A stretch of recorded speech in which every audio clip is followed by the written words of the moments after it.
today on Divorce Court. I feel she don't want to marry me, maybe because she's scared. I feel like I shouldn't just be shacked up in the house just doing nothing. Before I met Tyron, I gave up everything. I had goals and aspirations and all those things too. I feel things in our relationship has reversed because now I'm the house husband. I'm doing all the cooking and the cleaning. All I see in my future is me and my career, me making my money. Communication in our relationship is very one-sided. She does a lot of communicating. I really don't. It's hard talking to him. It's like I'm talking to a brick wall. Everything has to go his way. I think the judge needs to tell Tawanda to make her choice whether she wants to marry me or not. He has a good woman, and if he care about me the way he's trying to cuff me, he might want to slow down and just follow my lead this time around. Divorce Court is now in session. Good day, ladies and gentlemen. I'm here today with Tyron Rivers and Tywanda Fouché. The two of you have been together for 13 years. You were married in 2007, you were divorced in 2008, and you came here to see me to do it. And now you're back again. We're going to start out by figuring out what I told you last time, and then once we see what I told you last time, I'm going to find out what you actually did. Why in the world are you people considering getting remarried? The time we were apart, which is about maybe 2.5, 3 years, and us reuniting, she's not the same person. So hopefully in the future, she keep progressing to where we can say I do again. So she has progressed better. Say something nice about her. She's beautiful. Say something nice about who she is. She's caring. And Judge, I asked him that all the time. I never could get an answer. Yes. I would get you a good mother to our kids. And I'm like, well, that's not saying nothing about me. Why do you want to be with me? I need to know. I actually genuinely believe we were put on this earth for each other. I actually think we were meant for each other. Now, Mr. Rivers, do you understand what I was trying to get you to do? Yes, I do. Yes, What was I trying to get you to do? You were trying to get me to appreciate her for who she is and not just find the bad, but actually appreciate my woman more. Yeah, for who she is as a person. Yes. Ms. Fouché, did I tell you to run? You did. But you didn't. And here we are again. I'm sorry. I'm sorry. No one's ever apologized before. That's the first. Mr. Rivers, why don't you tell me why you two are making yet another run at it? Well, I want to let you know I did listen to and adhere to what you told me the last time. Okay. And I made changes. And with those changes, I had a conversation with my family, and everything has been good, except now she doesn't want to marry me. So I would love to know exactly why is it now that she doesn't want to marry me after all of the changes that I have made. Well, tell me what some of those changes are. Now, I compliment her at all costs, not just physically, but who she is. You're supposed I do all of the cooking. I do all of the cleaning. All of the stuff that she said I didn't do at first, now I do. She held over my head that I didn't do this, so this is why we can't get married. I didn't do that. All of those things, now I do, and she still refuses to marry. That's because I went on strike from cooking and cleaning, so he had no choice but to cook and clean. Ms. Fouché, have things really changed? And if not, what problems remain? Well, things have changed. They really have. Like he said, the biggest problem was the family. Well, I thought that was going to be the biggest problem, but obviously I was wrong. So the family and everything is fine. That's perfect. But now he's controlling. That's because you choose to. Now I'm a house But he's so controlling. You know, I can't talk to nobody. He don't like the way I dress. It's just a lot of things. I can't be me. He don't want me to be great, Your Honor. That's what it is. He don't want me to be great. That's what I think it is. That's not. So you're a house husband currently? No, I do both. I do the work part, and I'm the house husband without the husband part. That's the bad part. I'm trying to get the husband part added on. Okay. So what are your current complaints about him? Be specific. Okay, well, my passion is music. Music, modeling, acting. That's when he met me. That was my thing. So if I have to record, he don't want me in a studio, or he wants to be with me 24/7. If I take business calls, most of the time, you know, it's male dominant in his business. So if I take a phone call from a male or something, I have to talk like I'm investigating him for murder or something. I can't smile, I can't laugh. If I hang up the phone, he's like, you had fun, that's enough of that. No, I can't talk, so now I don't take my calls around him. You know, I have to wait time away to take my phone calls, which is crazy. I can't go to the studio. You know, and it's like, how I'm supposed to record a record or do anything if I go, you know, with the studio. My modeling, he have a problem with my pics. I like to be sexy. I like to dress sexy. You know, I don't see nothing wrong with it. I have no issues with what she's doing. She just doesn't like that. All I ask is, I want to know at least who you're going with. A lot of the time, she'll have a studio session, and it'll be midnight, 1 o'clock in the morning. Right. So, yes, my question to her is, who you going Who's with? there? Right, Yeah. where's the... That's all I want to know. And when she go to the studio, Your Honor, it's like this. Why? Because this Why? is She how I don't have to be dress. sexy all the time. It's Right, okay right. to just be a Well, I reserved could rock sexy. a garbage bag and still look sexy, so I don't know what he's talking about. So why not wear a garbage bag? You don't want me to do that. Mr. Rivers, let me ask you this. Do you have a problem with the pictures that she takes? Yes, I do. Tell me what your concerns are. My concerns are some of them could be a little raunchy. And on top of that, she went to take her video shoot. When she came back and showed me the video, and I looked at him, I said, you have a little something extra up top showing. Why didn't you tell me? Oh, well, you didn't ask. Well, I asked you how was the video shoot, but she admitted later on she didn't tell me because she knew that I was going to be upset about it. So all that did was make my problem blow I up just even go more. do what I want to do because if I ask him, he gonna tell me no. What was going on in the photo? I have. Well, let me pictures. see. So was there something that was out that wasn't supposed to be out? Yeah. What you mean? Was it supposed to be out? Something that I'm supposed to be. No. Was it like a Super Bowl moment? Yes. No. Perfect. That's what it was. That's exactly what it was. He's exaggerating. I turned down a magazine deal for him, which I shouldn't. Tell me about the magazine deal. You Well, I turned got- down a magazine deal? Well, you know, it was something I wanted to do. Somebody offered me to be in a magazine. I had to wear a bikini. Now that, I told him about it. And he was like, you're not doing that, this and that and the other. And I was like, okay, so my crazy self, you know, turned it down, which I shouldn't have. And this time around, I'm not turning nothing else down no more. I'm doing what I want to do. And he just got to deal with it. You're a very pretty young lady. You really are. And these photos are absolutely gorgeous. I mean, absolutely gorgeous. Thank you. They got a little hooch to them, little hoochie. But then again, there's an economic reality behind hoochiness Yes. that yes, you there have is. to understand. I mean, if you are within the entertainment field, that's the current milieu. She can't go around looking like a school teacher and expect to get a gig. I mean, it's not like she's posing for Playboy. She would if they came. Because But we're not talking about that. We're talking about this right here. But, Yana, I feel this is the start. I feel if she would do this, it's only a matter of time. But he met It's me only like a this. matter- He met me. Yeah, that's your fear talking. That's your Yeah, fear he talking. met We're me going to get doing past this. your fear, and we're going to figure out what it is we need to do next. Foreplay to me is 15 minutes. Well, you said 30 on paper, but okay. Yes, sometimes I even go 30. But for this one, No. still not enough. She'll ask for 30 minutes. If I give her don't 30 ask for minutes, 30 then she'll minutes. ask You don't for ask- an hour. No, that's the problem. He's ready to work. Ain't no full play. I don't know what he's talking about.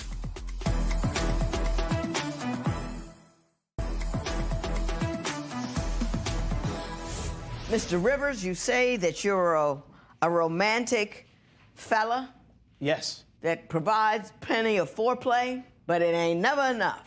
Yeah, exactly. Wait, what? Explain that. Yes, it's plenty to me. Explain that to me. Foreplay to me is 15 minutes, 15, 20 minutes. Well, you said Sometimes- 30 on paper, Yes, but okay. Yes, sometimes I even go 30. But for this one, No. still not enough. She'll ask for 30 minutes. If I give I her don't 30 ask for minutes, 30 then she'll minutes. You ask don't for ask- an hour. There's no time. Ow. for- Yeah, He's exactly. like- By the this- time no, that, I'm he- ready to work. No, that's the problem. He's ready to work. Ain't no full play. I don't know what he's talking about. So what you say that your sex life isn't about foreplay, it's just too much straight to the business? That's his. I don't know where he get the romantic foreplay and all that. No, that's not him at all. He's lying. She is lying. No, he like to go in, bang, bang, finish doing what he doing, go lay down and act like he really did something. That's what he, Wait, you know, that's what that not is. true. That's not true at all. That's what that is. You say that he doesn't take you out on dates anymore. No, Why we don't don't. you tell me about that? We don't go out. Well, I told him he's boring. You know, I'm the turn up. I like to party. You know, we get there and it's I'm like. reserved, not boring. What? Everything don't have to be hoopla and screaming and loud and big. I'm just reserved. I Well, like if we to go chill out in to the cut. eat, That's there's it, nothing to that's talk all. about. There was the time we went to the movies. He fell asleep in the movies.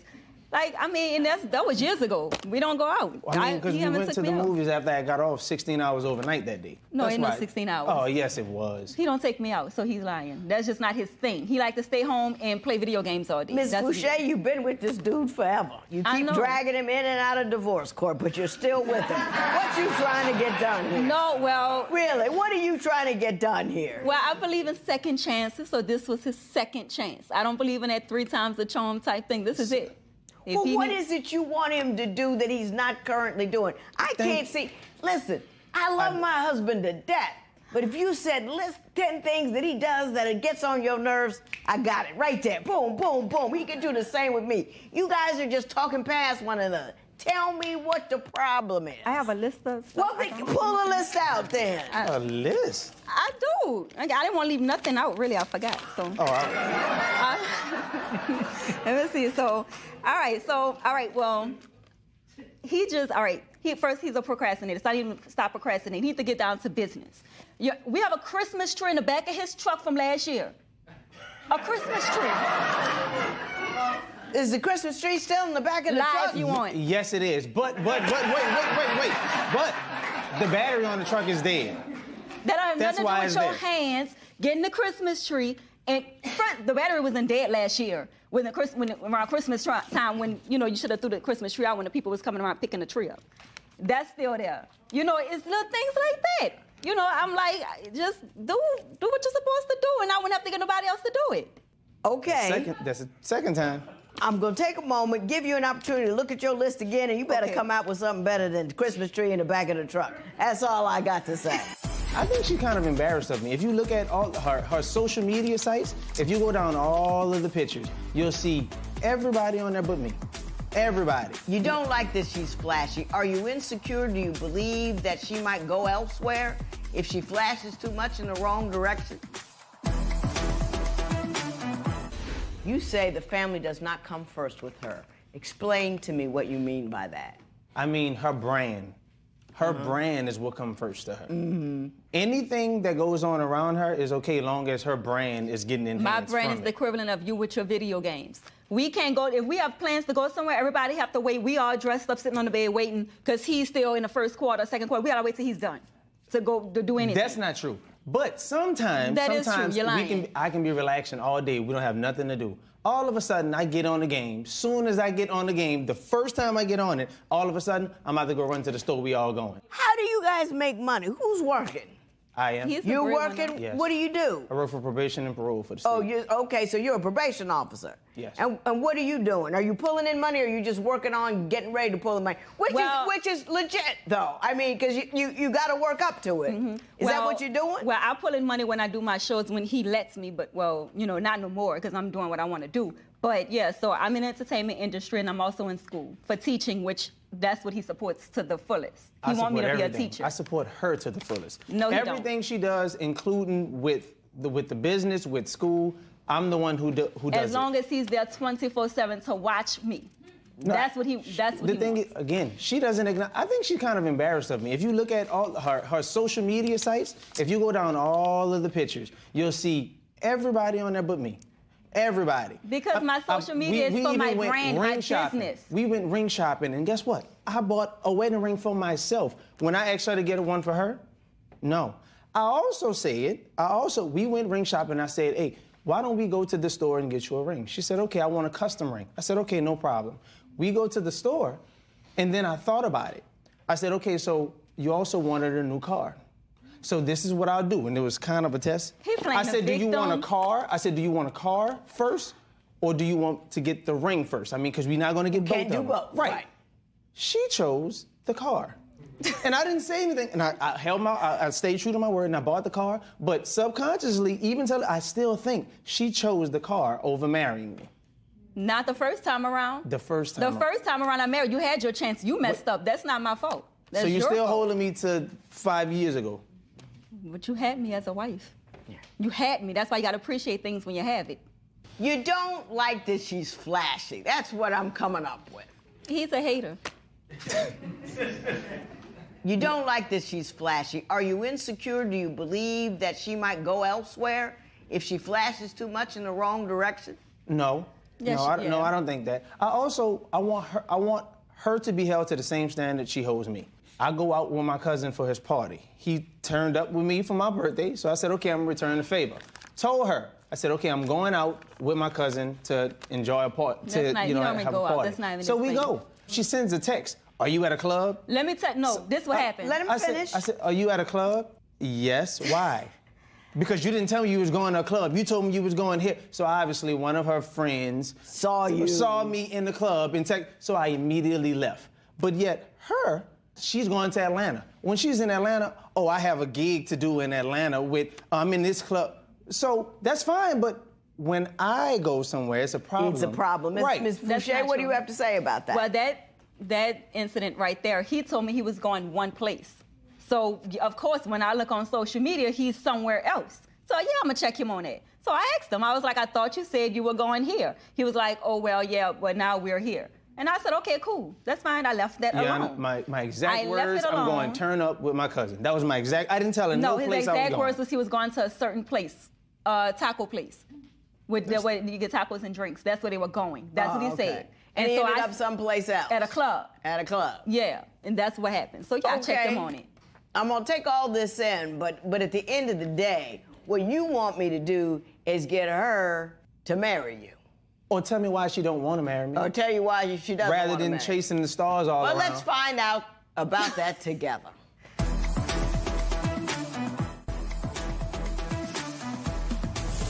I do not know what you children are talking about. You're out here, I asked for a list of things that are wrong. All I get, he's got the Christmas tree in the back of the car, and he's trying to block your shine. That's about it. That's all I heard. That's the moral You're of the story. trying to tell me you want to marry her. Do you have any children together? Yes, 3. 3 children. You need to go on and marry the boy. This is crazy. The ship is set. He's acting right, isn't he? I mean, if that is the whole list of things that are wrong with him, you need to go on and marry him, because it don't get any better than that. Well, it's never perfect. Can you tell him, let me be great, then? He don't want me to be great. He's blocking everything. He don't want me to work. Ms. Fouché, he ain't doing nothing to you. Yes, he ain't blocking your shine. He ain't stopping your life. No. He is not standing in your way. He's not keeping you from doing anything. He might be a convenient excuse for the reason why you haven't blown up like you believe you should have, but that is it, and that is all. This brother loves you. He's working. You got 3 kids with him. You're living with him. I told you to run from him last time. He didn't do it. I don't care. Listen. If I were you, I'd go on and marry him, because you're not going to leave him anyway. Complain to him, bother him, upset him, make him mad, keep him occupied, whatever you need to do. But don't y'all come back here no more, because I don't want to see you. It's matters adjourned.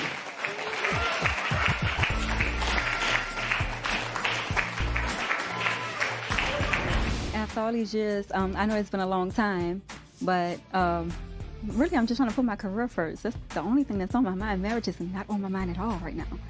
I gave up everything in the beginning. Now it's all about me. I'm going to give her the next 4 years, by the time I'm 35, for her to say yes to marry me, or I'm leaving.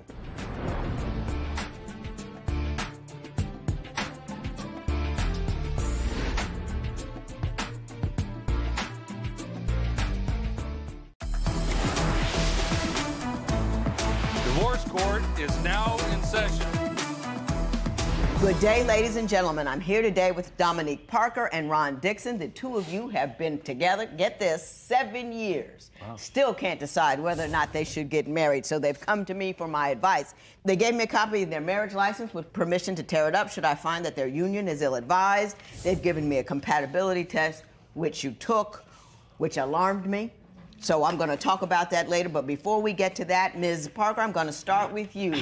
I know you love him. You've been with him 7 years. Why are you hesitant to marry him? Because Ron stays out a lot. He'll come home from work on a Thursday, leave out to go hang out with his friends, won't return home for a couple of days. A couple of days? A couple of days, yes. One Thursday, he knew he was going to have a storm. I waited for Ron to come home. He didn't. About 3 or 4 o'clock in the morning, during all this rain, and our area was flooded. So in comes Ron, 3 or 4 o'clock in the morning, drunk as usual. In his mind, he figured I was cheating or whatever reason. He packs all his stuff up, proceeds to go out the door, and like I said, it was flooded. So when he took one big step, his clothes and everything else went with the water. His clothes going one way, Ron went the other way. So after that, Ron came in the house and proceeded to do it again. And my thing is, when Ron stays out, get drunk with his friends and everything else, that really bothers me. That it bothers me a lot. And I tell Ron, this bothers me.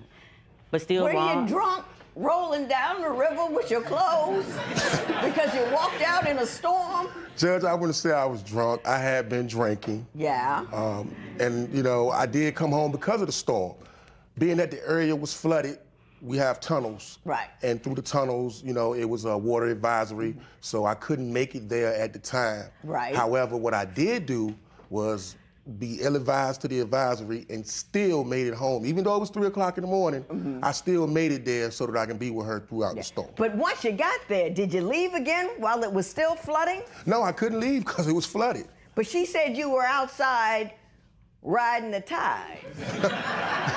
Did that happen? What happened was we had gotten an argument because I came in at that particular point in time, and rather than sit there and argue with her, I just decided that I would grab a couple of things and I would just leave.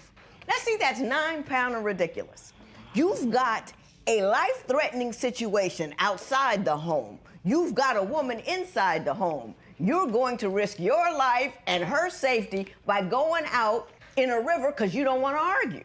You see what the problem is? Yeah, there? but why would I sit there and continuously listening to arguing and nagging? Because it's flooding out. That's why you don't want to drown. I mean, I feel like I would have been okay. I mean, I was in a vehicle. It wasn't as high as, you know, the vehicle was. So I felt like I could have just got some things. Even if I would have just sat in the car, I could have just camped out in the car for that night. I get tired of waiting on him. Yeah. Is this a frequent event? Yes. Give me kind of the expanse, what you see about his failure to come home. Once again, say he's going out hanging with his friends or coworkers, and he would go hang out, but it'd be, okay, Ron, it's, I text Ron, okay, it's such and such time. He'd say, I'm coming, babe, I'm coming. The next thing you know is a day or two later. So it's like, it's always, I'm coming, but you never come home. But I know where he's at. The point is, I don't care if I know where you at or who you with, if you're with your friends or not, you're supposed to be home with me. When you leave, do you stay for several days? No, not all the time, Your Honor. There has been on occasion. No, there has been instances where I have, but she makes me do these things because of her attitude and her nagging and her complaining. I'm like this. I'm not gonna sit here and argue or fuss and fight with you. I just rather eliminate myself from the situation and let cooler heads prevail. What does she typically argue and fuss and fight about?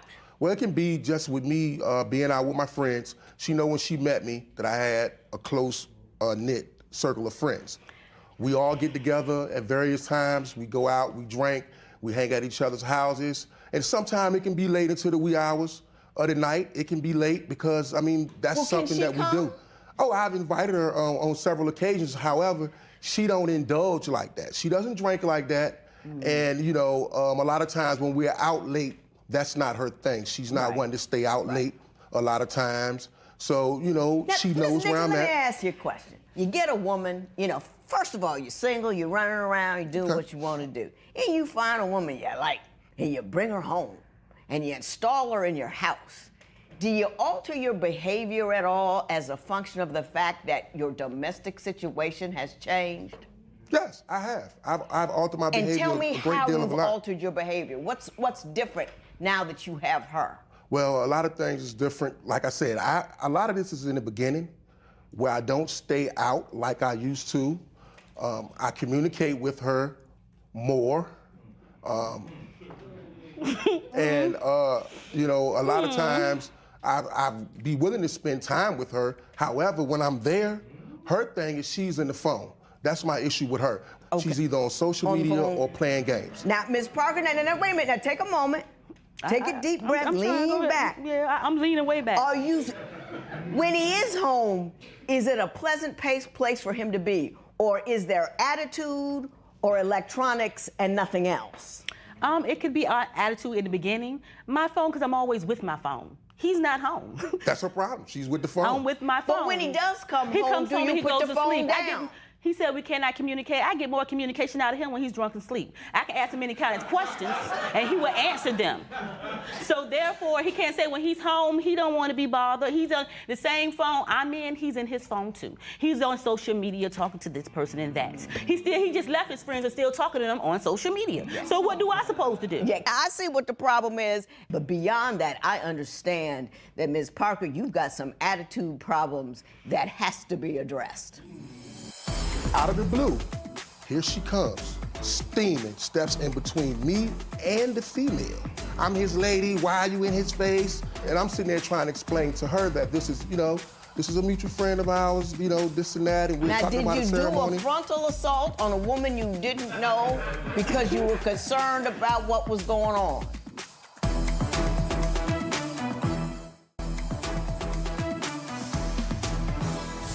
So, Mr. Dixon, I'm going to start with you. You say she has attitude problems, that she's angry and jealous. Give me the best story you have to illustrate that. Well, Your Honor, one time we were out with some friends. We were at a bar.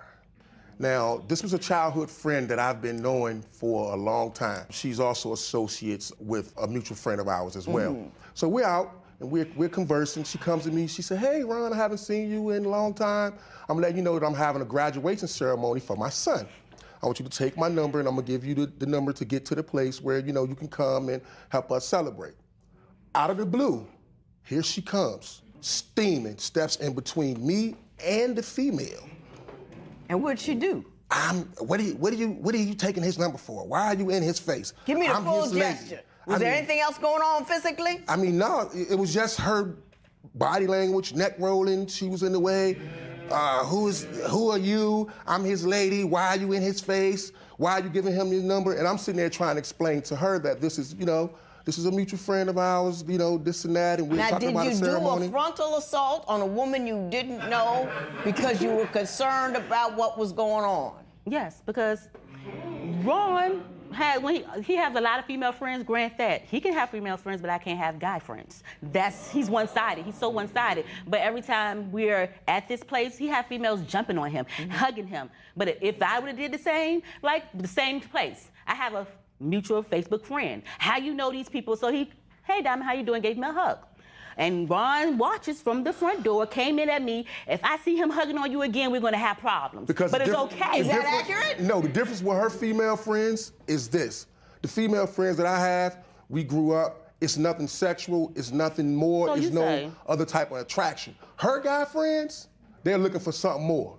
Now, I want to talk about that for a minute because you have a specific concern with the respect to the way she dances, which gives you ideas about the way she's dealing with the dudes in her life. So why don't you tell me what your concern is? Well, Your Honor, one time we were in a Mexican bar.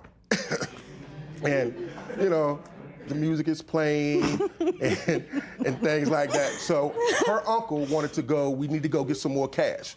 He was drinking a little bit, so they asked me to drive for him, which is, I say, only about 10 minutes away. So we get in the vehicle, we drive. I tell her, sit here at the table. And you know it's ratchet because she's smiling already. Right. We're coming back. You know. It would only take 10 minutes.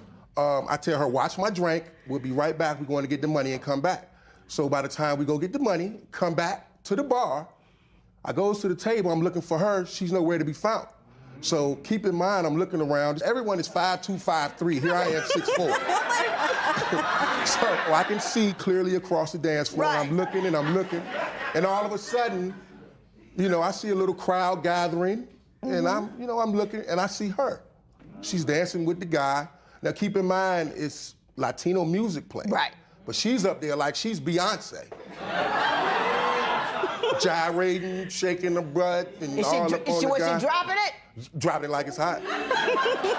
Was there any twerking? She was so close with this guy, she left no room for Jesus. That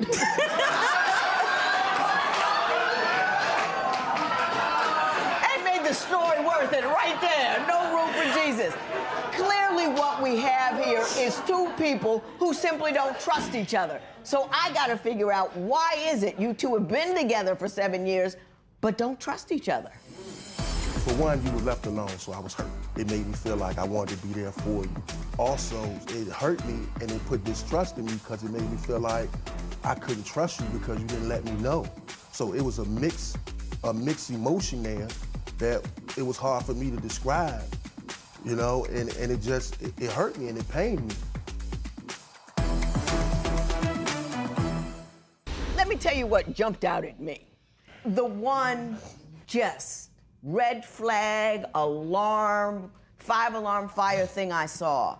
My understanding is Ms. Parker had an abortion and did not tell you. Yes, she did. How did that make you feel when she had that abortion and didn't tell you? Did that change radically your decision whether or not she would be a person with whom you could build a life? Well, it made me feel... Tell her. Well, it made me feel like that, for one, you were left alone, so I was hurt.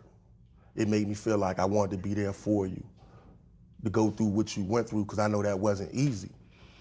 Also, secondly, you know, it hurt me and it put distrust in me because it made me feel like I couldn't trust you because you didn't let me know. So it was a mixed emotion there that it was hard for me to describe, you know, and it hurt me and it pained me. But at the same time, you know, I didn't know what to think and how to look at you, but I did empathize and sympathize with you. Very well said. Now, Mrs. Parker, I'm gonna give you an opportunity. Tell him why you felt like you had to do it. Tell him. I had to do it because you wasn't there. How do I know you feel these things? You didn't show it. You was with someone else. So how do you think that made me feel? You talking about your hurt and pain, but you not, and don't realize the pain that you caused me. That was painful on me. That was very painful on me. Did you hear her? Yes. Did you hear him? Yes. This is how you have a conversation, people. This is how it gets done. This is a before your vows, not a break my heart. So I want you to take 30 seconds, Ms. Parker, 30 seconds, why he's the dude. Despite all this, don't say nothing negative. Give me something to work with. Why might he be the guy for you? Because he's a driven person. He's a lovable person, and I know he is. I love him because who he can be and who he actually is. I love him for his flaws. I love him for everything he actually is. I don't look at that because there's genuine love there. That's not too good. I love him for his flaws, but you don't say, you know what I mean? But, yes. but you're mad about his flaws and you're angry about his flaws. Yeah, but I still love him for him. So what you're telling me is he's really flawed, but I love him anyway. Yes. And, C-. I'm gonna work with that a little bit. He said C-. I'll take that. Mr. Dixon, do better than she did. 30 seconds. Why you love her? Well, she's a very, very attractive person. She's been there for me. I know that she will be there to have my back. However, I also know that, you know, during the times where we was going through something, she stuck in there. I love her because she's funny, she's witty. She's also a driven person, Your Honor. And, you know, she's always there if I'm feeling down to give me a word up. She's a spiritual person. She always have faith that I don't have somehow, you know, and she just keeps me going. You know, she says things, she encourages me, and she's always uplifting. Brother got an A. You got it. Brother got an A. And that's what I love about him. And now, I'm gonna tell you what I think you ought to do about what we got going on right here.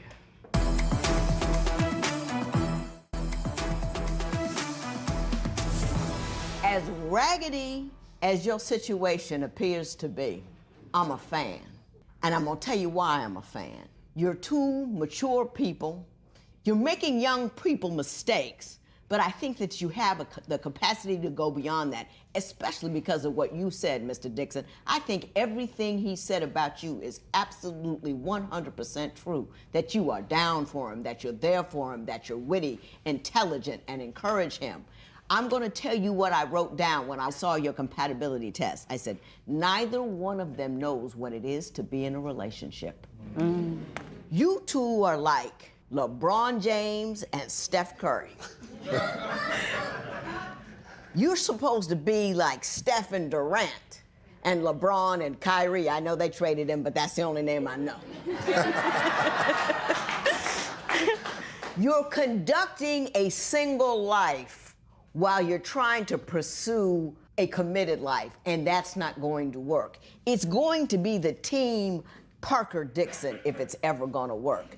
Team Parker-Dixon comes first. You come home more often than you go out. And when he does come home, you reward him with your time and your attention and your love. Make him happy that he's there. Work to make sure that, and make her happy that you came home. Don't fight to remain single. Don't fight for your right to gyrate. It's not, that's not what, I used to. But I don't do that around, because I got a husband now. And I save all my best stuff for over there. And that's what you have to do. You two are both trying to be successfully single while having the other one installed as a partner. That doesn't work. Do you see what I'm saying? Absolutely. It's a conversation. It's a discussion. It's about how we're going to get to where we're going, not how often can I get out or how mad can I get, how low can I go on the dance floor, or how many women I can see. It's all about how can I make his day better? How can I make her day better? How can I change who I am and what I do to make this a valuable union? You don't know what it is. You're mature people. You're people who have jobs. You work. You should work it out. Now, I'm not going to give you your license back because y'all ain't ready. But I'm going to send you to a counselor who's going to get you in a position to get ready. And that's what I hope you do. This matter is adjourned.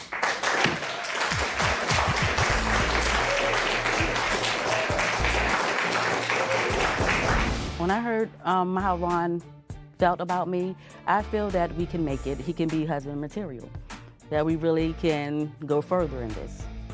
As far as the things that she didn't like about me hanging out as much, so what I'm gonna do is work on that and start to come home more, put a little bit more time into our relationship when I am home so that we can make this thing work.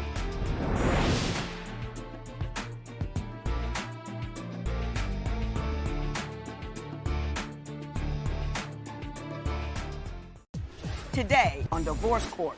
I'm in divorce court today because I thought I was marrying Mr. Right, but he turned out to be Mr. Wrong. I would describe Kimberly as selfish, lazy, delusional, and narcissistic.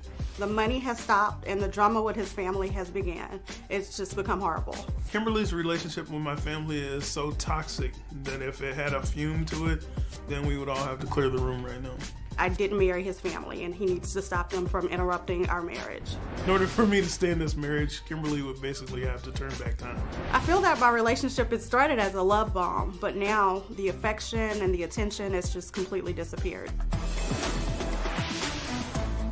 Divorce Court is now in session. Good day, ladies and gentlemen. I'm here today with Kimberly Tizeno and Willie Bessler. The two of you, get this, been together for 6 months, married for 3 months. You're already here to get a divorce. So, and Ms. Tizeno wants transitional support. So I'm going to start with you, Ms. Tizeno. Why don't you tell me how this happened? Sure. Let me tell you first how we met. I had just moved to Vegas. I wasn't having a lot of luck in the dating scene. Most of the guys in Vegas were like really cheap, didn't want to take me to nice restaurants, so I decided to be spontaneous one day and I put an ad on Craigslist, just asking for a date on Friday night, just somebody to take me out to a nice restaurant and enjoy their company. So Willie responded. We exchanged numbers. We had a conversation on the phone. He sounded very intelligent. We talked about restaurants and gambling. I just thought this is the perfect guy. So shortly thereafter, we set up a date for the very next day. We went to a really, really nice restaurant. After the restaurant, he took me gambling. He gave me money to gamble, which was like unheard of for a guy from Vegas. So I was really, really liking it. After that, we went out continuously every day to casinos. We would do staycations in nice hotel rooms. It was like a fantasy. One day, he told me that I would be his wife, and I just kind of laughed it off like... How long had you been together? We had only been dating for like 2 weeks at that point. And I was like, yeah, he's joking. But we continue seeing each other every single day, going out, just having lots and lots of fun. And then he brought it up again, and I told him that typically I don't date men with kids. He has 3 adult children. He told me, oh, no problem. My children are adults. They don't really bother me. They live out of town, so you'll never have to have any interaction. I'm very selfish. I want my husband all for myself. That's why I married him. It's nice to be self-aware. It really is. If you're selfish, you need to know. Yeah, and I know that, and I told him, and he was like, he was okay with it. So after we went on dates, I really became really comfortable with him, and I saw myself wanting to be with him forever if that type of treatment would last. Mm-hmm. So Mr. Belser, let me ask you this. So far, is she accurate with what she's told me? For the most part, it wasn't every day. We were together every other day because she had to rest every other day. She had to rest from the whining and dining? From us spending time together, she had to rest every other day. Now, you're a disabled vet. You could keep going, but she had to rest. Well, that is true. I had to get my beauty rest on some days. I have multiple sclerosis, and I require rest because of my disability. MS, right. But I can go twice as much as her any day. Right, okay. That's true. What did you see in her in 2 weeks that made you tell her, you're going to be my wife? Judge Toler, she was so awesome in the beginning. She's a beautiful lady. We spent 4 hours just talking in the restaurant. And I mean, it was some little silly things that happened. Like I didn't get a chance to change my pants before we came out, and I had on some sweatpants. So I changed my pants in the car while she was standing outside. I was like, if I would have known that things were going to go this well, I would strip at every first date. But that was funny. She just showed me so much attention. She showed me that she cared. You know, she was giving me everything that I needed. I don't know if it was because of me coming from an emotional place. I had just lost my youngest daughter in January. She was 17. She died from a rare blood disease. I'm so very sorry. Yeah, but she was filling the void that you had the right woman at the right time with the, exactly. with the right amount of joy and love. You say that the moment he said I do, everything changed. What happened? Everything changed. For me, the pivotal moment was, I'm now your wife. I need control. So I asked for his phone. I started going through his phone. I started seeing text messages from his daughter. She has kids. She has a baby daddy, but she's asking my husband for money on a regular basis. And not just small amounts, like anywhere from a couple hundreds to a couple thousands. And not only her, but also his ex-wife is also texting him and asking for money and messaging him on Facebook. And so when I confront him about this, he's like, this is my family. I have to have a relationship with my ex-wife in order to have a relationship with my adult kids, which I don't understand.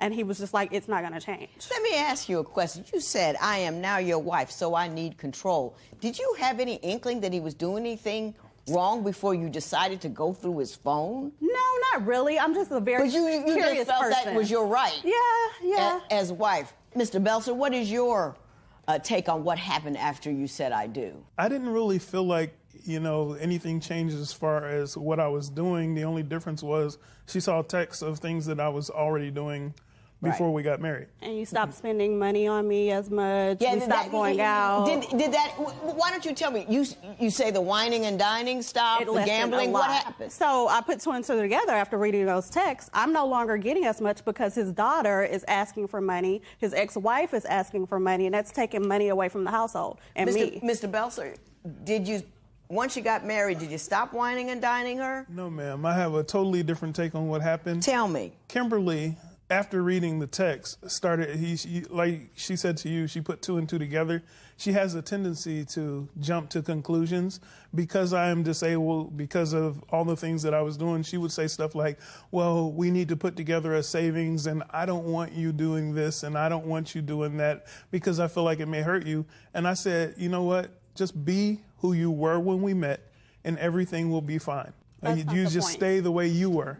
Mm-hmm. And it was more like her own concerns and her own jumping to conclusions that led her to believe that things had to change, and therefore she changed the way she was. Mm-hmm. I didn't change what I would do for her. Kimberly knows that I would give her anything if I could, but I didn't try to give her any less, and I wasn't giving her any less than she asked for. But she found out you had more, so she was entitled. She felt entitled to that increase. I don't really have a lot, Your Honor. Yeah. I'm just a very thrifty gentleman. I'm a U.S. Marine Corps veteran, so you know, our motto is adapt and overcome, and that's what I do.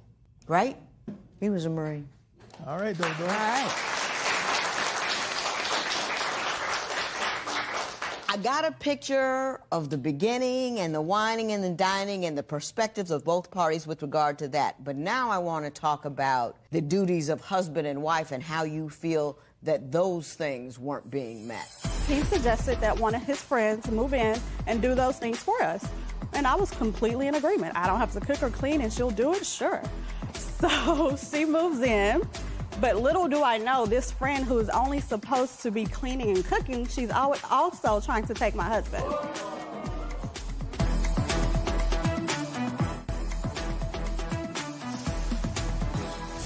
Now, Mr. Belser has indicated that he's unhappy or became unhappy once you got married because you wouldn't do any domestic duties. You don't work outside the home, correct? That is correct. And he says you didn't do anything in it. You say, however, that you weren't the domestic type, and you told him that up front. Why don't you tell me about the arguments you've had regarding your domesticity or lack thereof?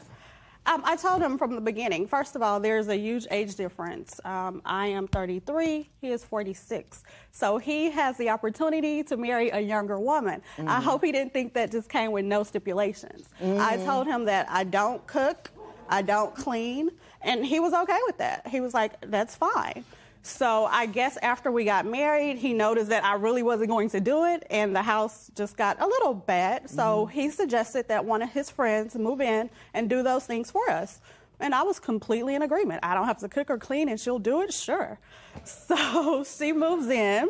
But little do I know, this friend who's only supposed to be cleaning and cooking, she's also trying to take my husband. What was she doing? I saw a text where she said, I love you. He didn't know I saw that. Also, one day they were in the kitchen and they didn't know I was there. She slapped him on the butt. I went back in the room and I didn't say anything. I didn't confront them there. I went back in the room and I asked him about it, and he said he didn't notice it, which I don't understand how he wouldn't feel this lady's hand slapping him on the butt. I thought it was you because you were saying. She's much bigger than me. Now, Mr. Belser, what's your take on the domestic issue? First of all, when we were dating, she did at least attempt to cook for me on multiple occasions. It wasn't like she said, I'm never going to do it. We were always dining out. Yeah, but you attempted to cook as well. It was maybe some leftovers. And did she tell you she wasn't the domestic type, though? Did she tell you that? She did tell me she wasn't the domestic type, but my caregiver was there for that capacity. I had caregivers that visited, and I have a live-in caregiver. Did you expect her to become that way once you got married? Did you? I didn't change my expectations. If she would have kept doing exactly what she did when we got married, I would have been just fine. But you say she stopped. She stopped doing anything. Well, what she started doing was harping on every negative thing that she could possibly do. One of her favorite sayings is, marriage is hard. And my answer to her is, when you take actions to make it hard, of course it's going to be hard. Okay. The woman that you moved in is Robin Huff. She is here. So I would like to hear from her.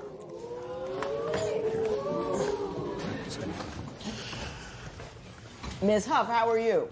Good. Good. Now, I understand that you were Mr. Belser's caregiver before he got married. Is that correct? Long before, Long yes. before he got married. Yes. Okay. Ms. Huff, what did you see of Ms. Tazzino? What did you think of her? She puts an entirely new meaning on the word lazy. Don't get out of bed before noon. No. She wouldn't lift a finger to do anything. That's what you're here for. She never... You're the maid. I am not the maid. I'm the caregiver, his caregiver, not your personal servant. She knew he was disabled and sick before she married him. She refuses to do anything for him. That's what you're there for. Before I got there, she would allow him to go by himself. He has blackouts and seizures. It's not safe for him to be alone, but she didn't care. She let him go by himself because she wanted to sleep. That was more important to her than his safety. Mm-hmm. Clearly, there is no love lost here. But I want to make sure there isn't anything inappropriate going on over here. So I want to talk about your true feelings for Mr. Belser and if things aren't a little more complicated than they appear. So I'm not like her. I don't have to try to earn his love. I'm not trying to get with him. I already have him. She's trying to get with him, so she does any and everything he says. Ms. Huff, let me ask you, and I want you to be honest. Do you have a thing for Mr. Belser? Would you like to replace her?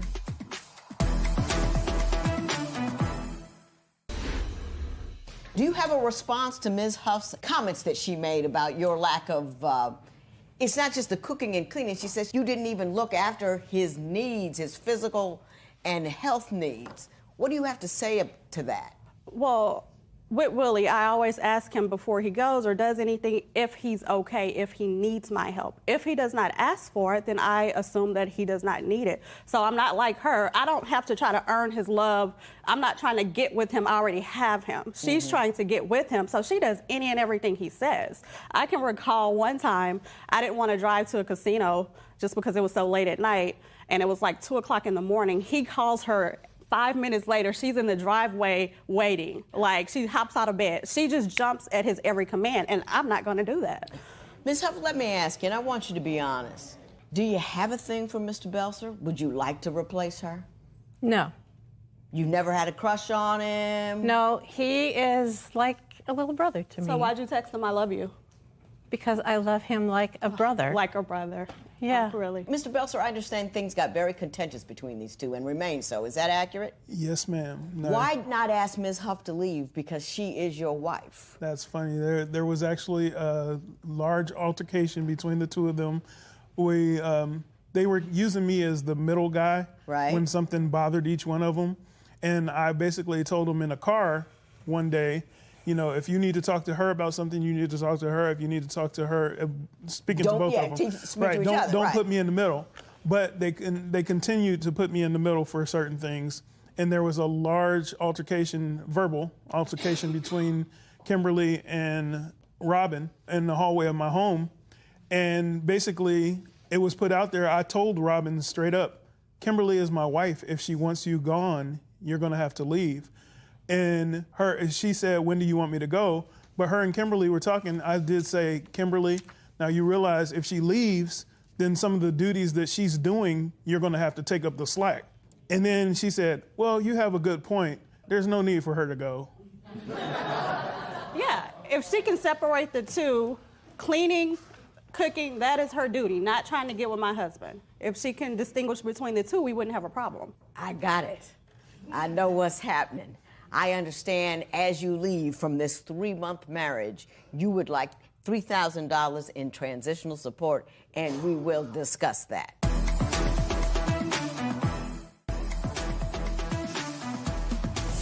Ms. Huff, thank you so much for your perspective and for your care of our former Marine here. And please have a seat.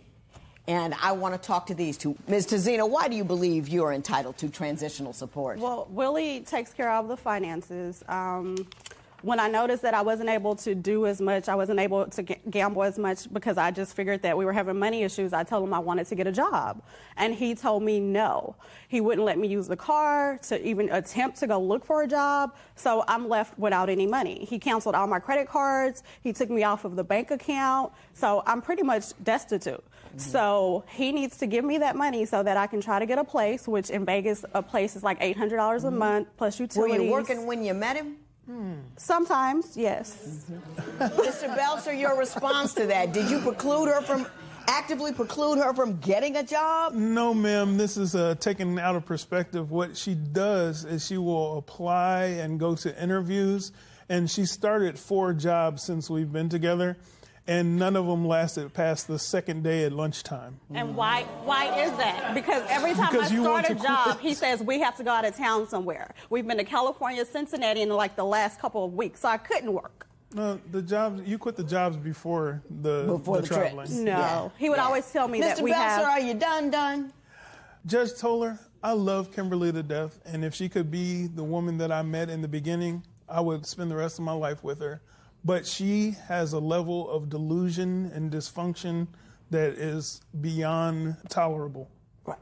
So you're done? Yes, ma'am. That's game, and that's fun. Anybody can be delightful during the dating process. Anybody can be fun and lighthearted and free. But when you show up in the beginning of a relationship talking about what you're not going to do and let another woman in the house, all that kind of, that's who she is for real. And she wants the money and she wants the swag and she wants the fun, but offers you nothing. You're disabled and she's not helping you out. She's not caring for you. Let me tell you what. Delusional is an accurate term. If you think I'm going to let you come in here, your little sad admonishments about I'm not domestic notwithstanding, you showed up not a wife, you showed up with no heart, you showed up with no care, you showed up with no concern, you did nothing for the brother got nothing from you, and you're not going to get anything from me. This matter is adjourned.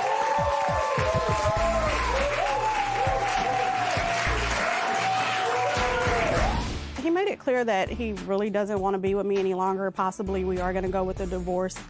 If that is the case, I would definitely always want to be friends because we have great times together. We have a lot in common. So I would definitely love to have a very lasting relationship as a friend if that's all that we can maintain. I lost my daughter, and a lot of family members felt that I was coming at this relationship from a place of pure emotions, filling a void or whatever, and I don't feel that way. I hate that I did lose my daughter, but Kimberly didn't have anything to do with trying to fill anything that was missing in my life from that.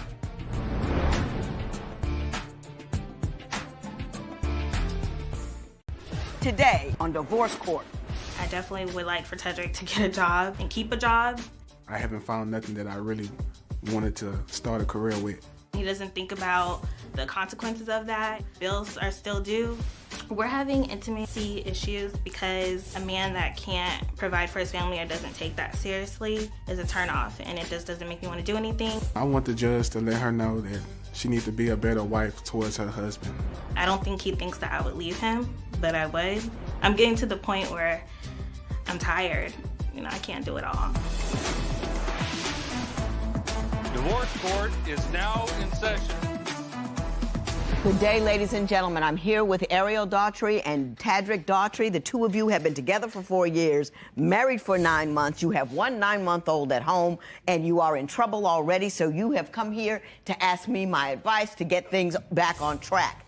Ms. Daughtry, I'm going to start with you. Why don't you tell me a little bit about your marriage and why you're here in divorce court today? Judge Toler, I'm here today, hopefully, to get my marriage on track. Yeah? And we've just had a crisis of him not being able to keep a job and support our family. So it's getting to the point I can't do it by myself and I need help and I need him to step up. Did he have a job when you married him? Off and on. Off and on. Mm-hmm. Not a good sign. No. Did you vet him at all when you met him? No. Did you hey, what's your plans, my man? What you gonna do? What's your bank account look like? What's your credit score? Did you do any of that? No. What's he doing now? Tell me some of the ways in which he is failing to secure your union. Well, for example, just recently, he wanted to use my car because there was a job that he was going to. And I told him, yeah, I'm happy. Yeah, go ahead. This is a job. Do it. And I let him use my car. He brought back my car on E, and I had to go to work the next day, and he knew I had to go to work. So it really made me upset. And not only that, he used my credit card for 98 cents to buy a 12-pack of chicken, and it was just really unthoughtful. Did he get a job? Yeah, he worked that job. He did work that job? Mm-hmm. Mr. Daughtry, how you doing? I'm doing fine. Okay. All righty. I understand you're an aspiring rapper. Yes, ma'am. Yeah. You seem to have difficulty maintaining employment. Did I get that wrong? No, ma'am. Okay. Tell me your philosophy about work and economics in the home. As far as me with a job, I just been working staffing jobs, just temporary jobs for right now. Really haven't found nothing that a career job yet. It's kind of hard right now. Why? Issues back in the past with misdemeanors that I have. So as far as getting a good job, it's harder to get into. Well, how about a regular job that you can get and stay on it for a while, and as they begin to trust you and you can work your way up and through into something better? Have you gone that route at all? Oh, yes, ma'am. I just recently started working. Been there for three weeks, and and I'm starting to get some type of payments coming in, checks. You say that when he gets tired of going a job, he'll just walk off. He had a job making good money cleaning up in Houston, I believe. Why don't you tell me about that and what happened to that job? Yes, so as you know, there was a hurricane that happened in Houston, and then there were companies looking for people to help clean up after the hurricane, so they were paying really well. And he worked for like a week and made a decent amount of money, and then rent was due. He went out and bought a PlayStation instead of, helping us pay rent. So therefore, like, my mom had to pick up the slack when I had Did you buy a gaming system as opposed to kicking in on rent? Well, my check was big enough to go half on the rent. I really didn't have a lot of money to pay all the rent. She don't let me go out to try to go get a haircut or do my music career or do nothing. She don't want me to do nothing without her. What do you mean she doesn't let you go out? And what does that have to do with buying a game system as opposed to paying rent? I don't have no problem paying the rent. It just.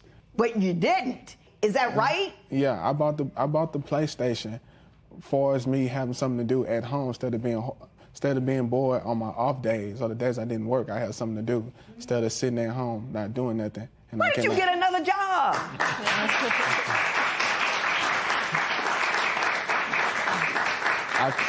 I could have got another job, but I couldn't. If I would have got another job, I wouldn't be able to do my music career because it would have went towards something else that she decided. Because she tried to be more controlling. Ms. Daughtry, why don't you tell me, your mother had to move in. Tell me why. After I had my son, I got really sick. I was in the hospital, and then once I was released from the hospital, I suffered from postpartum depression. So I couldn't work. I couldn't get out the bed. I was mentally, emotionally, physically unable to do anything. And I turned to my husband looking for help, like, help me do something, and he did nothing. And I had no choice but to turn back to my mom. We were going to be homeless. We needed somewhere to live. And I relied on my mom. So what happened when your wife didn't work? Did that happen that way, or do you have another story for me? When she wasn't working, I was there supporting her, at the hospital with her and stuff like that at the time of being. I was still working a staffing job, looking for a real job, but it was like off and on. But at the time, I was doing the best that I can, and being by her side, right then and there. Best that you can.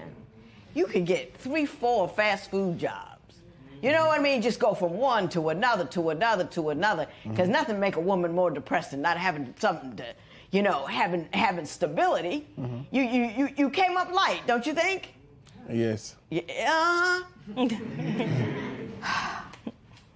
I know that your mother is living at your house with you, so I know she has a bird's eye view on this tragedy. So I'm going to bring her out and talk to her next and see what she has to say about this situation.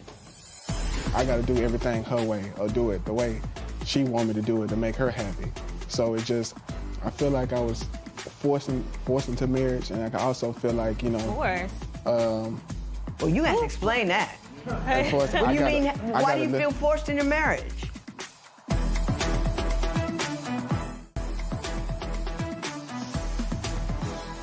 So, Ms. Daughtry, I know you have had to move your mother in to help you out, so I'm going to have her join us here today and get her opinion about what's going on while she's coming out here. Do you have any other concerns, financial areas, or things that you feel he hasn't been supportive in? Do you have any stories to tell me? Like I was telling you about the Popeye story, that's the thing that happens consistently, like with other things, like the money that he just blows and buys things that are not necessarily important. Like when, our son needs diapers and wipes, he'll look for a family member to go and buy that rather than going out and hustling and buying that as a father. And I feel like that's important to do. Do you call family members to help you take care of your own baby as opposed to getting out there and hustling and getting some money together? Well, my mom help out, you know what I'm saying, sometimes.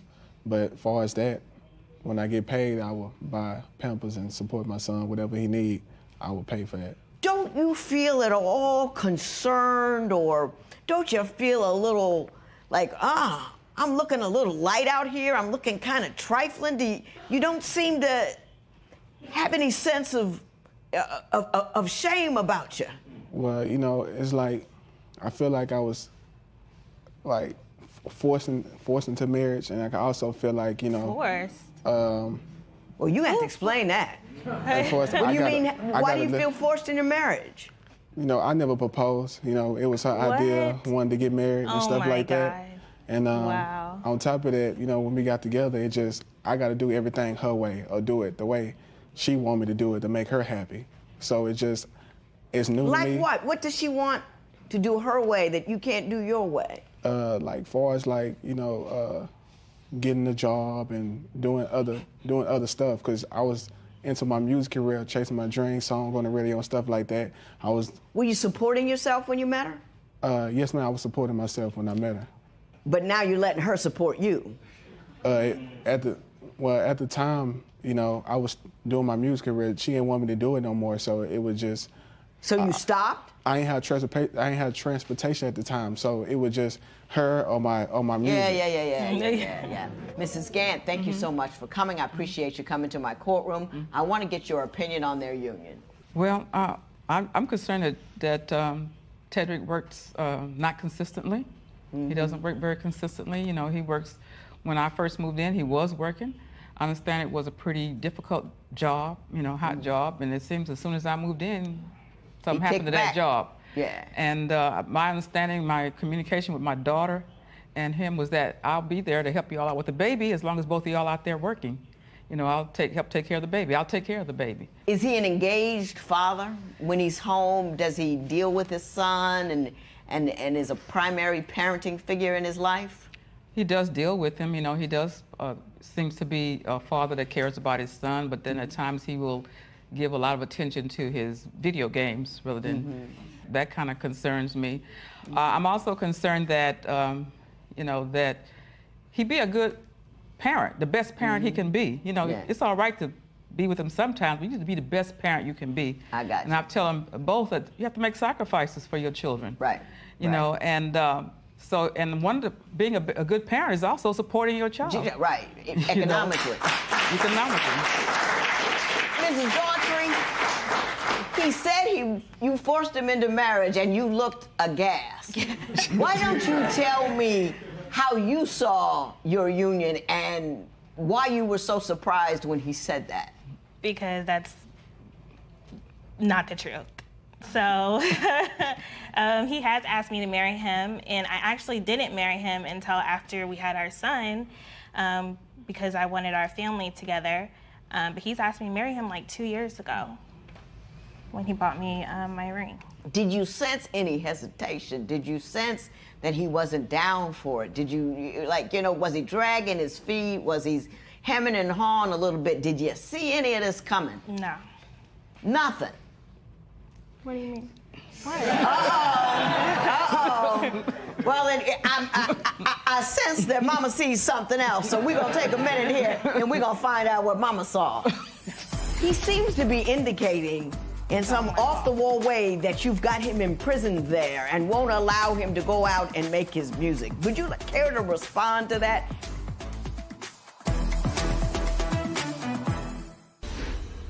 Mrs. Gant, you said you noticed hesitancy in Mr. Daughtry. Is that true?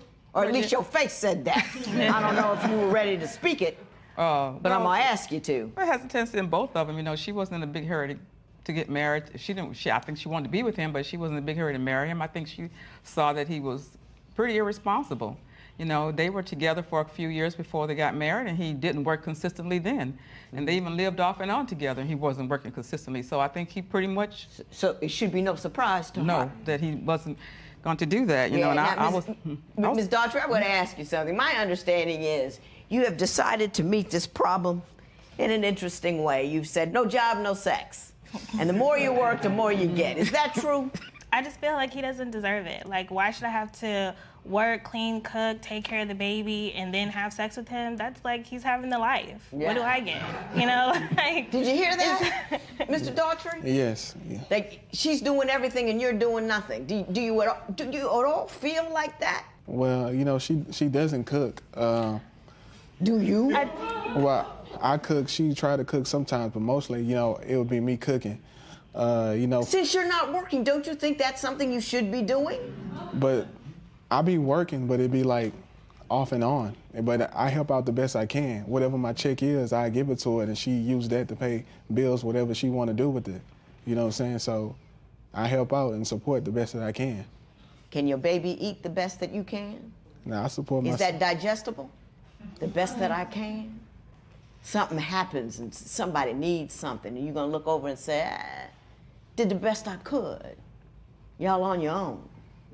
That's what you're going to say?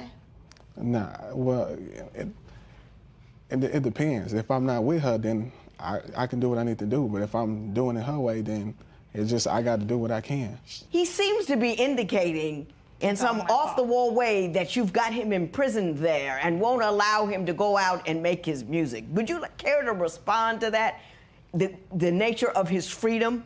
Well, I don't tie him to the bed and, you know, like, he's free to do as he pleases. But I feel like if he can't act right, then he can't, you know, go out and he wants to go to the club and throw money. Like, that's a waste of money. That's not responsible. That's not what he needs to be doing. So yeah, if he's gonna go do that, then no, I'm not gonna support that, and I don't think he does need to go out for that reason. I understand what's going on. I wish I didn't, but I do.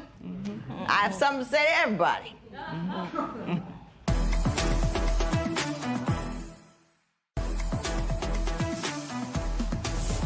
Mr. Daughtry, you are a sluggish, trifling individual. You are comfortable living off the work and the efforts of women while you play games and don't take care of your kid, and you say, well, they're not, these jobs that I could get aren't my passion, therefore I will not do them. Well, if I work, I have to pay, my money go towards bills. So. Yes! Yes! Yes! Yes!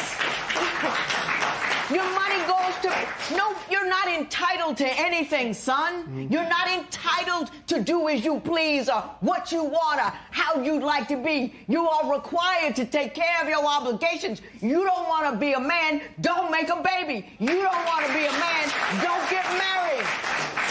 Yeah, you got to work for everybody. He pays bills, I pay bills. She pays bills, she's paying bills. Why are you exempt?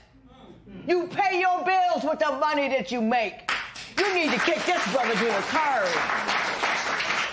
He's trifling and no counting, and he doesn't seem to see it as a problem. He seems to believe that he should enjoy his life. And however he's going to enjoy his life, if he's not going to have fun making money, he ain't gonna make no money. And he's got a chick at home, brought his mama in, mama paying half the rent. He's still in there Game Boying and doing whatever.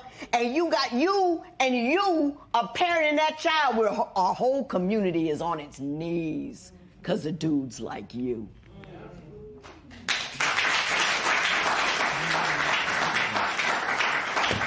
Ms. Daughtry, you cannot control anything until you control your fertility. You saw he was trifling and no count. You saw he was no job having somebody. You know how many video games he played, but you had stars in your eyes and you had a dream and you want to get married, then you got knocked up and then boom, boom, boom, I'm going to get married and it doesn't make a man out of him. Don't help them at all. They install you in their house as the best appliance they got. A money-making, sex-having, baby taken care of, buying me Game Boy, getting me studio time person, and you getting nothing in the bargain. You better step. I mean, see, if I was your mother, Joe would be handcuffing me right now. Because I'd be over there whooping you on top of the head with the back of my shoe. Be a better man. Prove me wrong. I doubt that's going to happen, but work on it. This matter is adjourned.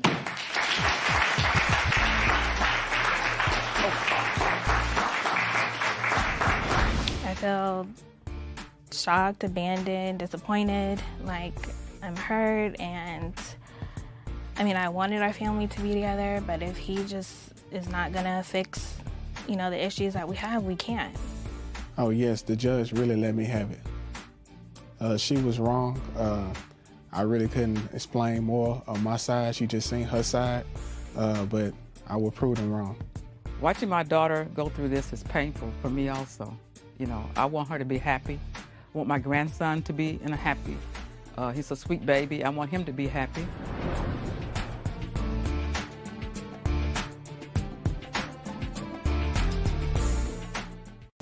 Today on Divorce Court. I was very irritated that she asked me for an open marriage after we had already gotten married. I asked Takayla for an open marriage because she supposedly has cancer, so I'm not trying to be mean, but you can't keep up with me sexually if that's the situation. Every time I open my mouth to tell her something about how I feel, she bites my head off. The communication between me and Takayla sucks. We fight, she screams, she'll leave the house. I just want her to realize that there's what I do matters. If you ain't working, the least you can do is bring me to work when I'm working 14-hour days. Divorce Court is now in session.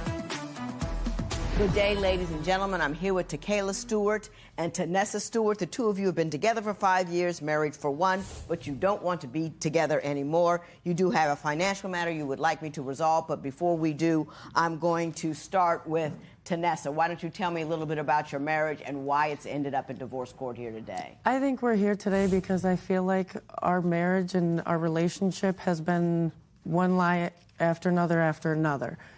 I was told when we got together that she had degrees in accounting. She was a semester away from her bachelor's in applied law, which means she would have an associate's, but she doesn't really do anything with them. There's no paperwork. There's no family that has heard of this ever.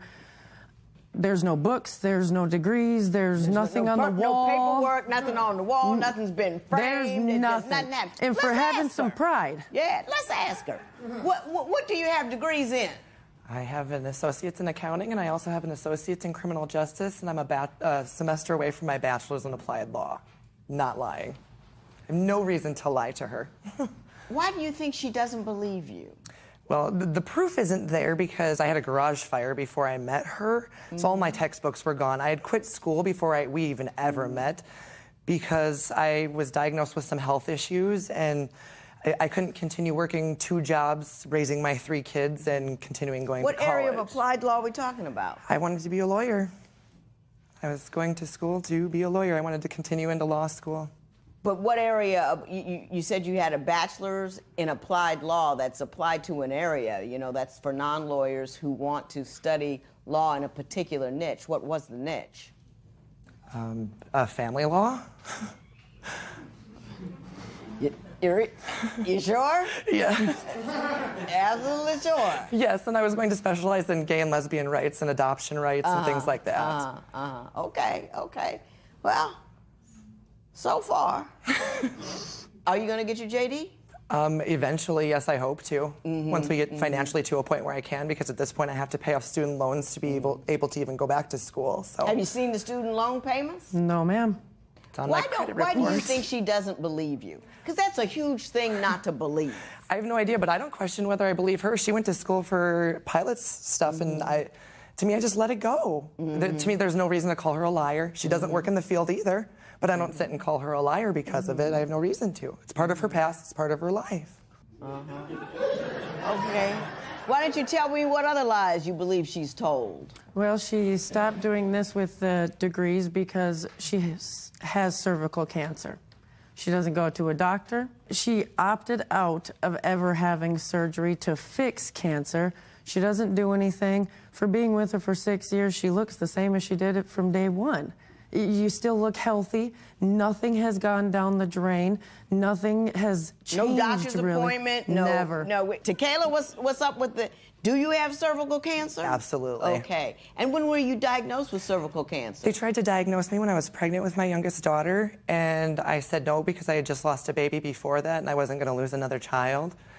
And so when I went back in after having my daughter for my 6-week checkup, they proceeded to do all of the testing and all of that, and I found out 6 weeks after my daughter was born. Okay. And what treatment did you get for it? I opted out because I had to be a mom to my 3 kids. They don't really, my youngest daughter's dad isn't around. So is the cancer growing? Did it opt out with you? What happened? I've just chosen not to know. I'm just trying to live my life. I don't want to. So do you go to the doctor, once a year for an exam? Not really, I guess. I used to up until we got so busy with our lives and the construction business that Tanessa wanted to start. And I've known a lot of people with cancer, many who have died. I've never known anyone who's just opted out of treatment and nothing happened. It's cervical cancer. It doesn't kill you overnight either. 6 years, no treatment. You haven't even gone to see if it's grown or anything. No. If it's progressed. She says I don't she want doesn't to want know. to know. I prefer not to know. It is one of the most curable cancers out there. That's not fair to your daughter. It would be, except I only have 1 kidney, and they told me I'd be on dialysis as well as chemo radiation. I'd be on dialysis, and I pretty much wouldn't leave the hospital. That's what I else do you say. think she's lied about? She always has interviews. She's always got a job, but that first day of said job never happens. She never continues with any of it. It's, oh, I got a job. I'll be at work. Hey, babe, I got a job. I'm going to start this, da-da-da-da-da. Real estate. That's the most recent. Real estate. I said, good, sounds good. I didn't work one day. She was supposed to call them on a Wednesday. I didn't work that day, and I said, hey, you need to call them. No, I'll do it tomorrow. I'll do it tomorrow. Well, then all of a sudden I go to work, and, oh, I called, and they told me now they're not hiring. Takayla, do you have a number of jobs that never quite end in paychecks? Yes, but that I get recruited from places. The gentleman, it wasn't even real estate, it was insurance, number one. And a man from out of state was doing recruiting for the people in our state, and I had called the gentleman that was supposed to be taking me into his office, and he said he was not looking for anyone in his office, and the gentleman that I spoke with was mistaken. That's one. Does this happen often, or because that can happen to anybody? It happens a lot, actually, especially in the state we live in. It really happens a lot. Yes. Okay. Now, I'm not saying she's never worked. Since we've been together, she has worked, but there's like at least in a year, at least 15 times she's going to start a job, but then it never happens. It never really happens. Nope. Something always happens. She doesn't have the shoes for it. She doesn't have the outfits for it. She has to dress a certain way, so then she can't do it. I've gone to jobs just to get them a certain way and explain my situation, and I still get hired. Right, right. Do you see her? Do you see her confusion over there? I sure do. Yeah. Okay. But there's also me. We're gonna get off that for a moment. We're gonna talk a little bit about cheating and drinking. Before we even got married, we had agreed on an open relationship because I want to have a child. Then I got told after we got married that because we got married, I didn't get to have a child because that was a choice I struck down the instant I put a ring on her finger. Is she right about you saying you've given up your right to have children since you married me and we're not going to add another person in the relationship to allow that to happen?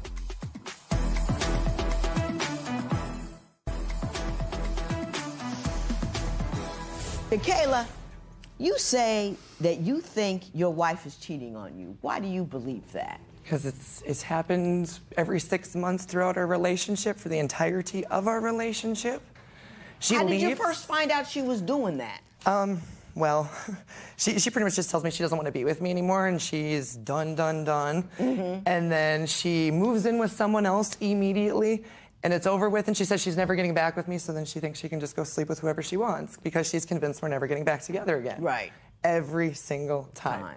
And then you end up getting back together. And we always end up getting back together. And then Now, we got married, and she decided she wanted an open marriage. Did you ask her for an open marriage? Yes, Your Honor, I did. Why get married and ask for an open marriage? Because that to me seems,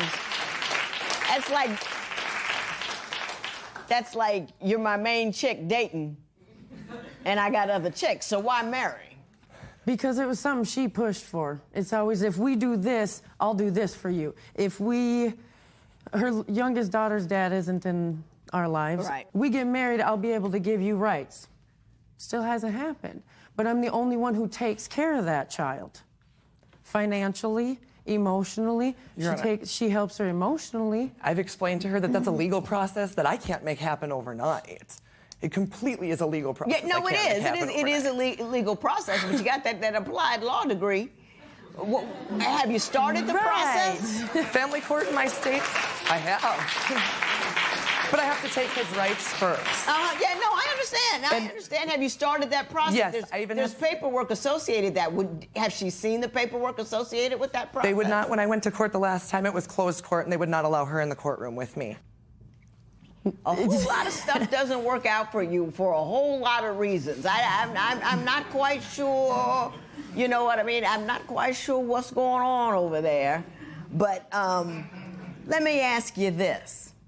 Did she not want to get married when I don't know. She said she did. Married?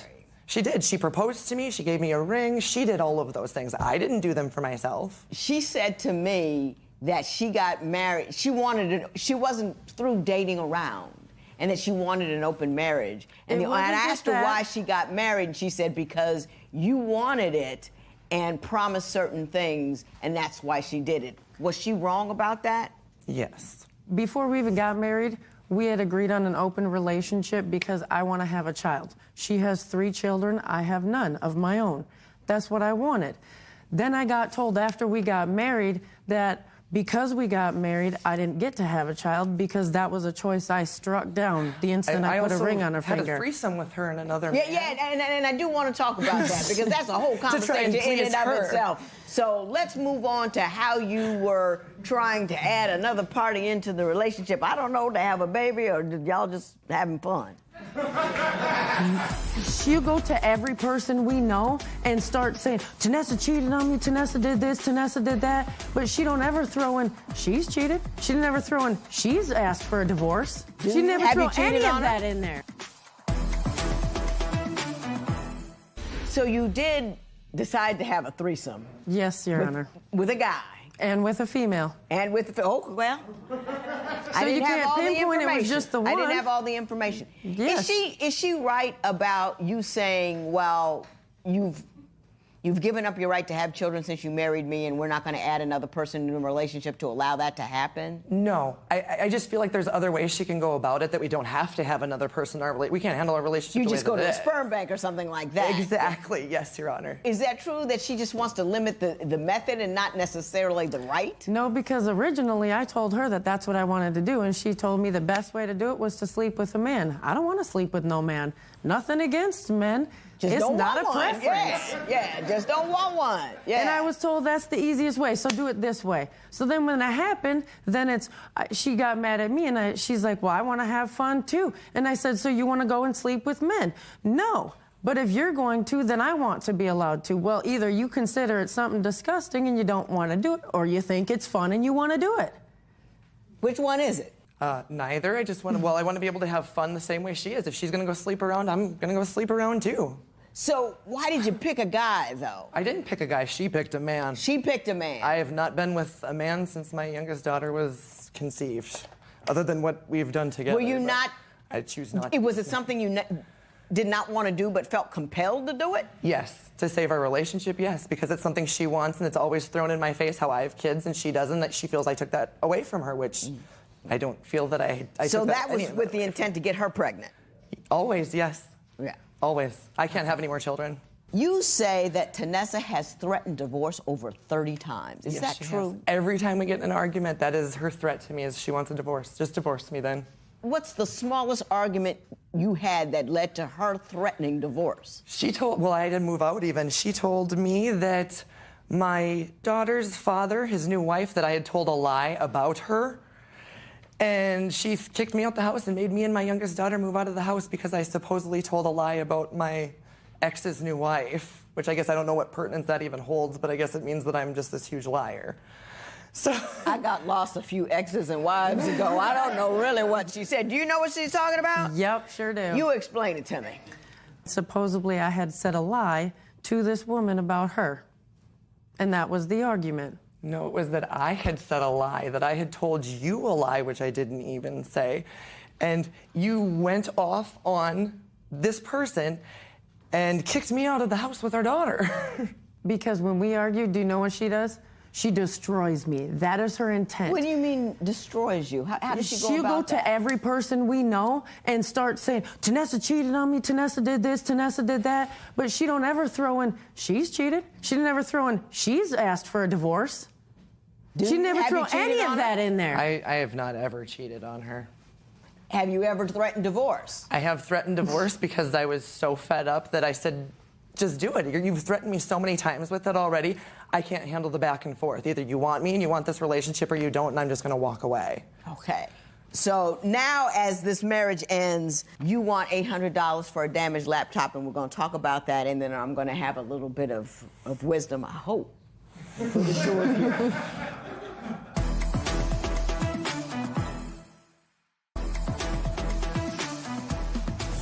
Tell me why you believe I should award you $800 for a laptop. Because that's what I was using to go to school with. And she just wanted to simply watch a movie on it one night because her DVD player broke. So I set up my laptop, she put it underneath the window, left the window open, and it rained all over your laptop. And all of my books were online, and they were in that laptop. All my pictures of my children are in that laptop. Everything. All the books she wants to see are in the laptop she fried. Tanessa, what do you have to say about that? Can I control the weather? I am not God.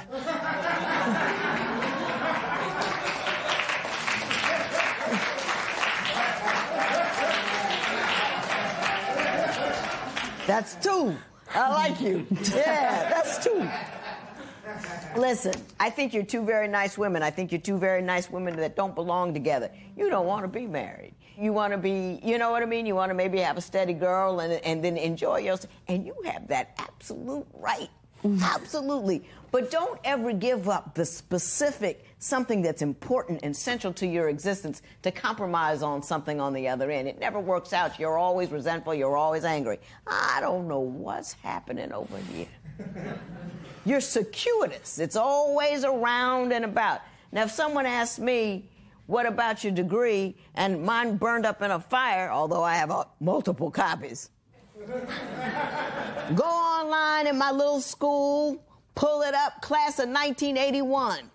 BA, English, boom. That's what I would do.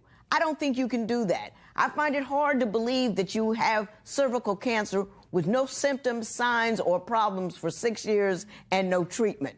I don't believe that you're so cavalier with your body that you wouldn't treat yourself for something or find ways of treatment because you have children and can't afford to die on them, if you can possibly avoid it. So a lot of stuff you're saying, I'm finding hard to believe. Can't catch you in it, but it looks suspect over here. I get that, but I'm happy that you guys are going to party. And everybody, do what makes you happy. Marriage isn't for everybody.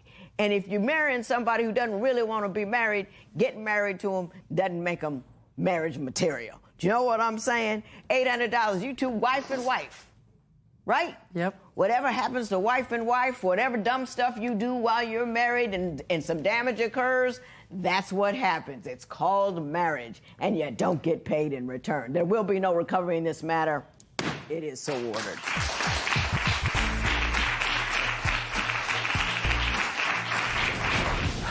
I just don't feel like I got to tell my side of the story even a little bit. So I'm fine.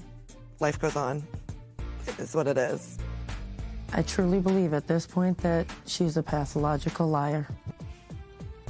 I was told the judge would tell me things that I just didn't understand, how the legal system worked, and it was going to make sense to me after I talked to the judge. It does make sense to me. She is a pathological liar, and that won't ever change. I guess I'm a pathological liar. I guess I'm going to go home, and I guess I'm going to file for divorce from my wife who doesn't want to be married to me anymore and didn't from the get-go. So I just guess I didn't realize how bad it was, so it's horrible.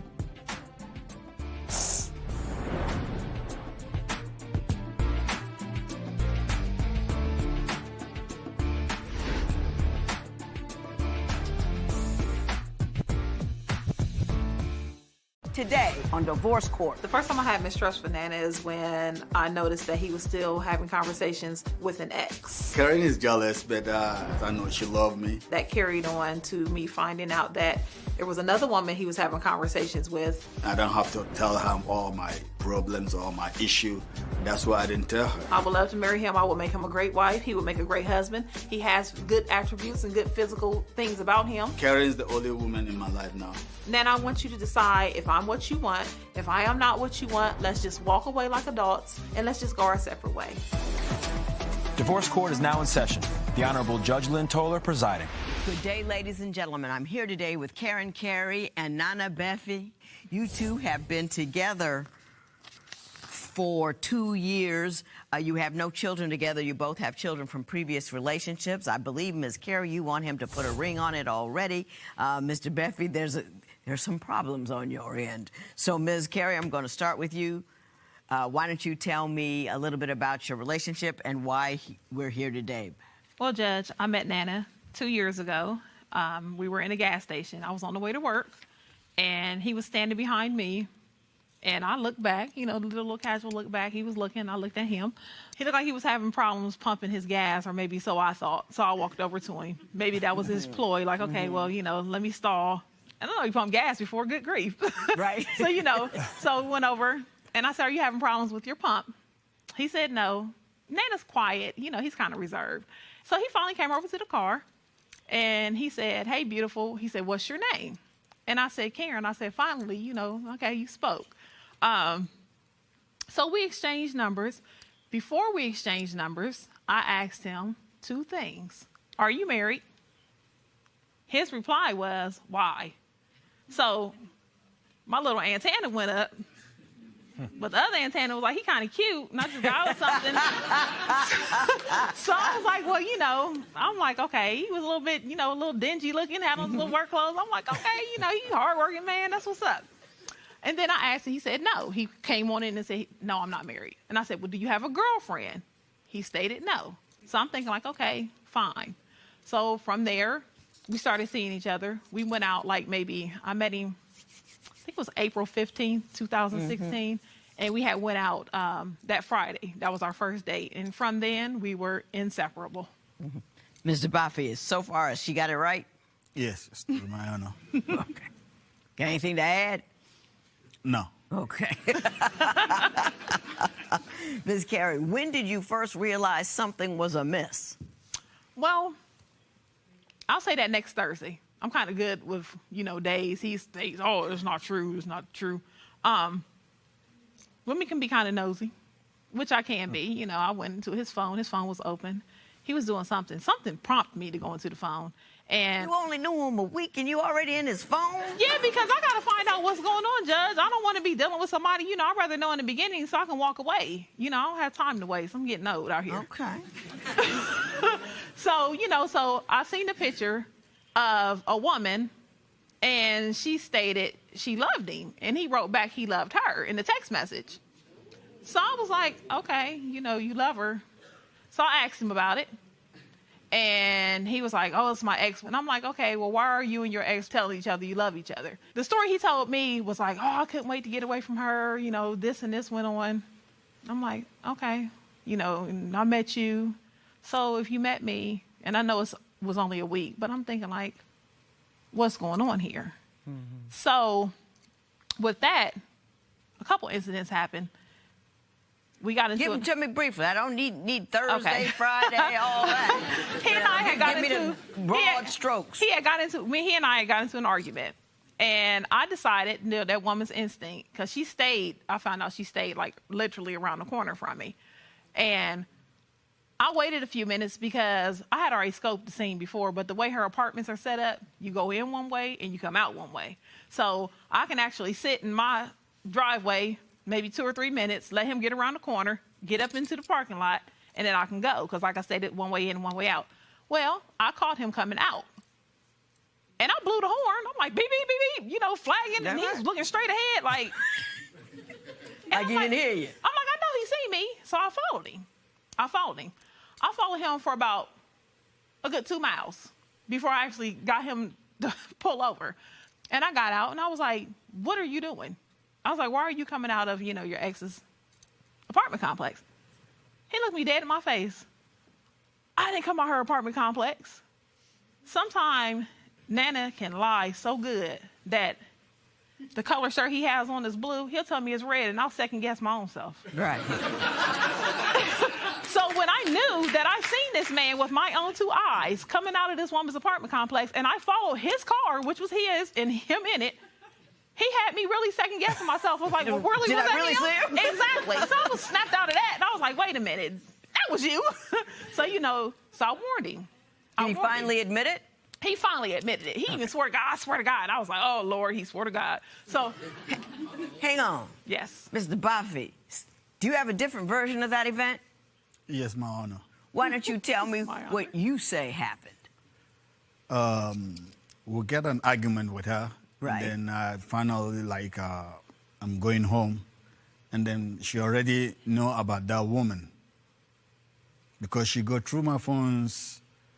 The text message she's talking about, that I love her. Yes, I said it is old text message. Mm-hmm. She find out, but because she's nosy, she want to be... Right, all in like, it. Yeah, and then she said, oh, this is a new one.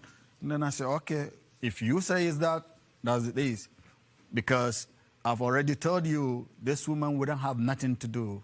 But were you in, did you come out of her apartment complex? Yeah. What were you doing in there? No, I just went there because I want to find her to tell her that she lied about we having sex together. She told her that we having sex. Yet. Yes, that hadn't taken place yet. So you went over there to tell her, don't tell your new woman that you're having sex anymore. Yeah, because we're not having sex. We don't do nothing. Your Honor. We don't even see each other. Over there to tell her that. Exactly. Yeah, we don't even see each other. Yes, we don't even see each other. And then you find out I got you. I hear what you're saying. Yeah. What happened next? Your Honor, mind you, I want to know what was going on. Right. So I contacted her through Facebook. So this lie he's telling right here, talking about he went down there to tell her that prior, that hadn't even, unless he got some kind of deja vu I don't know nothing about. Yeah. Mr. Buffy, let me tell you something. When you're dealing with a woman like this, who's hard on her inspector grind. Yes. You really can't beat the facts. You know what I'm saying? Exactly. You got to play it straight down the middle because she's going to discover it and she don't forget nothing. Nothing at all. So I'm going to take a moment and now I want to turn my attention to what happened next and what alarming thing you finally found out about Mr. Buffy. Like, are you the stupidest man alive? I said, didn't I ask you the first time, do not come back down to this woman's apartment complex? She's trying to kill me.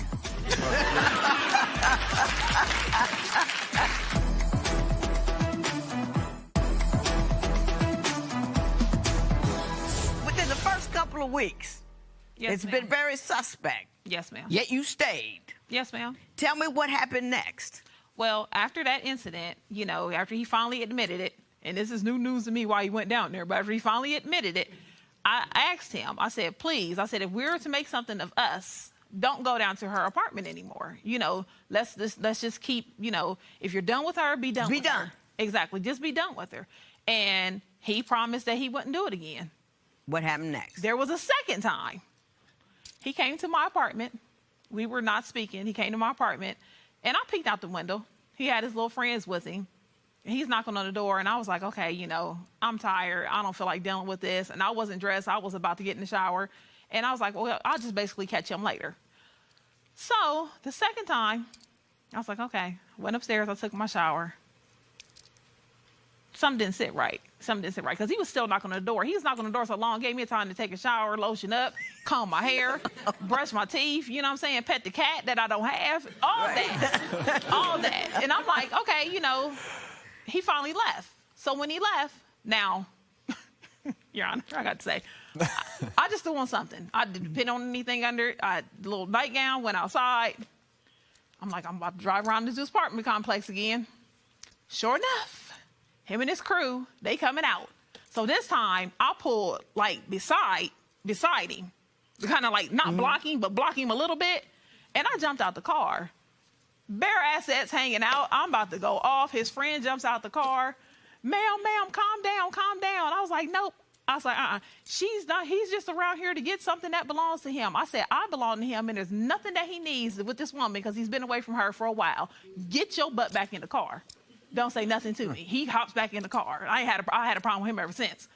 So Nana and I had issues, and I kind of like, you know, are you the stupidest man alive? I said, didn't I ask you the first time, do not come back down to this woman's apartment complex? Why are you here again? I said, you got to be the stupidest. Mr. Buffy, what is your version of that event? Did that happen? Yeah, man. Did she block you in with the car? She trying to kill me.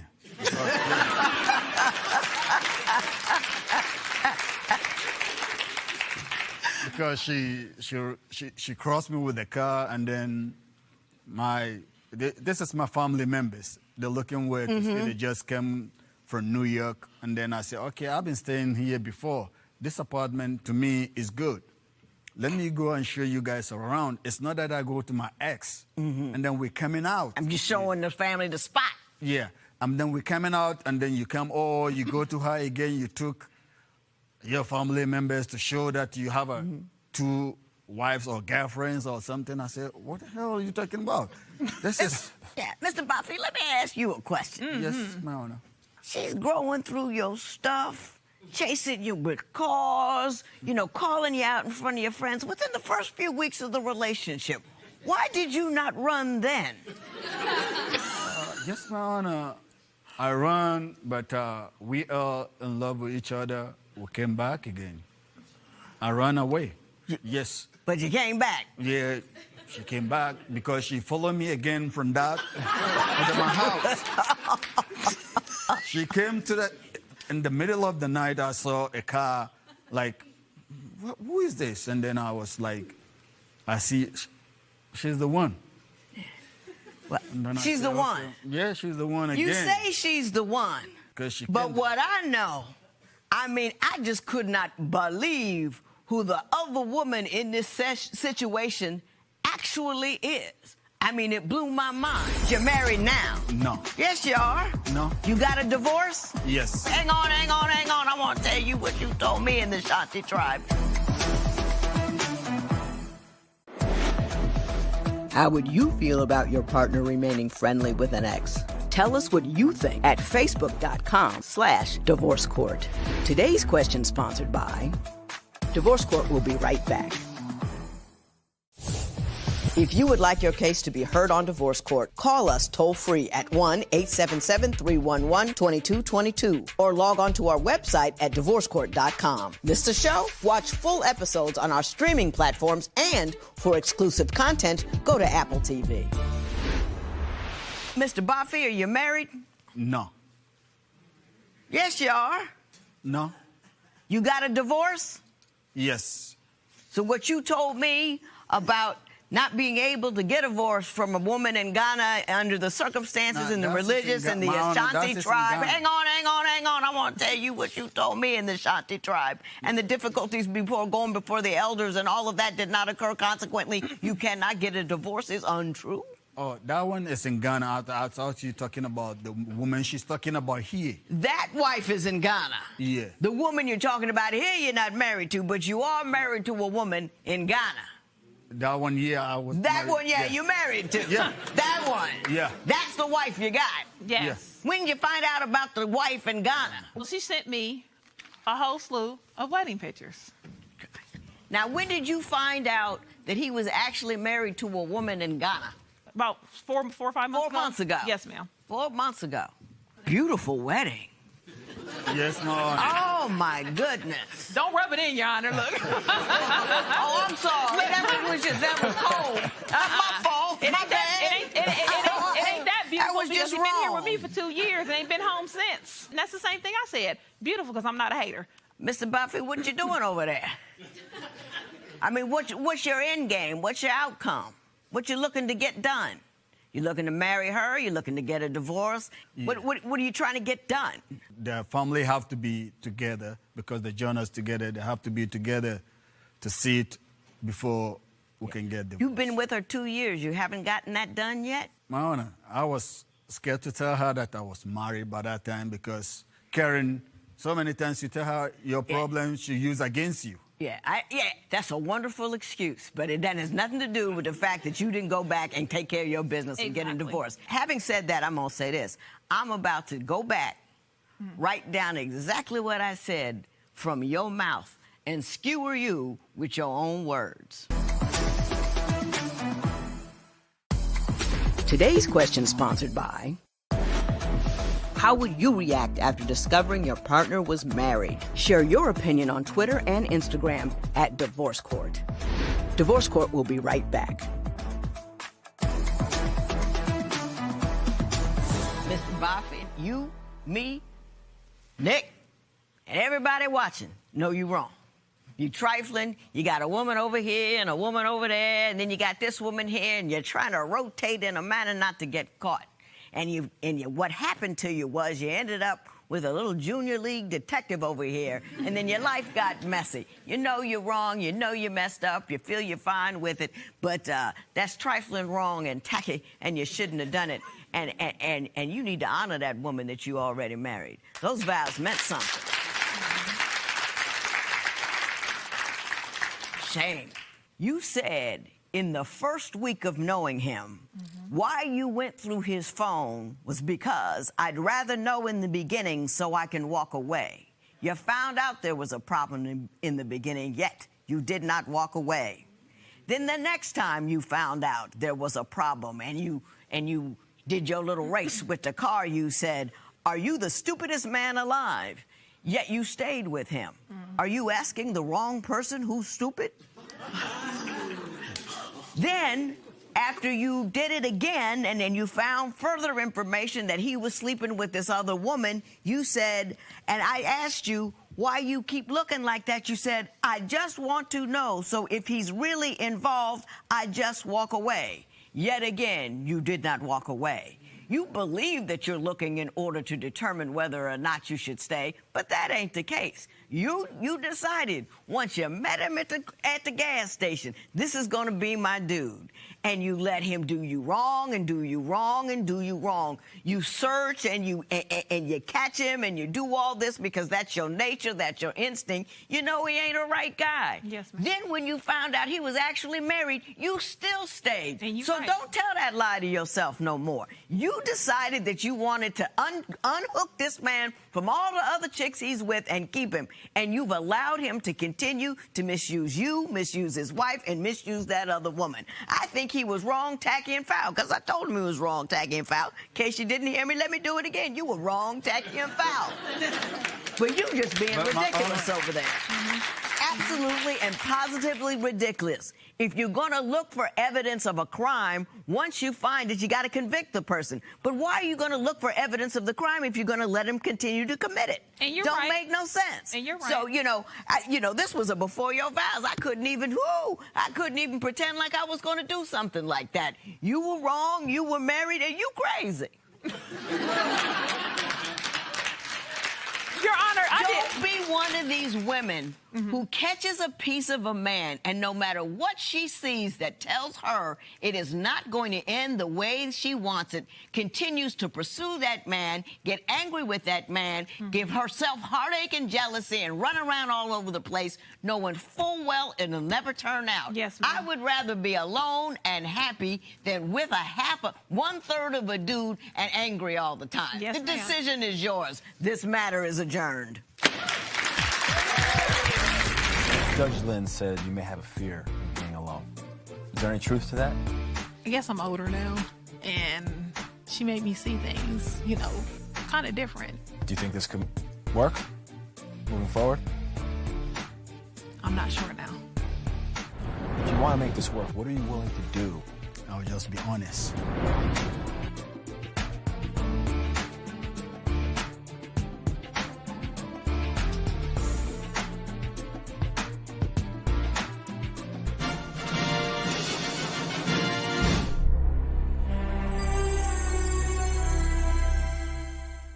Today on Divorce Court. I'm here today because we've been together for 4 years and we are still stuck in the same position where we was the first year we was together. Some of our issues are financial, verbal abuse here and there. We had some issues in the past with cheating and stuff. So. I want the judge to tell Kern that it's time for him to step up. Janae's the woman that I want to spend my life with and be with nobody else.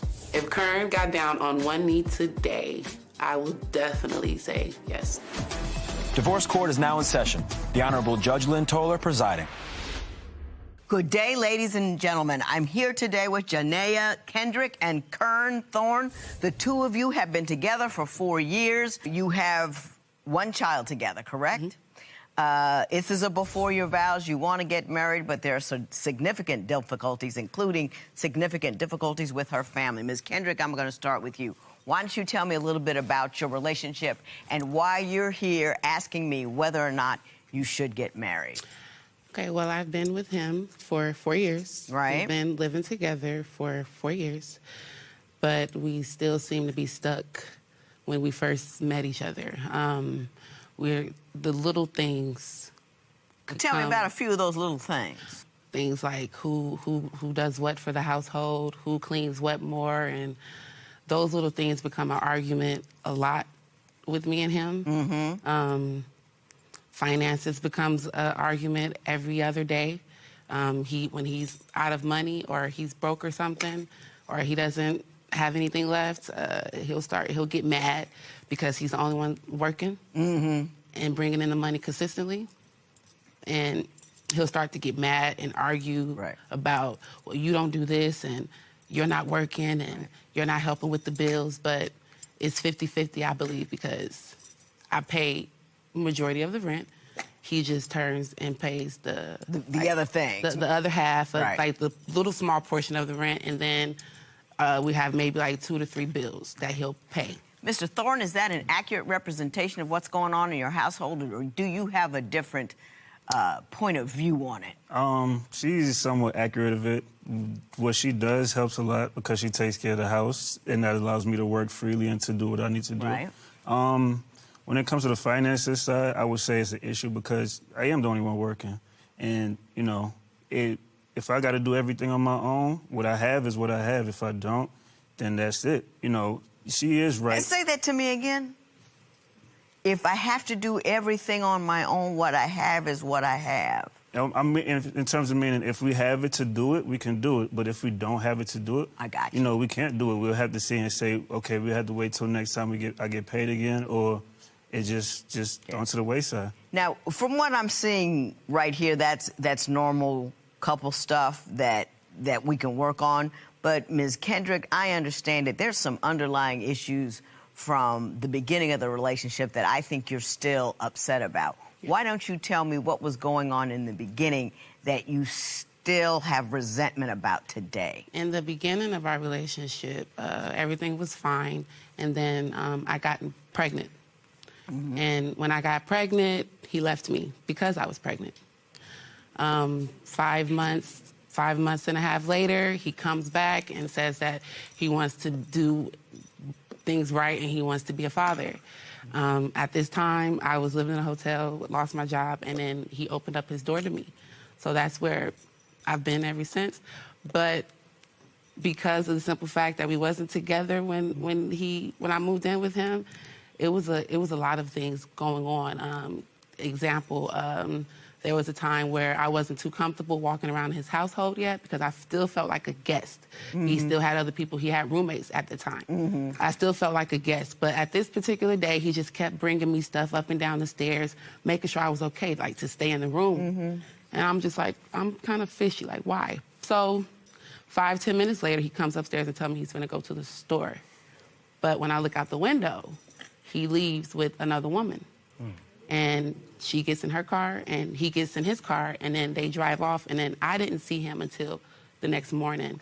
How I got in contact with him, I had to call her phone because I went through his phone plenty of times. I've seen him talking to me. Went through his phone plenty of times. Yeah, I have. I've seen him talking to multiple women. I'm an investigator. I like to put stuff down, so. But were you living there but not together at the time?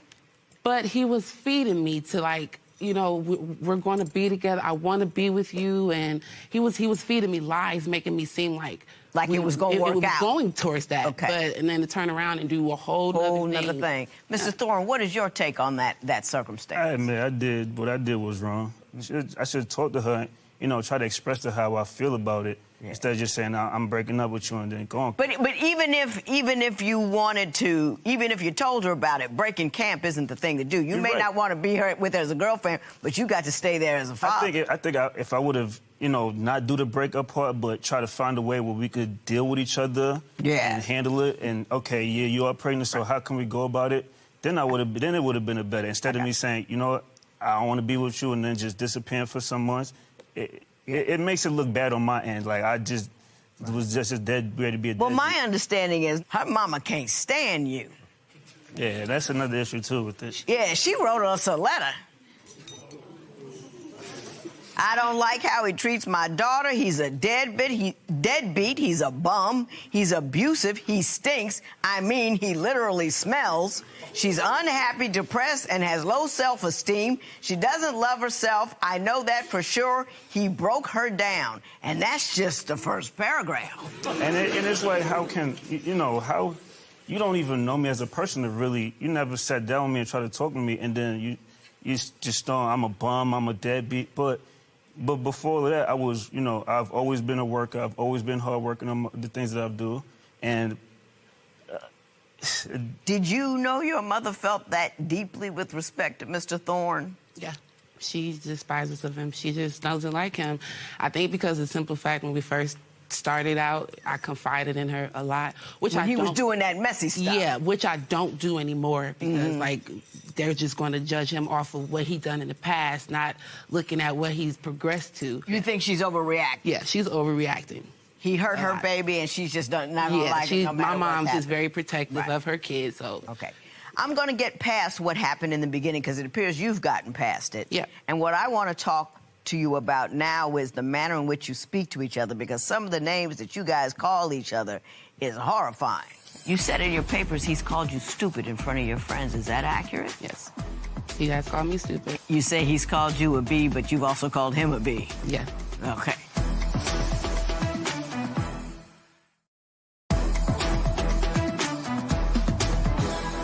Ms. Kendrick, you say Mr. Thorne says some outrageous things to you when you argue.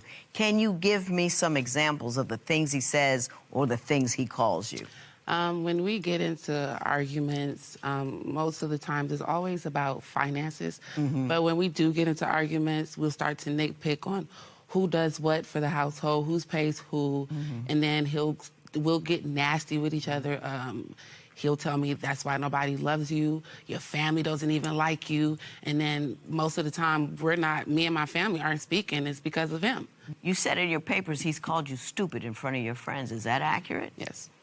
He has called me stupid. And you say he's called you a B, but you've also called him a B. Yeah. Okay. Yeah. Mr. Thorne, is what we're talking about accurate, or do you have another story to tell? We both, when we get into it and we both argue, we both just... It gets ugly. We'll just argue. We got into... we were talking the other day about, trying to get a vehicle and seeing about that. And from us talking about seeing about getting a vehicle to us just arguing out of, just off a few... Let's talk about the money. Tell me how the money thing works at your house and the things that he believes you ought to be doing that you're not. He just wants me to work. He just feels like honestly, I think like he feels like I've never worked since we've been together, which is not true. I've always had a job. This is probably the first year that I haven't had a job, that I haven't been working. So he'll just belittle me and make it seem like, okay, well, we can't go out. Why don't you have a job? I mean, sometimes, I know it's nice to have that 1950s version of life, but sometimes in this man's America, it does take two incomes. Well, see, at first, he was okay with me. It was like, okay, I'm okay. You're helping because my son, he has special needs, so that check goes towards rent every month. So he doesn't have to worry about a big chunk of rent every single month. Because your child has special needs and disability because of it. That comes from me. If it turns around and he can't do something to make something happen, like he doesn't have to worry about food. I do that stuff. So it's like it's 50-50 when it comes to things like that because it's... Mr. Thorne, what do you think about her contribution to the household financially? It's a lot. It's a lot because, like she said, if I had to worry about the rent on my own, I would have to, take money from one check just to make sure that the next check have enough. And, that would be difficult. It's a little bit difficult how it is now, but it will be much more difficult if I had to worry about the rent of my home. But do you have some concerns over her not contributing more substantially? I more or less want her to work so she could have that confidence in herself. Because when we going through it and we don't have no money, the first thing she's always ready to say is, gosh, I wish I had my own job. I wish I had my own money. And then when I say, okay, go ahead and get you a job, the next thing that she'll come back to me is, well, I'm going to get my own and you just going to get out. You got to go. And it's like, I want you to have your own so you can feel confident in your own money. You don't, you know. Well, does she harp on you about how much money you bring in then? No, she doesn't come at me about the money. She comes at me about more or less being able to provide her some money to do the things that she want to do for herself or the kids. And do you get on him about how much he can bring home to you so you can do stuff? Not all the time, but sometimes. But you do it. Sometimes, like not. Do it, especially not when all the time. When has she asked for something like my hair outrageous done, or ridiculous? I would say, like man, nothing I would ridiculous. Say, it's my nothing. hair done, my nails done, certain things that women want done. Like I got to do it myself. He doesn't do it. I'm going to expose myself as a court low on estrogen. If money's tight, your hair don't need to be done, nor do your nails need to be done. None of that is essential. You got a special needs kids. You're getting disability on that. You guys are just making it. Hair and nails is not essential. I know I'm going to get hate mail for that, but hair and nails is not essential. And if he's tight and it's hard, you should let that go. But then if he doesn't have it, I would get it myself. How much savings have you got? I mean, like, how much savings have you got? It's not I don't have any savings. I don't have anything. You can't have children and not have savings. If you're, whatever, you should have a jar called hair and nail money. And every time you feel like getting your hair and nails done, you take that money and put it in that jar and put it in the bank. Don't have an impoverished mentality. There's all show and no go. My understanding is, Miss Kendrick, you are waiting for that ring. Let me tell you what your mother told me. She said, I don't know why she's waiting on a ring. She's still married anyway. Are you still married?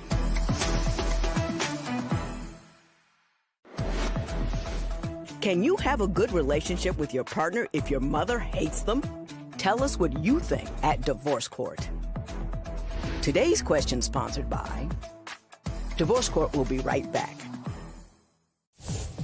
If you would like your case to be heard on Divorce Court, call us toll-free at 1-877-311-2222 or log on to our website at divorcecourt.com. Missed a show? Watch full episodes on our streaming platforms, and for exclusive content, go to Apple TV. You waiting on a ring? Wondering what's taking so long? Yep. Maybe we should ask him. Mr. Thorne, what do you think about marriage? I'm open to it. My mother was married I'm 29, so she was married for her whole life. So, for me, I've seen how it is to have that family structure and how it is to be in that. So I would want that for my kids and for myself also, You say you're open to it, which means the idea of it is nice. Are you open to it with her? Yes, I am. I am open to it with her. Is there something holding you back? I just feel, I would say the little small issues that we have, I would say one of the issues that we will have is her family. Like, because, outside of the kids that we have at our house, is her other two kids. Right. And for me, I would want them around too. I don't want them to just say, the two that we have is all perfect and everything, and they're not there, Right. I would want them around so they can have the same. Are they around? No. They can't come around because he's there. Your mother won't let them come around because he's there? Yeah. Wow. Her mother really don't like you. Let me see what else she said about you. She said, my daughter would be okay financially because I own several businesses and she used to be administrator, but when she was, he used to have him just chilling at my stores, and I'm not having him chilling at my stores, so she can't work there because I don't want him there. I mean, Mama really don't like it. In terms of her working with her mother, she have problems with her own mother working there. She will, if she has something to do in terms of her son. A prime example, she was working there 1 year, and she'll have to go back and forth taking her son to the doctor. Right. And in terms of her mother saying, "Okay, it's okay," the first thing she's saying, "Oh, you're gonna get fired. I'm gonna fire you." Right. And it's like, what's the point in if I'm working for you and, you know, I have a situation I'm telling you in advance, not just a day, but days in advance that I have to do this, and you turn around, oh, you're fired, then it's like, you know what, I'd rather go work for somebody else and be able to do the things I need to instead of saying, oh, you're fired, because what's the point of doing it if you're going to threaten me every single time I have something to do? So you're waiting on a ring. You're waiting on things to get less thick. Let me tell you what your mother told me. She said, I don't know why she's waiting on a ring. She's still married anyway. Are you still married? I've been separated for several years now. But not divorced? No. Were you aware? I was. I've been aware of it. What you waiting on a ring for? Shouldn't you be filing some paperwork? Yeah, that too. That's I mean, yeah. I think we just haven't put no time into just saying, okay, let's do that and see, because, you know. Y'all don't know what's important. You putting in time to hair and nails and not like, I got this new man. I said, that would be my divorce filing money. You know what I mean? Yeah. I'd get that right so my kids could get right so I could get with my man. Right? You're right. Yeah. Am I overly practical? No. I'm just right. Today's question sponsored by... How can you change the minds of your partner's family once the well has been poisoned? Share your opinion on Twitter and Instagram at Divorce Court. Divorce Court will be right back.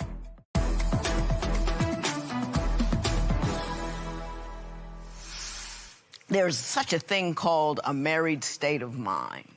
And a married state of mind, and when it's you and me, and then it's them. And them includes the children. You love them. But it's you and me on the same page working hard for one another. It's you and me fighting the money, not you and me fighting about the money. You know, if you want extra things in your life, that you could work. And so don't blame him for not having the extra things when you didn't choose that option. When you're married, sometimes there's stuff that you want that you don't get because you simply don't have the financial wherewithal to get it.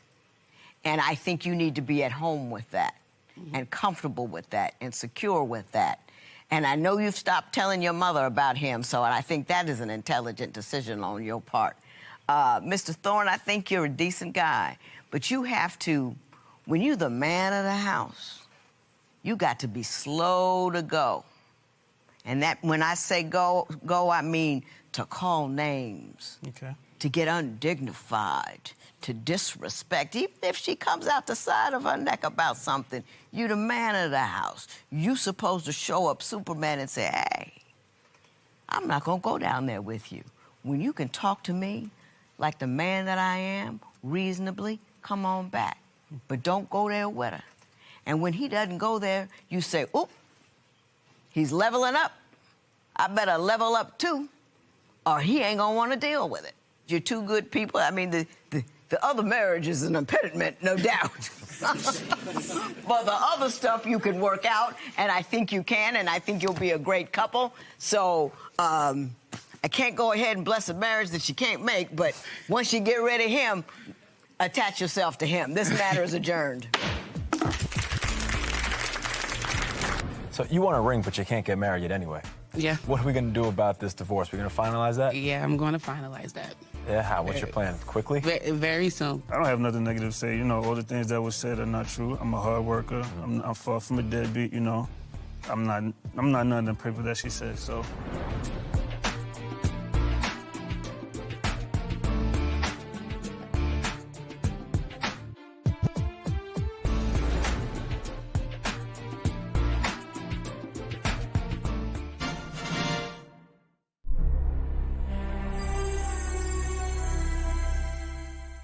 Today on Divorce Court. I'm here at Divorce Court because I'm tired of being married to Darquan, tired of his cheating, lying, and not helping me take care of our kids. When I first met Giovanna, she was an angel. Now she just a pain in my butt. I'm just being accused of cheating all the time. I really want the judge to tell Darquan that he needs to grow up, be a man, and financially support his kids. I want the judge to say to Giovanna, be more supportive of your husband, and when things get rough, don't talk down on him. Darquan, I want to get a divorce. I'm not in love with you anymore. I'm done. Divorce court is now in session. The Honorable Judge Lynn Toler presiding. Good day, ladies and gentlemen. I'm here today with Giovanna Kendrick and Darquan Ellis. The two of you have been together for 10 years, married for 3. You have 2 children together. You are here on a divorce case. Mrs. Kendrick, you are hot about a $375 game he bought when I believe you were in a shelter and he bought a game off your car. So you hot about that and you want that back. But before we get to that, Mrs. Kendrick, why don't you tell me a little bit about your marriage and why we're here today?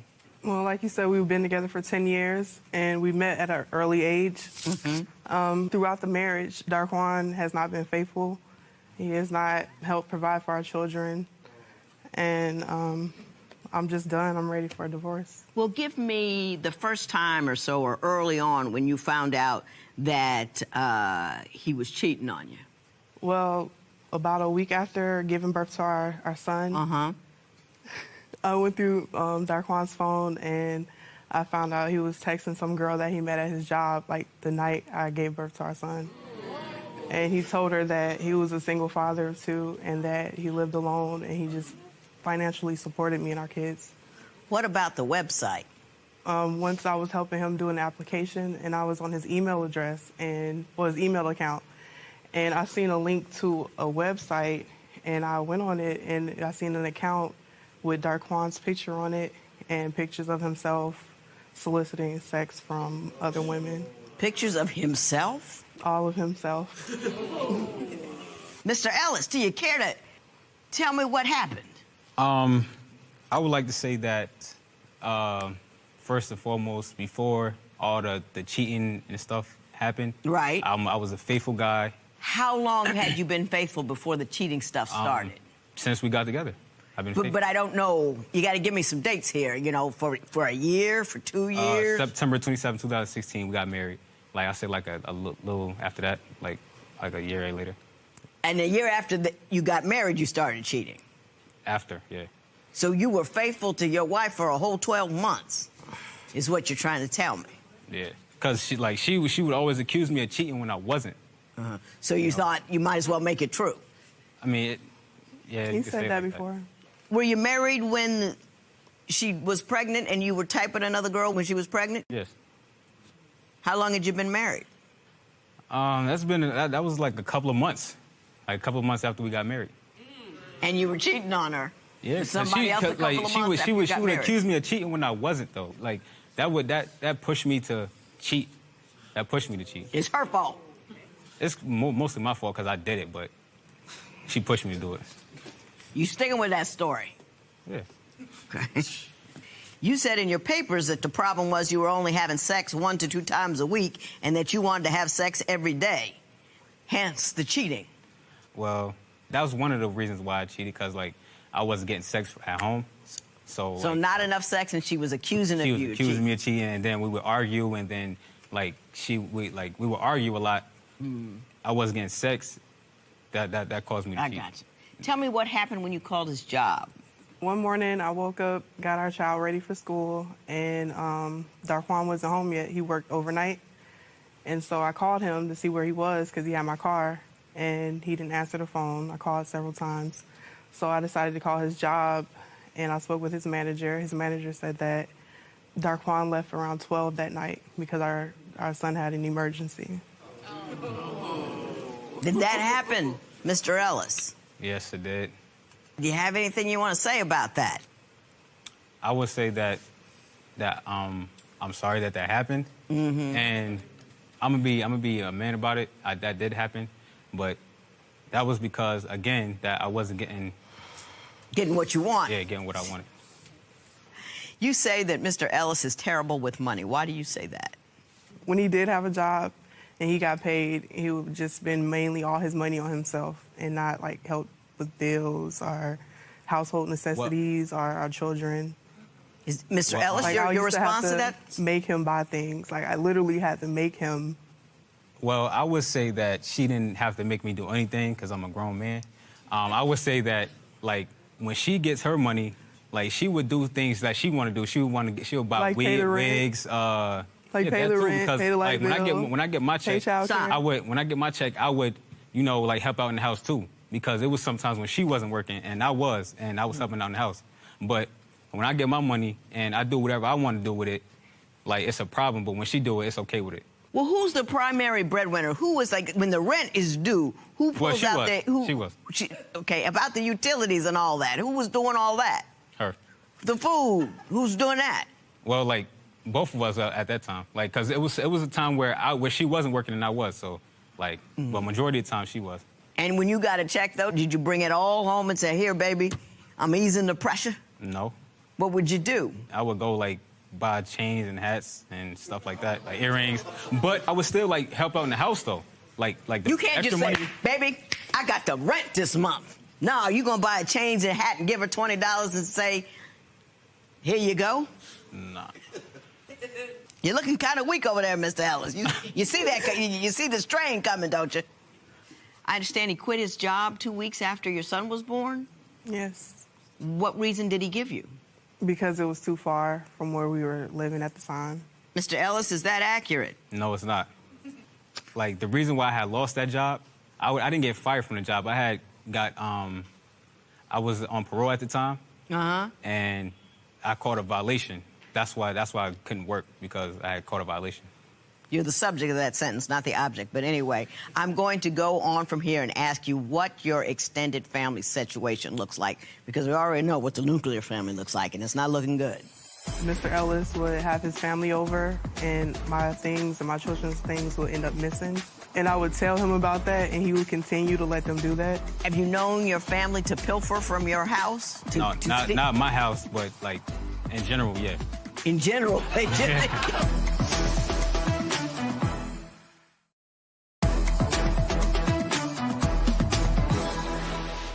Mrs. Kendricks, you say you have a problem with his extended family. Why don't you tell me why you have a problem with his family? Well, for one, like when I would go to work, Mr. Ellis would have his family over, and my things and my children's things would end up missing. And I even seen, like, his family on Facebook with some of my property. And I would tell him about that, and he would continue to let them do that. Well, not that you're accountable for what your family does. He was there. Does that story sound at all true? The only part of that was true was when one of my family members had my daughter's jacket. And I asked for it back, but they gave it back with no problem. But have you known your family to pilfer from your house? Not my house, but, like, in general, yeah. In general? Your family is involved in theft? Yeah. Yeah. Did you two ever argue about how much access they had to the house? Yes, we have. And what was her concern? She didn't want him in the house. Because? Because of stuff that was going missing that I wasn't aware of, but she was. Because I don't keep up with her things. Yeah, but did she tell you about them? Yeah, she did. And I would tend to, like, brush it off to, like, I see it with my own eyes, like, because one time when she, like, the jacket situation, she had went on my family member's page and seen the jacket. And she brought it to my attention, and then, like, that's when I was like, oh. So you just wouldn't believe her? I wouldn't believe it. You know your family has a tendency to pilfer. Not my whole family, just, like, certain individuals. But you have to see it with your own eyes. You just wouldn't believe the woman that you're living with. Yeah, because that individual wouldn't do it to me, so I wouldn't believe it until that day she showed me the picture. You say his family says that you're a fake and you're only about money. Explain that to me. Well, like I said, we didn't get along, so, like, I didn't believe in some of the things they did, so I wouldn't talk to them. I wouldn't like to go around them. So for that, they would call me fake or whatever. Did you ever try to help the relationship between your wife and your family get a little better? Yeah. What'd you do? Like, times where we be in the like living room talking and stuff like that, I would, like, tell her to come outside, come in the living room and, like, sit and mingle with us, and she would just be, like, in a distance, like, by herself, antisocial. Well, that doesn't help. Why don't you tell me, Mr. Ellis? I've been banging on you for a minute. Why don't you tell me why this marriage is ending? What has she done that you say causes this union to be untenable? When she get angry a lot, she tends to talk down on me. When you say talk down, give me an example. Like, she would say, you a little boy, you don't take care of your family. Just like stuff like that, like negative stuff. Do you say those kind of things to him? I did. Does it help? It didn't. And that's one of the reasons why I was pushed to cheat too. Oh, okay.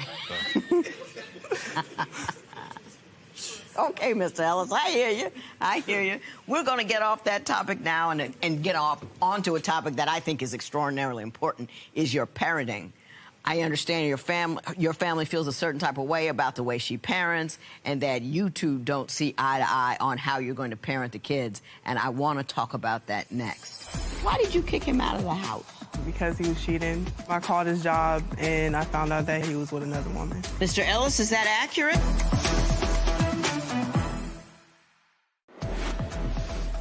Do you think high school sweethearts usually make good spouses to each other? Tell us what you think at Divorce Court. Today's question sponsored by Divorce Court. Will be right back.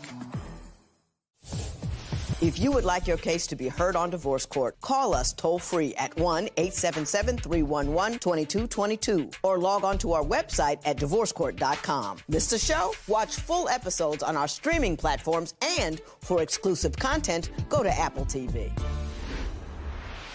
Your family doesn't like the way she parents. Why? Do you know why?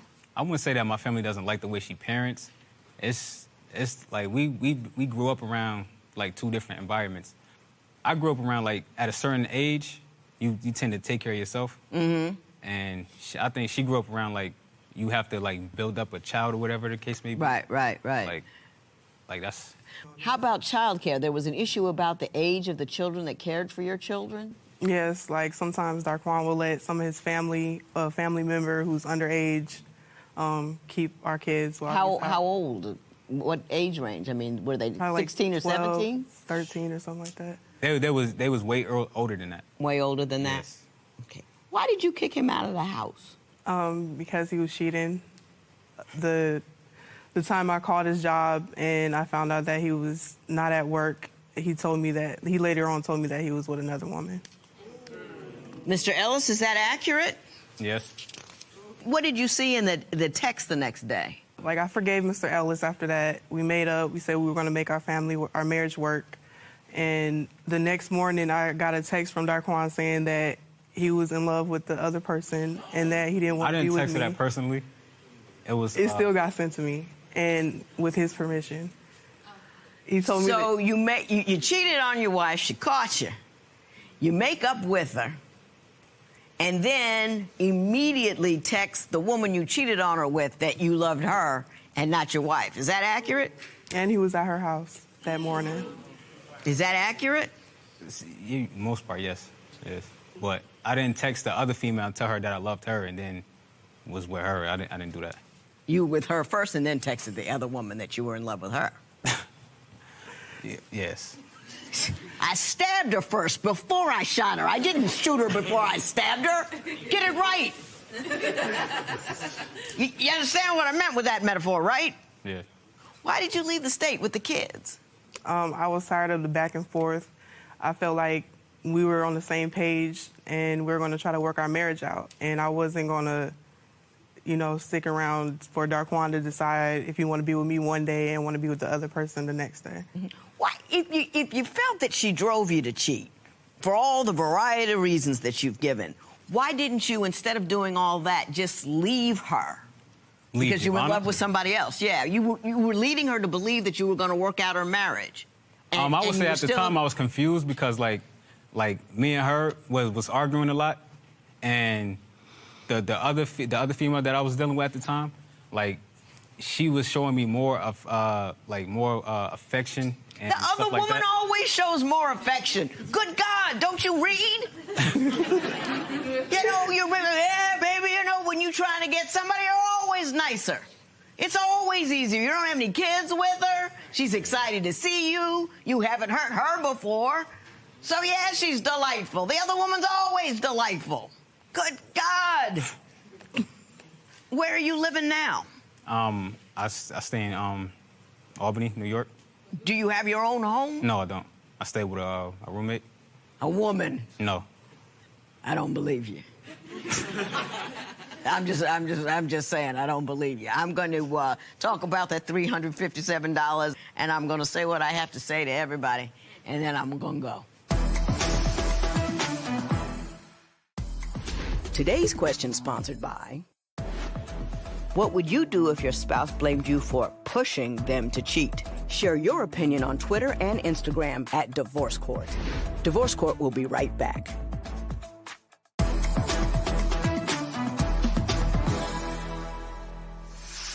So at the beginning, you said, at this case, out of all the stuff you want $357 from him because he bought a game system while you were in a shelter. Please explain that to me. Well, I feel like the situation was wrong. Darquan knew that we were in a messed-up situation, and he took advantage of the fact that I left my debit card at home trying to save money so that we can get a place and purchase the game without me knowing.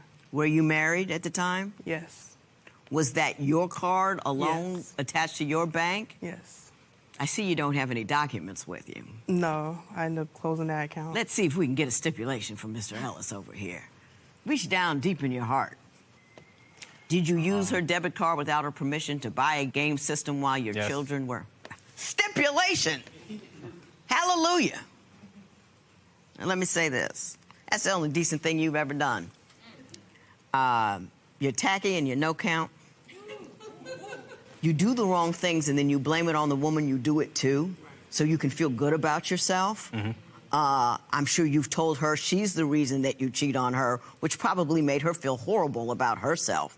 She tried to figure it out, wondered what was going on and how she could make it better. And even though you did it to her over and over and over again, she tried mightily to save that marriage, and you kept messing with her. And right to the very end, you made up with her after you cheated on her and texted the other chick the next day. I mean, you had absolutely no intention of being a right guy. You had absolutely no intention of being a good dude. And I mean, whoo, how do you live with yourself? I don't know. Do you have daughters or sons? Both. Do you know what your daughters are going to bring home? They're going to bring home a carbon copy of you.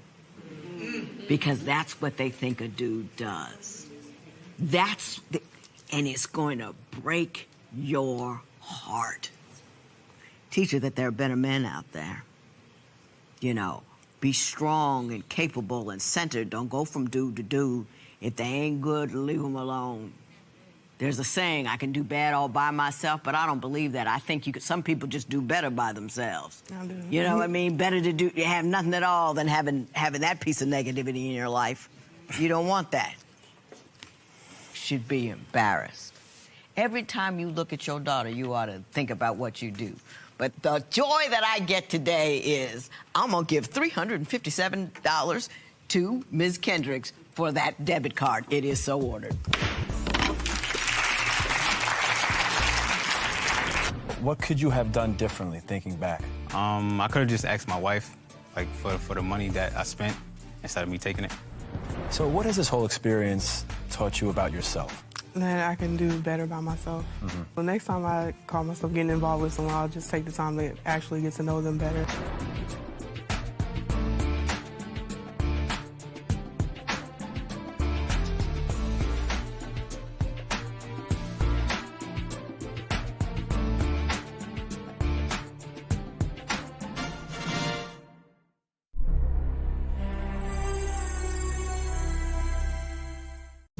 Today on Divorce Court. I came to Divorce Court because I want to know if my fiance is cheating on me. I came to Divorce Court today because I want to stop being controlled by my fiance. Jonay doesn't want me to work, and that kind of makes me feel like a rat trapped in a cage. Terry Jo says I don't let her work, but we had already made an agreement that she would stay at home and take care of the kids while I go out and make the money. I want the judge to tell Terry Jo to stop lying and just be truthful with me. I think our biggest issue is trust. If this issue isn't resolved, it's going to end up breaking us apart. Before we get married, Jonay has to stop controlling me. Divorce Court is now in session. The Honorable Judge Lynn Toler presiding.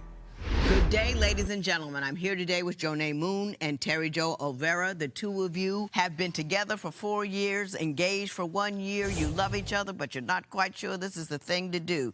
So what you've done is you've come here, you filled out my compatibility test, you gave me your marriage license with permission to tear it up should I think your union is ill-advised. Mr. Moon, I'm going to start with you. Why don't you tell me why you love her, you're thinking about marrying her, but you're not quite sure?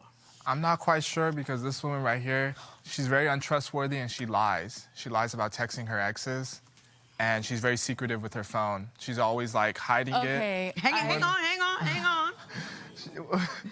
You see what kind of ride this is gonna be already. When we're in bed, like we're like cuddling, she'll always like put her phone to her face to like make sure I don't see like who she's texting or what she's doing on her phone. What's her phone doing in the bed anyway? Y'all young people don't know what to bring to, well.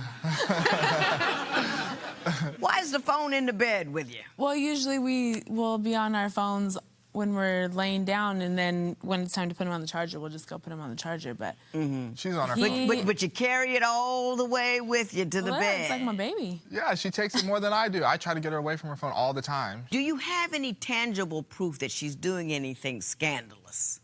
I mean, she's attached to her phone, but you could say that about a whole lot of folk that just don't want to give it up. Well, there was this one day I was getting ready for work, and like there was this person like that kept texting her, and I caught one of the texts and it said like, meet me at this place at this time. So I went to work and it was bothering me.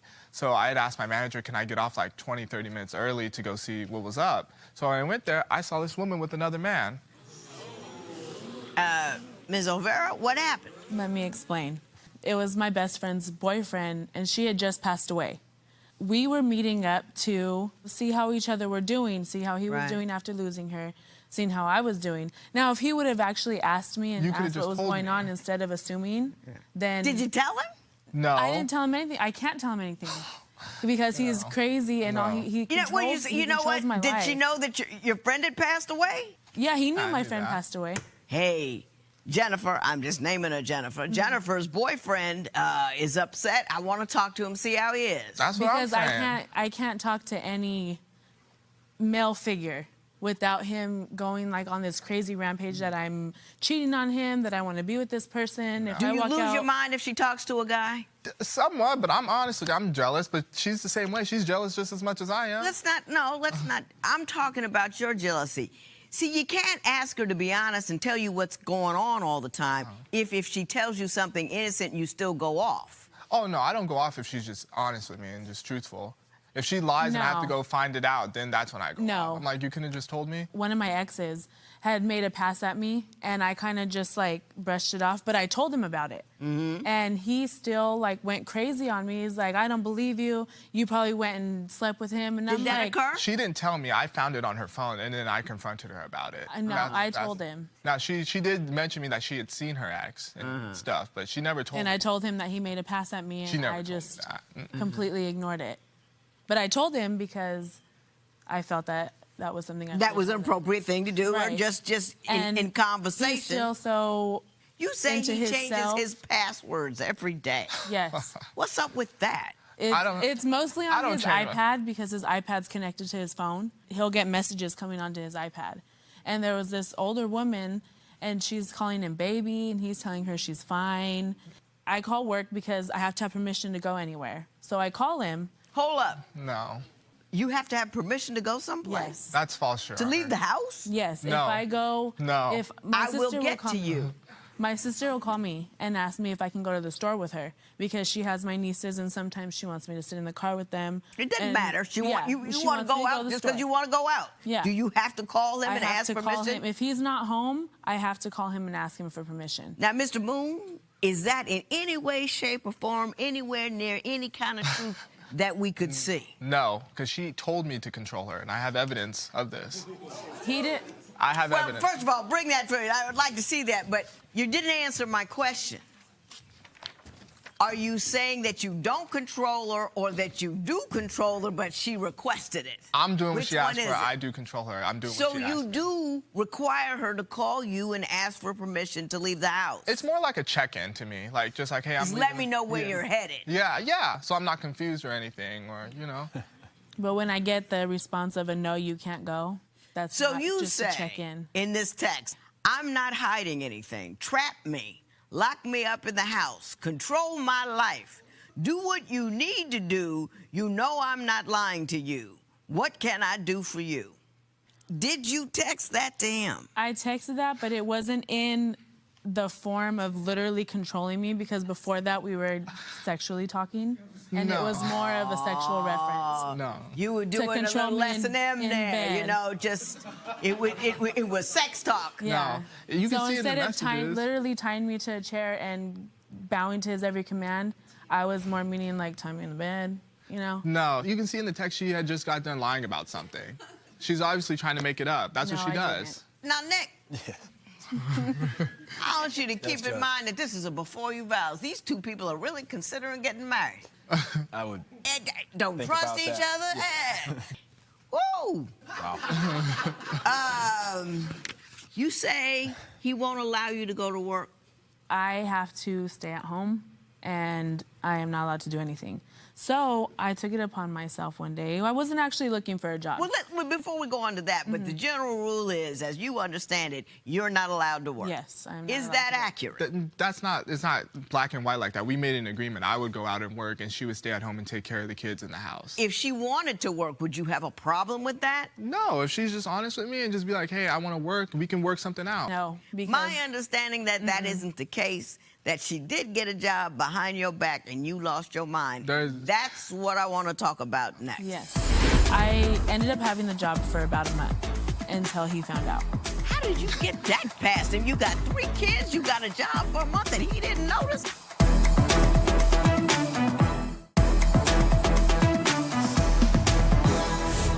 So tell me about the time you went and got a job and he found out about it and he lost his mind. One day I was just kind of scrolling on Facebook, and I seen that one of our diners was hiring. So I applied, didn't think I was gonna get the job. I was like, okay, you know, just for the hell of it. I ended up getting an interview, and so I went in and they actually hired me. I passed all the screenings and everything. I ended up having the job for about a month until he found out. How did you get that past him? You got 3 kids, you got a job for a month, and he didn't notice? I kind of told him I had to have a certain schedule, so I would go off of his work schedule. So while he was at work, I was at work. Oh, okay. Yeah. Okay. Mr. Moon, tell me, how did you find out she had a job? So I was working one day, and my friend, he had texted me, and he was all like, hey, tell your girl congratulations on the new job. And I'm like, new job?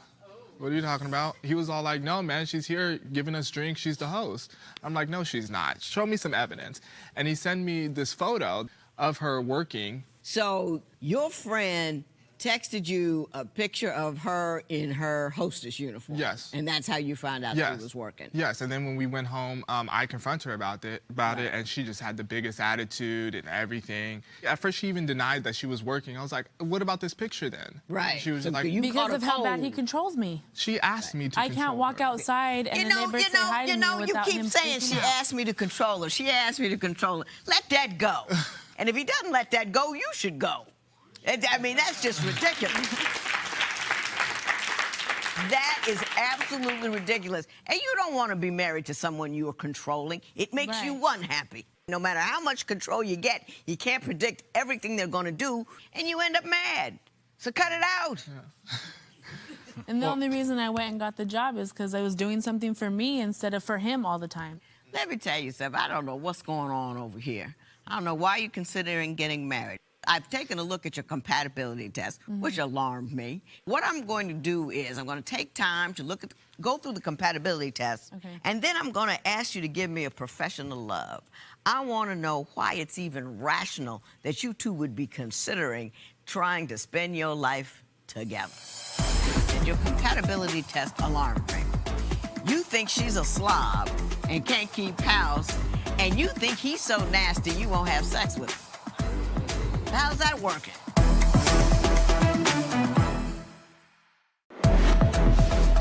Would you stay with a person who wants to control you? Tell us what you think at facebook.com/divorce court. All right, Judge Lynn, we have a viewer's question ready for your judgment call. My wife doesn't approve of me picking up my children at my ex's house, and she doesn't allow my ex to drop off the kids at our house. Should I refuse to cooperate with her demands or just find a neutral location? You need to tell your wife that Judge Lynn said she needed to get her act together, stop being so insecure, understand that you had a life before you were with her, and behave like she's a grown woman and let those kids get dropped off at the door. Okay, Judge Lynn, another viewer's question ready for your judgment call. My wife had a baby outside of our marriage during one of our separations. I feel like I don't have to take care of her child if we get back together. Is it wrong to feel that way? It's wrong to do that. I can understand your resentment and not wanting to, but think about it this way. That child had nothing to do with the way they got brought into this world. So you're gonna have to care for it like you would care for your own. Today's question sponsored by Divorce Court. Will be right back.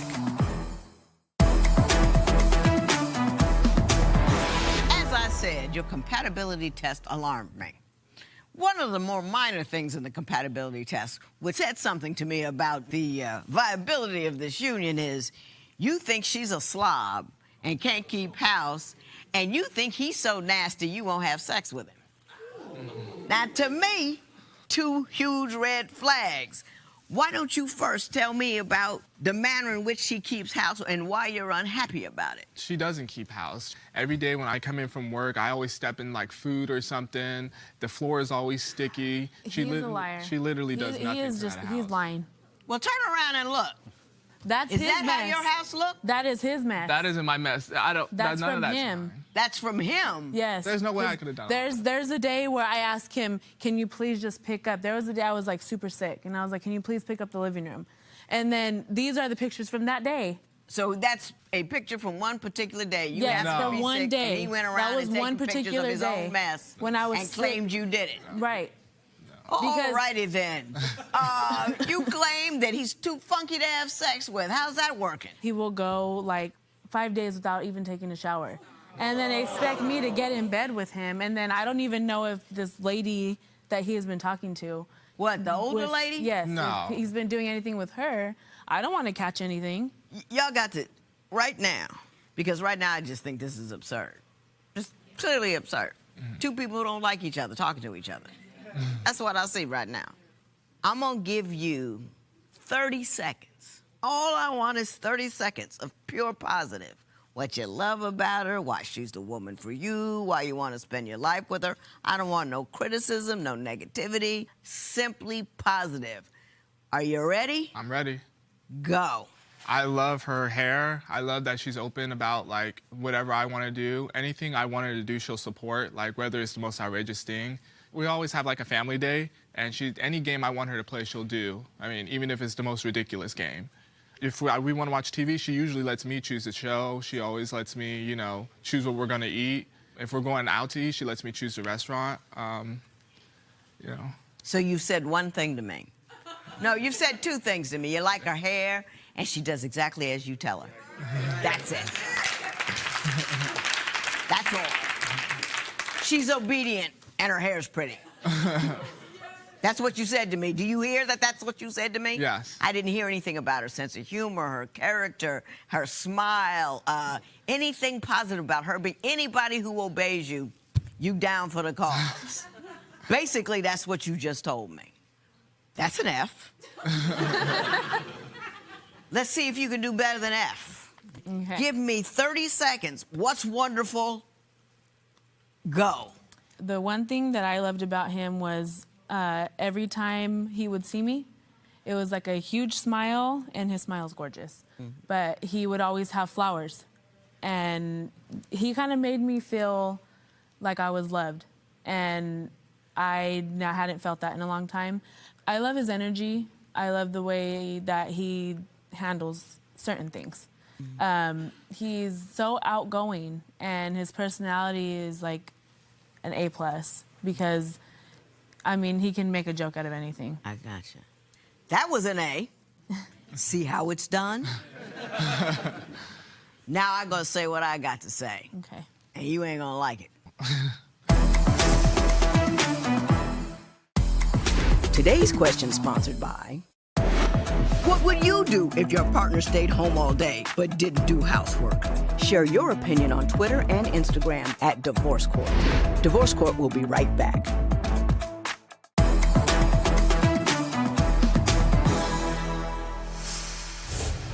I'm not really sure if you guys are really serious. I don't know if you just came here to, give me a giggle. But on the off chance this is real, run.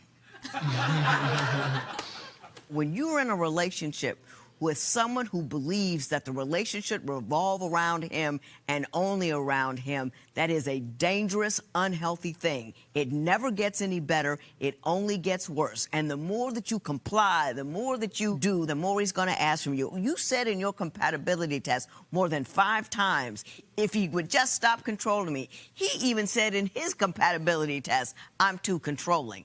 Controlling people don't get fixed. They have to have someone go and fix them. If you hook up with a controlling person, they chip away at you bit by bit until you're almost not there anymore. And then they get angry with you for you not being there because they've torn you up. It's like having a car that you like. The car ain't perfect, so you go out and kick it, and you kick it. And after a while, the car is a mess. And then you really don't like the car. Don't be the car that he kicks. Be the woman that he has to say goodbye to. Take your kiddies and don't raise your children in that. Don't let your kids see you get whittled away by an insecure man. And that's all that is. A desire to control is nothing. I'm not sure. I'm not certain. So I have to make sure everything is where it should be. She has to be where it's supposed to be. Do what I want, when I want, how I want. Because otherwise, I'm not safe. I don't have her. She may go off with somebody else. Because you're scared. And you can't live and love from a place of fear. No matter how much control you get, you will not be happy because the problem is in here. The problem is you don't feel safe. You shouldn't want a woman that needs to be told what to do, when to do, and how to do it. You should be man enough to have a woman that can go out there. I ain't talked to my husband in 3 days. He ain't worried. Because he knows he's that man, that dude. I love him. You don't have to wonder where I am because I'm running to get to him whenever I can.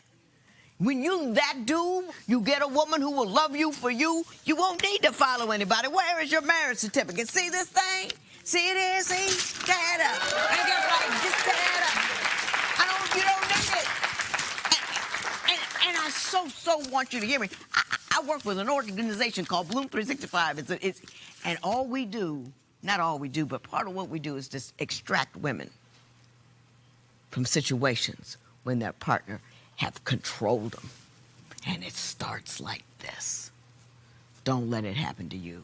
Get some help. And the next woman you get, because you shouldn't have her anymore, should be someone that you can honor, respect.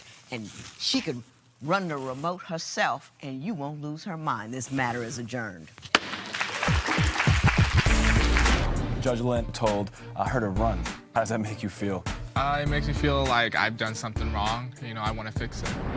Judge Lynn told you to get up out of there. What do you plan to do moving forward? I think I am going to do something for myself and for my kids.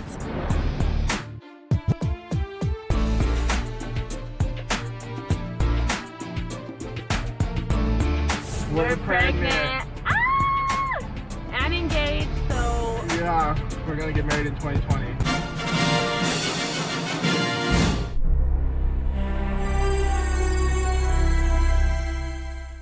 Today on Divorce Court. Today we have a couple who can't seem to call it quits no matter how bad it gets. After years of chronic cheating and lying, she now believes he may have fathered a child with another woman in their neighborhood. Let's find out if the DNA results will be the final deal breaker. Divorce Court is now in session. The Honorable Judge Lynn Toler presiding. Good day, ladies and gentlemen. I'm here today with Shannon Jones and Thomas Eccles. I remember y'all. Last time you were here for a divorce, which I understand, which you got. Yes, ma'am. But we're back again for reasons I have yet to ascertain. But before we do that, I want everybody to see and remind you what you said and what I said to you about what you said. Take a look behind you. She judges herself by what you say to her. And when you call her out a name, when you call her fat, when you make her feel less than, when you pick at her, when you whittle away, tip, tip, tip, you ain't doing this right, you're tearing up the core of who she is. And it's hard to love a man who makes you feel like you're less than who you are. And you must quit. And you must quit verbally attacking and abusing her. If I were you, I wouldn't come back either. I'd make this brother beg. He needs to jump through some hoops. He needs to crawl on the ground. He needs to roll over and play dead if that's what you need him to do. And he has to prove himself on a consistent, ongoing basis that he can change. So you divorced him? Yes, ma'am. I have the... Got the degree. We were done. Yes, I spoke my word. You made your move. Then what happened? We still live together. How does that happen? You're divorced. Who didn't leave? He didn't leave. We can't. We have communication problems. We don't communicate. When I ask him things, he just lie about everything, and I'm just tired of it. He getting worse, not better, economically. Oh my God! But I still can't get to the part where you don't like him. So you divorced him? Yes, ma'am. Why didn't you leave? Because it's my house. He gotta leave. Is it her house? That's what they say. That's what they say? Yes, ma'am. Is they the government? Is they the law? Well, I'm saying that the judge at the courthouse said, get your stuff and leave. She told me to get all my furniture out of her house, my cars and stuff. But I told her, you come put me out. Did you not want the divorce? Not really. I ain't seen nothing wrong. That's because you were making her unhappy. She wasn't making you unhappy. See what I'm saying? Well, I don't see no reason she'd have been unhappy. I was taken care of real well. Did you hear anything I told you the first time you came over here to bother me? Yes, ma'am. You said, why don't you start trying to date her and start all over? So I did all that. No, but I told you were whittling away at her. You were constantly denigrating her, make her feel bad. Did you hear all that? Yes, ma'am. And did you stop that? Yes, ma'am. I've been encouraged her, trying to keep her uplifted, make her feel better.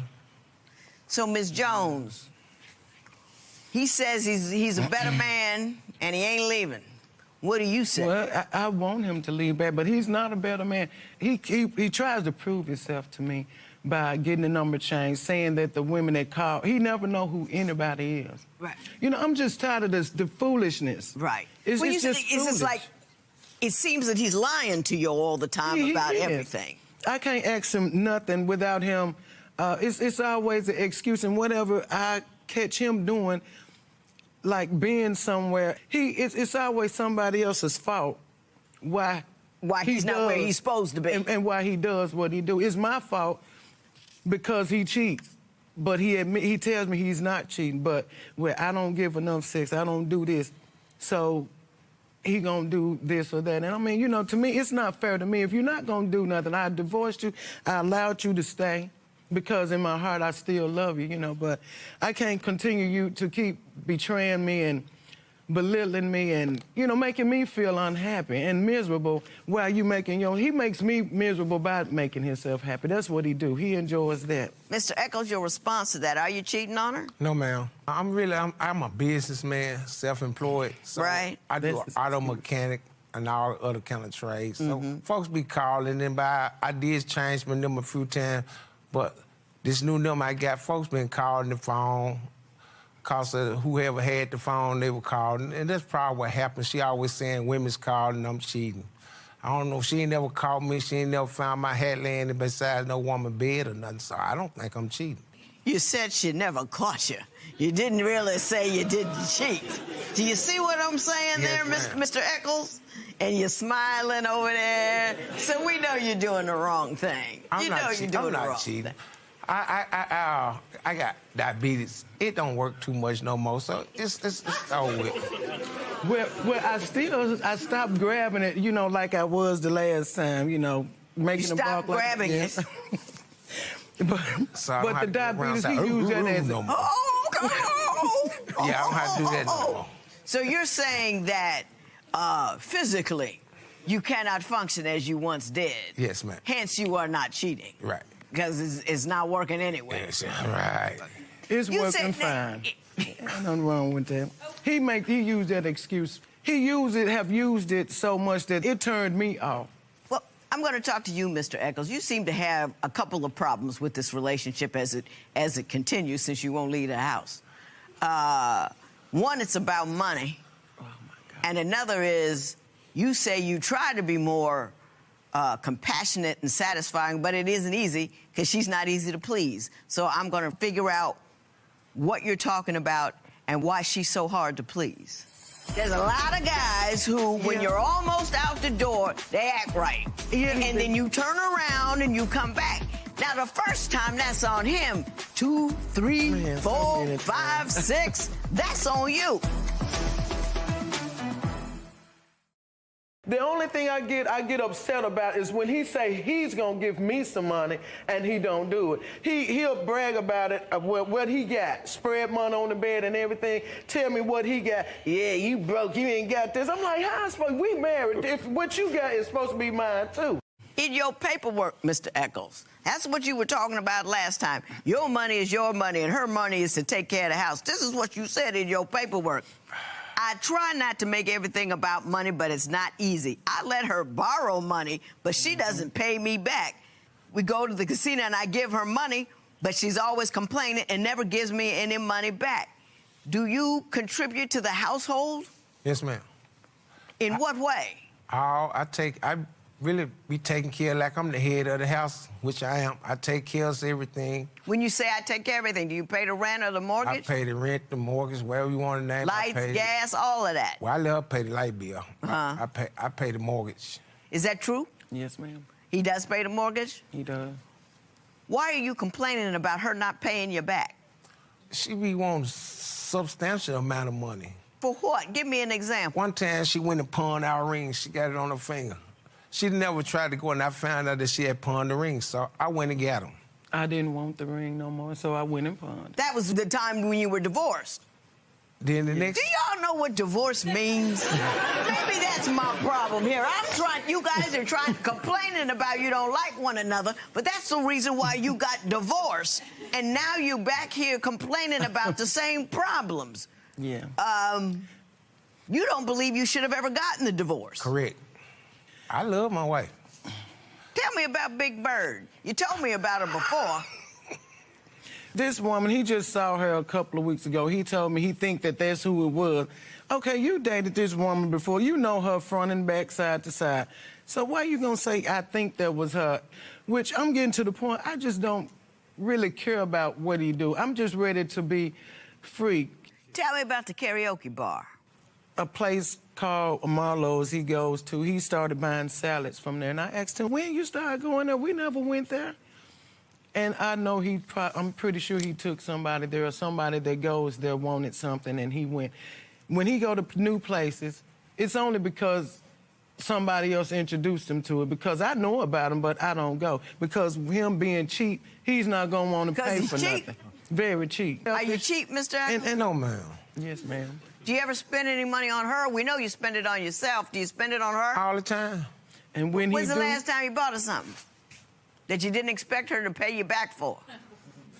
Yesterday. What? Whatever she wanted. No. If you bought something yesterday, you need to know what it was. What was it? Well, we stopped at some kind of Lenny. It was a Lenny at the airport. It was a what? Lenny's, some kind of snack bar thing. So you bought her a snack? No, she bought her something like a submarine sandwich or something like that. Anything he does for me or spend his money on, you know, he always tell me that that's a way he wasting his money.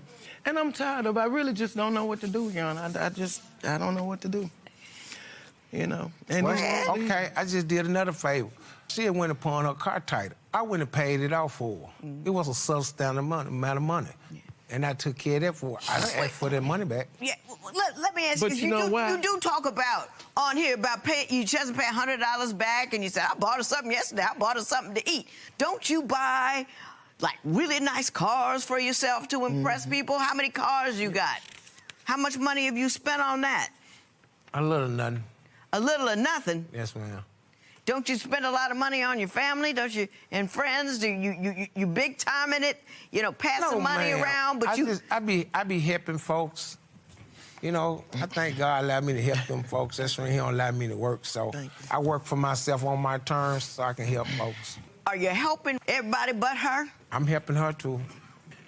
Your Honor, the only reason he did what he said about the car, I took off the whole month of June to put him out.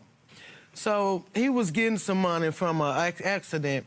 So he just decided, well, since I had to pay that, he decided to pay it off. And that was another manipulation, to manipulate me, you know, to stay. Right. And I just keep falling for it. That's called, what makes me mad about myself. That's called an AOD move. Almost out the door. Yeah. There's a lot of guys who, when you're almost out the door, they act right. Yeah, and then after that, then you turn around and you come back. Now, the first time, that's on him. 2, 3, 4, 5, 6. That's on you. Every time. And he tells people, you know, he talks about me, makes them think that I'm a bad person. And it's not fair. I got you. I want to know. I got you. I want to know what specifically you've seen that makes you believe he's cheating. A young lady called. She said that he's going to have to get a DNA test. And I asked her why. She said because my baby might be his.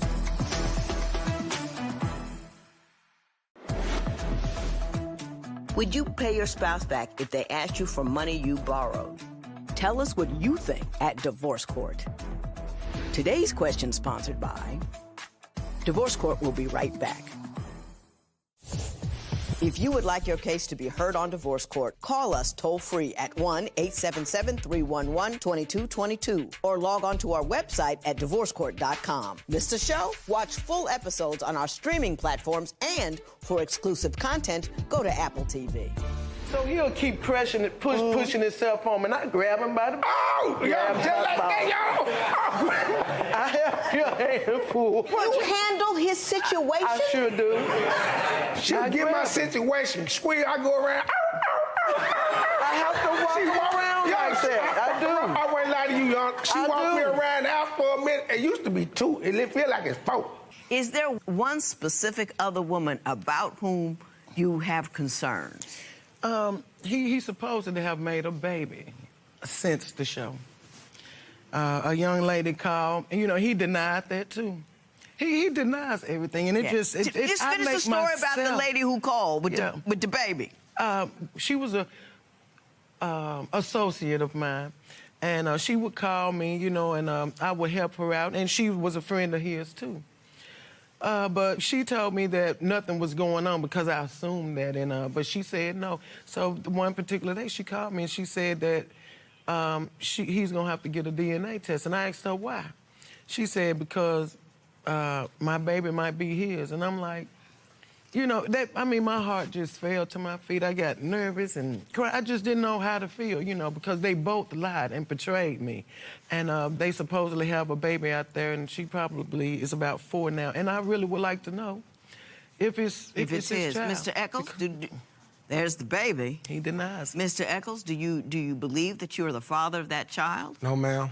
Is it a possibility that you could be the father of that child? No, ma'am. None whatsoever. No one else. Never had sexual relations with that woman at all. I can't lie like that. So there is a possibility. You did have sexual relations with that woman. In the past, I have. Doing the man, but not in the future. In the past and not in the future. Right. Well, the child is 4, so maybe 5 years ago. Was that a possibility? Maybe 5 years ago I might have could, but not the... But then that baby would be 4 now. You working the math? I'm not good at math, but that I got.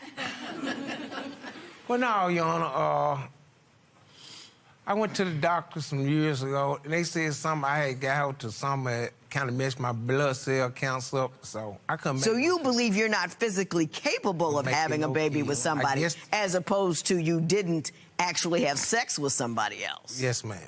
So, if you want to run around, why don't you just go? Good idea. That's a good idea. Well, you're staying because it's convenient? Yes. Yes. And he knows how to manipulate me, and I keep allowing him to, and I'm just tired of it. Well, we have a third party here that's going to help us resolve some issues with respect to this specific situation. We also have some information based upon some scientific testing we've gotten with respect to this situation as well. So I just want you to know that we have that. But in the interim, I want to take a look at that divorce decree, because what we order, we can enforce. So, Nick, could you bring that over to me now?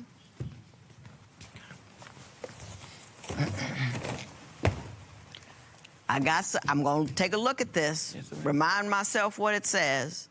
Then I'm going to talk to you about what we got to show you and figure out what we're going to do next. Today's question sponsored by... What would you do if you divorced your spouse, but they refused to move out? Share your opinion on Twitter and Instagram at Divorce Court. Divorce Court will be right back.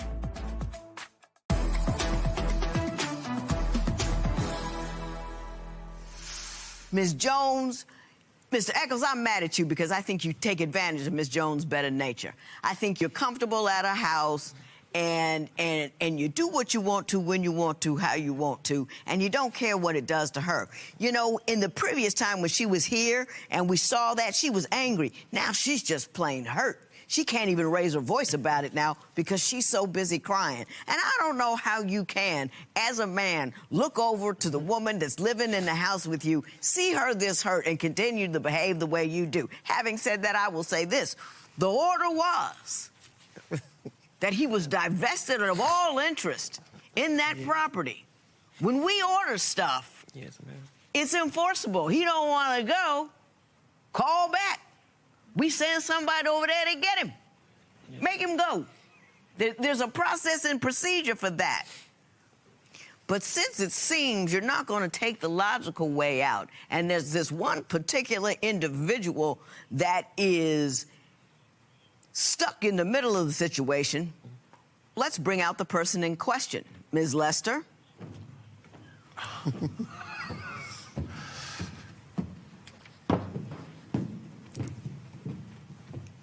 Ms. Lester, I understand you have a relationship with Mr. Eccles? Yes. Why you so? Okay. Well, we're going to find out the nature of that relationship and what happened as a function thereof, and also have the DNA results on that baby you say isn't yours. It's not. This court is in recess, and it will be reconvened at a later time. Well, me and Mr. Eccles had a relationship of 10 years before he married Shani. He asked me to marry him, and I told him, no, I didn't love you like that. I love your money. Hold up. You actually said, I don't love you like that, I love your money? Yes, ma'am. I said, you still mess with her? Nah, I don't want that trash. You know, he was talking about her like a dog, and he would just say all kind of ugly stuff, but I would cut him out because when he do that, a man do that, I know he lying. My little girl was 1 year old. She looked at him and said, Dad. Do you believe he is Dad? If he is child support, here I come.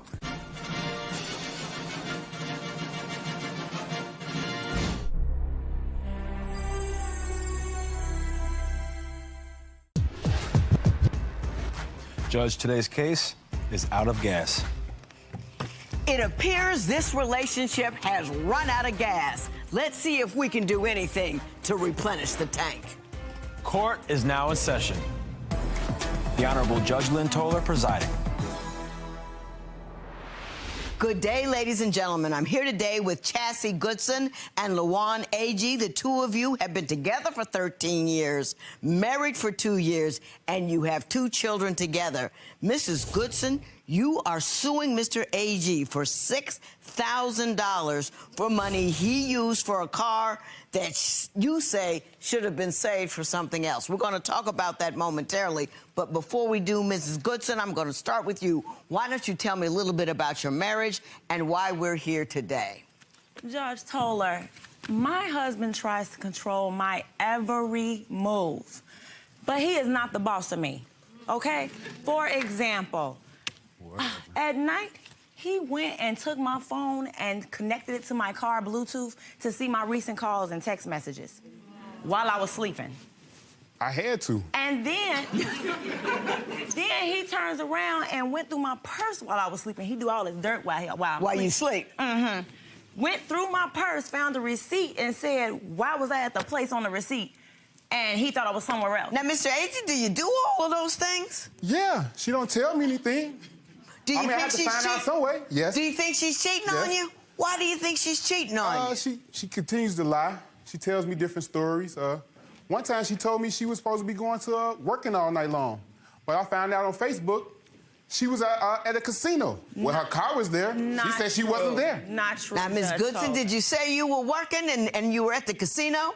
No, I was not at the casino. He is mistaken. Well, her car was there. Her car was there. It was a car that was just like the car I have. I checked the license plates. I checked the license plate, so she can't say it wasn't her car. Controlling? That's controlling. He checked the license plate, though. Was it your license plate? You know it was yours. I sent her a picture. She knows her license plate. I plead the fifth. You plead the fifth. You were there. You were there. Mm-hmm. When I try to go out, a couple of times out the month. Just not too much, because I am a mom. Mm-hmm. So when I do try to go out, weekend. as soon as I get dressed, oh, you going to see your boyfriend? I ain't never seen that outfit before. Is that for your boyfriend? By the time I get out the house, 2 hours later from accusations, he calling me 50 times by the time I'm up the street. Do you call her a lot? Yes, I do. But only reason is just to see if she's gonna answer or not. You know, sometimes she answers, sometimes she don't answer. And when she's with her boyfriend, she doesn't answer. There is no boyfriend. So how did you two meet? Your Honor, I was walking down the street, minding my own business, and then he just came stalking, hey, can I holler at you, can I holler at you? And I told him he had to get out the car if he wanted to talk to me. And I went on ahead into the store. When I came out, he was out there on the corner waiting to talk to me. So I went on ahead and gave him my number, and he offered me a ride to work. And he ran out. That same day? Yes, but I had my knife and my mace. So when I got in the car, he got me halfway to work, and he ran out of gas, so I had to take the bus the rest of the way. Did that happen? That's when I was young, you know. It was a blizzard outside. Hey, listen, can't nobody say nothing to you because you got her, so, you know, gas or no gas. I was young. Tell me what happened on her birthday. Okay, so this year, I took her out for the weekend for her birthday. We had a good time. But Monday, she said she wanted to go and hang out with her family. And I didn't think nothing of it. When she was hanging out, she didn't answer the phone. So the next week, a week or two, her family was FaceTiming each other. Mm-hmm. And her family say, when we gonna be able to hang out with for your birthday? But she told me previously that Monday, after we hung out, that she was with her family. Where was you? That family member has Alzheimer's. Alzheimer's? She does. I don't have the documents here, but okay. And I know you're not talking Judge Toler. He went off last week and had his phone blowing up. Who is calling you? Who calling you? He, oh no, I don't know who calling me. So then I go ahead and I let it go like a good wife, because I am a good wife. And I come around and I see that the next day the phone is still ringing off the hook from a private number. It was 86 missed calls. I should put my phone on silent like she does. 86 missed calls. You did put your phone on silent that day. Who was calling you? Who was calling? Well, you know, I get clients that call me all the time, and I'm not sure what specifically she's talking about. Some homewrecker was calling his phone. Oh, my God. From 6 years ago, Your Honor. 6 years ago. Do you know who she's talking about? Yeah, I kind of know who she's talking about, but as you know, she always saying that this person is in my life, which is not true, you know. So I call him sending money to her. Sending money to her over his Cash App. Were you sending money to this particular woman? She was working for me. She works. I run a small business, so she does some work for me. You see what I'm saying? But you know, she... No, I don't want to hear that. You talking about she worked for you. I didn't know he worked for her. She worked for him. All I know is he's sending the girl money like he got a child out there paying child support. He ain't pay child support for the other kids he got. Mr. Agee, who is this woman to you? She was a friend. I no longer talk to the lady anymore. That was years ago. She still brings the situation up. But now she's the one Okay, we could talk about last week then, Your Honor, if I may. Yeah, you gonna just cut me off. Please do. Please do. What happened last week? Last week, my phone was off. So I went on ahead and I asked him if I could use his phone. It was just for 2 days while I didn't have my phone. It was damaged. He had 3 different women that he was trying to talk to on Messenger. One asking, oh, can I take you out? Like he not married. He all in the DMs. So it's okay for the creeper guy that say good morning every morning and your DMs. Oh, this guy. That's who you are. Are you creeping on the DMs, Mr. A.G.? No, what it is actually is when she's gone and not answer her phone, yes, I go through my messenger and may talk to people who she's not around, so what am I supposed to do? Now, Mr. A.G., you mean to tell me if you're not in constant contact with your wife, you have to go off and get in some woman's DM and have a conversation because you can't entertain yourself long enough without her being with you? What do you want me to do? You want me to be hurt, you know, wondering where she is at? Y'all just clap on. But when she's off missing in action and running off to Atlanta or whatever the Your case Honor, may be. I would not be running off Yes, if I you got do. what I needed at home. He's not even intimate with me. No, exactly. You want to go to sleep after you get what you want. He's only nice to me when he wants to have sex, Your Honor. Mr. A.G., she's gorgeous. Yes, she is. Yeah, and then... Absolutely gorgeous. But she's begging for sex? How does that work out? She's not begging. Oh, I'm not begging, because 6 minutes later, it's right back into his Law and Order marathon. Dong, dong.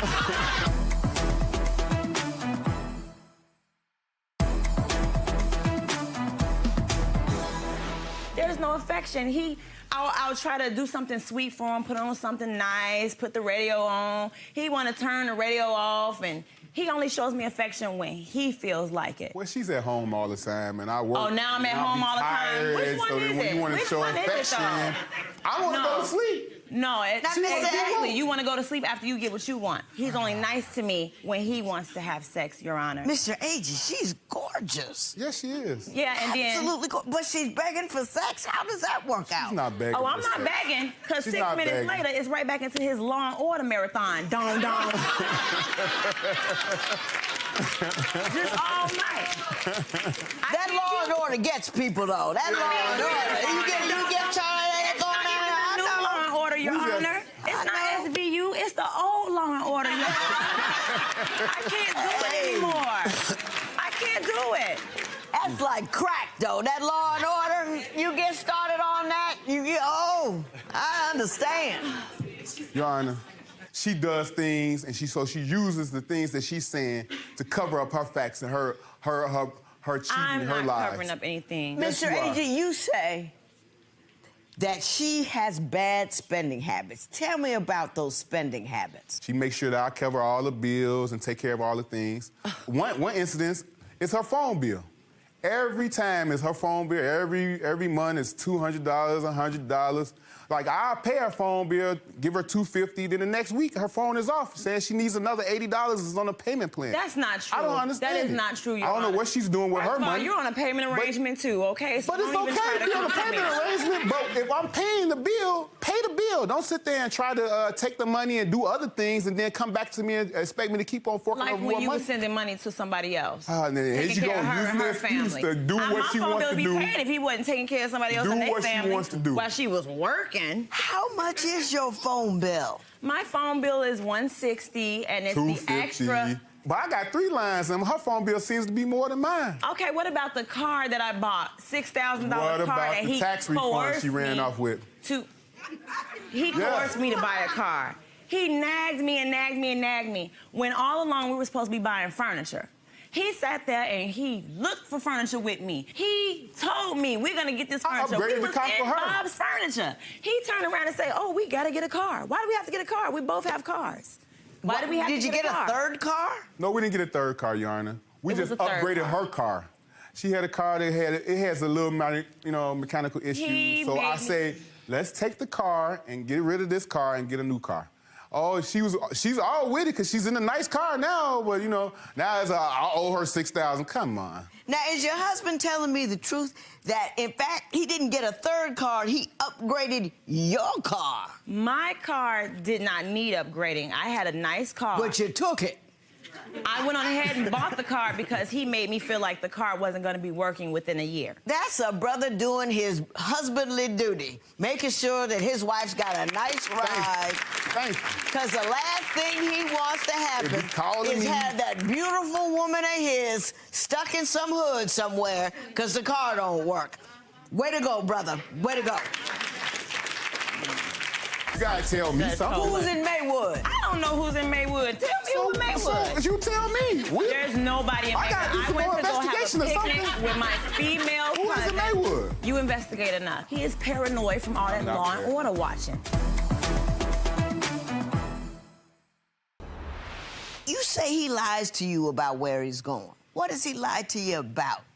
He'll say he's going to work, and 3 hours later when I call him, it's poker chips in the background. Talking about I'm all in. But it's better than you telling me you going to work and you not there. You somewhere I else. am at work when I'm Or at work. when she got a tax refund, she just all of a sudden disappeared. You know. How much was the tax refund? I don't even know. She keeps everything so Your secretive. Honor, because every time I get anything, She he wants me to disappeared. spend and it was without out. him. She ran out of town How with much her was money. the tax refund? $10,000. Exactly. And what'd you do with it? I use it to better my career as a hospitality person. I'm in customer service. Now that's the saddest answer I've heard all day. You couldn't even get it out of your mouth. What? Well, I had to be secretive, Your Honor. He's always going through my things. Every time. Out that $10,000, I got $225. When? But I take care of all the shoes you brought me.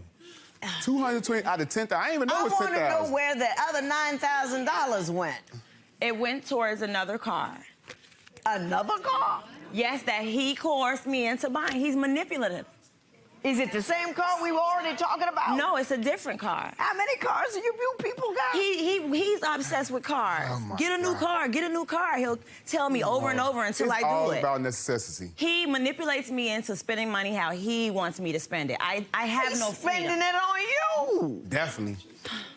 What happened when she went to Atlanta? She went to Atlanta. One day she said she was going to work. I get no answer for days. for at least the time it took for her to come from Chicago to Atlanta. Yeah, how about another one? She went to, she tells me she's going to see her friend again in Lansing, which is on one side of town in Chicago.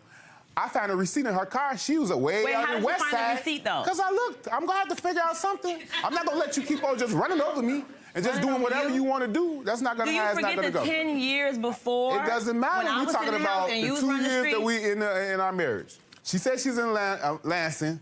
The receipt says she's in Maywood. Who you in Maywood with? Found out Maywood is really what she hangs out with. I don't know who's in Maywood. These are all You gotta tell me something. Who's in Maywood? I don't know who's in Maywood. Tell me who's in Maywood. You tell me. There's nobody in Maywood. I went to go have a picnic with my female cousin. Who is in Maywood? You investigate enough. I went to the grocery store. He found the grocery store receipt in my purse while I was asleep. Oh, wake up, wake up, wake up at 3 in the morning, talking about, oh, you was in Lansing, you was in Maywood.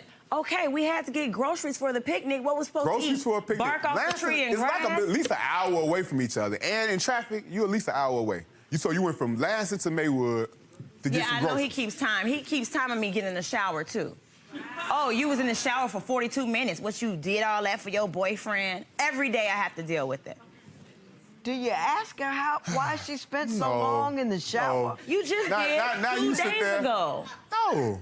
Oh, now she's He making said I up took stuff. too long washing my crevices. She's in the car. She's in the. If I go to the bathroom, he'll be right there at the door trying to see if I'm on the phone. minding my own business.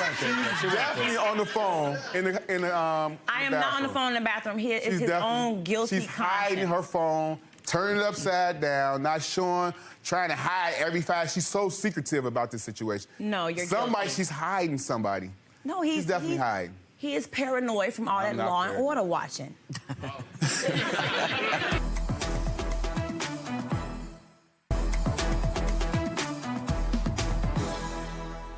So you told me about the $6,000, and I just want to go over it again because you want me to award you $6,000 for a car that he bought you.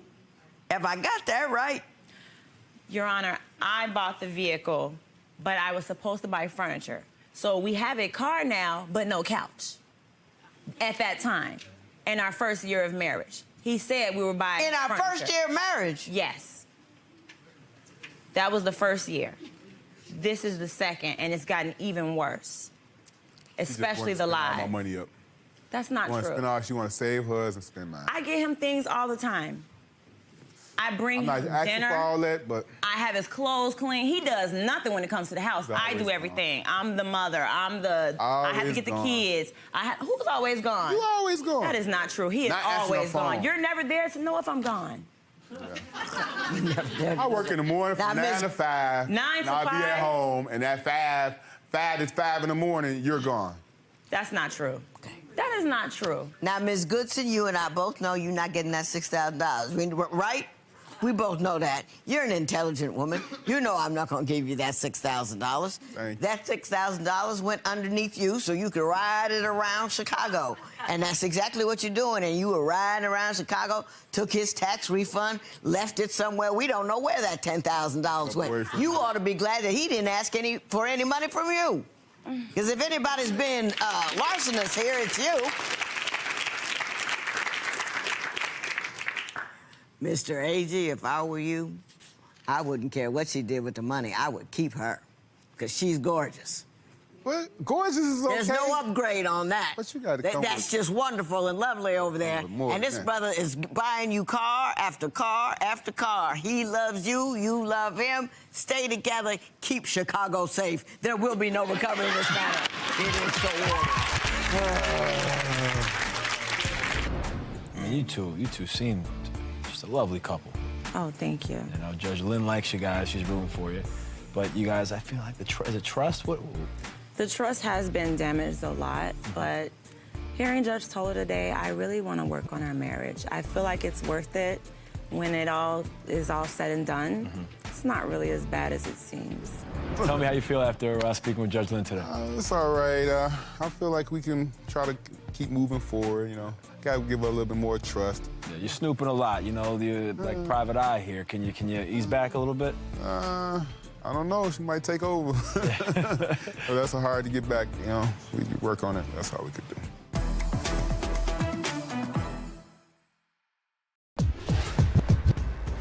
Judge, today's case is maintenance man. Alcohol, telephones, and an old lady with a plate of food. Those first two I understand. That last one we're gonna have to figure out. Court is now in session. The Honorable Judge Lynn Toler presiding.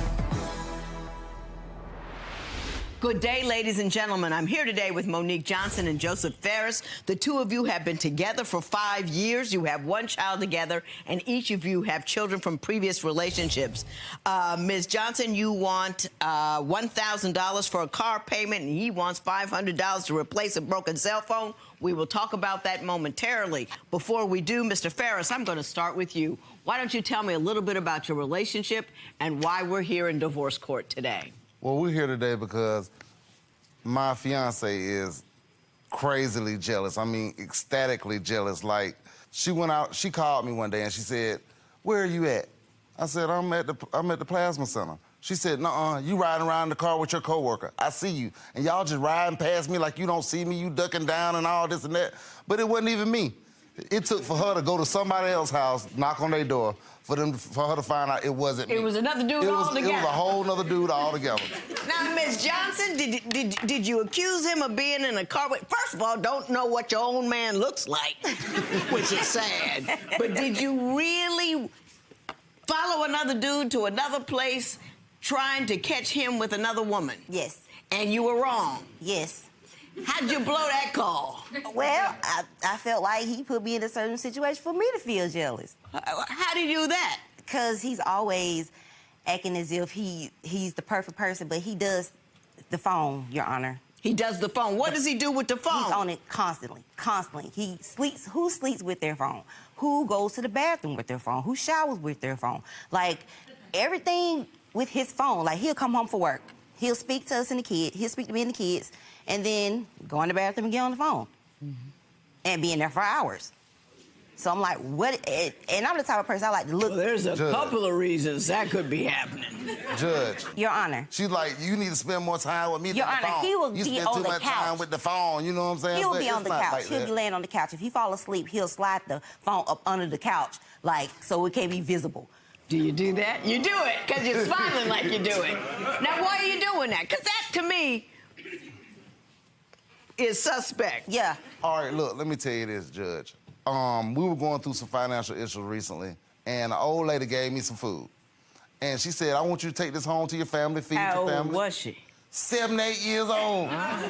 This lady is old enough to be my great-grandmama. Right. So she give me some food, and I'm like, thank you, and I take it home. I tell Monique, I said, this old lady gave me some food. No, he didn't say that. To feed us. And I said, this old lady gave me some food to feed us, and she said, I'm not gonna eat it. You probably like that old lady. Da-da-da-da-da. Y'all probably got something. What lady gonna buy you some food? Blah, blah, blah, blah. You probably got something going on or something. And I'm like, 7, 8 years old? This lady is crippled. Your Honor. What the world? I know my man's, I know how he talk. I know his lingo. So when he's talking about something, he's talking about, at first he said, you know, this lady gave me this food or whatever. He didn't say, he pretty much it was like this chick. Did he use the word chick? Yeah, or because you know how you talk to, if you were talking to an older lady, you will say, you know, that ma'am, or, you know, the Miss Lady gave me this food or whatever. I know how he talks. So I'm sitting up here like, he didn't say that. He was like, this chick gave, I'm like, why are you getting food from this chick? It wasn't like this older lady gave him a peace offering. So what your problem is, he did not, in his language usage, clarify this woman's age. No. As a function thereof, you think he's cheating with her. I don't think necessarily cheating with her. I'm just like, he's just too friendly, Your Honor. He just gullible. But she was 78. We don't know that. Give me the best I think he's doing something wrong story that you have. Because so far you've come up light. Okay. He had this supervisor.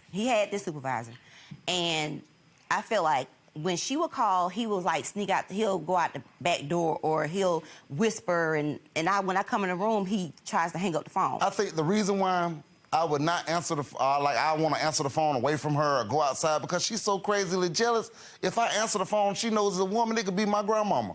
She'll accuse me of them.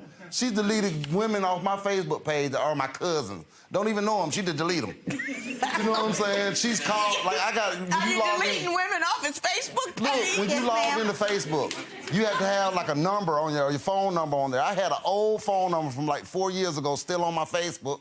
Look at what she does. Whose number is this? She done called the number back. I haven't had that number in like 3 years. Somebody else got it. She called the number back. A girl answered and she said, are you with this woman? I'm like, what the what?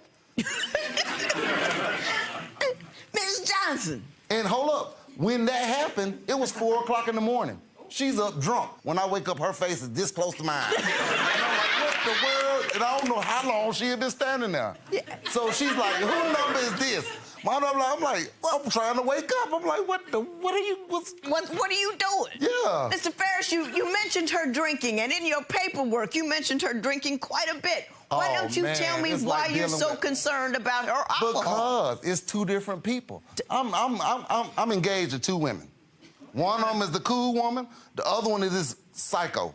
And it's so crazy. Once she starts drinking, she's from Atlanta before she started drinking. But once she get drunk, she's from New York. She started talking with a New York accent. You know what I'm saying? After I did. You know, women come in here and trick me out. Talking about stuff all women do. You know what I mean? Don't come in here talking about I got a 2-year-old, so my life is what is that? That makes me so angry. She's full of excuses. She got excuse after excuse after excuse.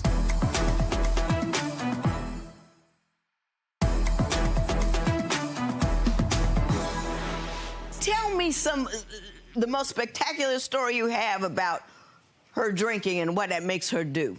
All right. Early in the day, she'll tell me, ooh, I want you. I can't wait till later on. I want you. We gonna do this. We gonna do that. She won't even come to bed. I've been bought me a pill or something, because, you know, I'm 41 years old. I have to have something to help me sometimes. So I've been bought me a pill. And then when I I'll take the pill thinking that we gonna do something. But I'm sitting there stuck with this pill in me. Ain't nothing finna happen. Cause she'll come to bed drunk with all her clothes on. She'll come to bed drunk with a sweater on. Now, it's summertime. We got the AC on. She'll come to bed with a pullover on, pants on, another pair of pants on, some socks on, some shoes on, a pair of boots on. And I'm like, how we gonna do something like this? And then I'm sitting here with this pill in me. I'd wasted $10. Ms. Johnson, did that happen? Yeah, that happens quite a lot. It happens quite a lot.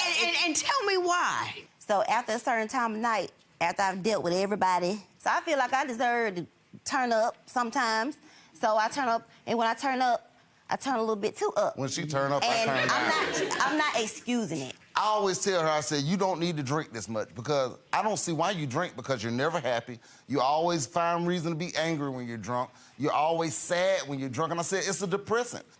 I shouldn't have to work so hard and her not do nothing but sit around and drink all the time to do this. Sometimes I get stubborn and I be like, nah, I'm not gonna do this. I'm finna go look out for myself because I don't have nobody else looking out for me to make me happy. So I'm gonna go off and buy me a pair of shoes or something to make me happy. She has to keep a job before she could talk about anything that has something to do with finances if she's not paying it.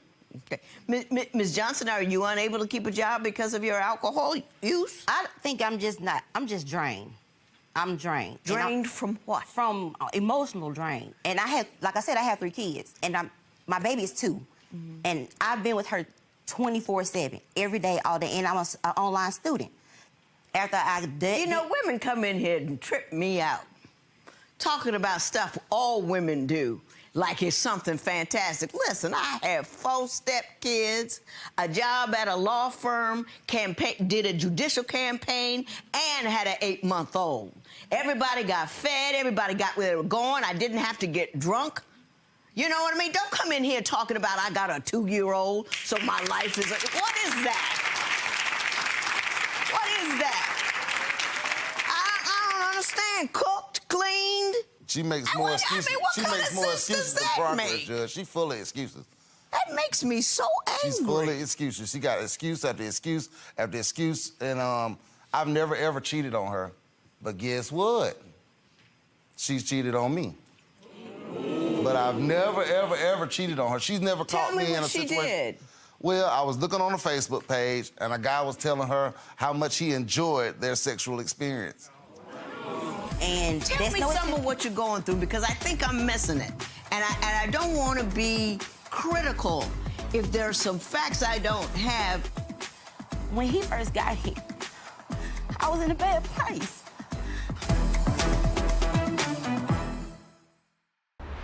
I've never, ever cheated on her. But guess what?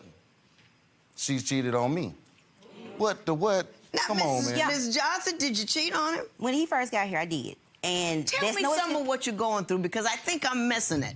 And I don't want to be critical if there's some facts I don't have that justify whatever things that you're doing. So tell me what you've been going through so I can understand. When he first got here, I was in a bad place. Prior to all of that, I lost my mom. And I'm the only child, so I'm like, I have to do things by myself. So I really didn't have nobody. But after my mom passed, I just turned to alcohol just to numb myself. So we was reaching out to each other on Facebook, and I've known him since we've been in middle school. So this is not a person that I just know from like 5 years ago. I've known him pretty much half our lives. So when he came here, he knew, or he was informed that I was an alcoholic. I knew it. And I was talking to her back and forth. She had her son. They was like going from hotel, from place to place. Like he would call me and say, I don't know where my mama at. She'll call me drunk saying, I don't remember how to get back to where my son is and stuff like that. So I was like, at first I wanted to go, but after all that I was going through, I was like, no, I'm not finna take myself up there and go through that mess. I'm praying to God about it. I go to work, right? every day I go to work at the Piggly Wiggly, I had to buff the floors. So first thing I do is I grab a Dr. Pepper and I put it in the cooler so when I get through buffing the floors, I can drink my Dr. Pepper. But this day, they didn't have no Dr. Pepper. They only had Coke. So I grabbed the Coke, didn't look at the bottle or nothing. At the same time, I'm thinking about her, and I'm like, I ain't going up that food with that messy chick. I don't da-da-da. But I put the Coke in the freezer. I go buff my floors.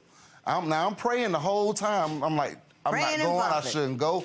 I'm not going. I'm not playing and buffing. So once the buffing was over, I grabbed the Coke, opened the top, drink it, and when I turn it down, I read it, and guess what was on it? What? Monique.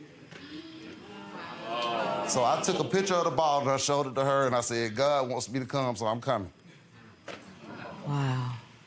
So that's how I ended up getting with her. And when I got here, she didn't have her kids. I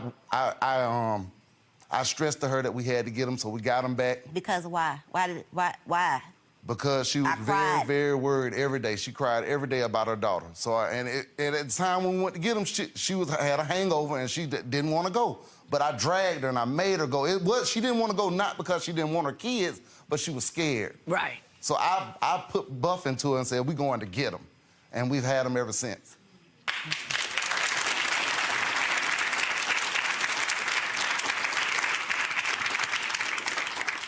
I'm not going to talk about money. I'm going to talk to you. In part, I'm going to talk to her on behalf of you, because I think you like all that and a bag of chips. Buffing and praying and then go down and get that woman and make sure that she gets her kids. I mean, all that in a bag of chips.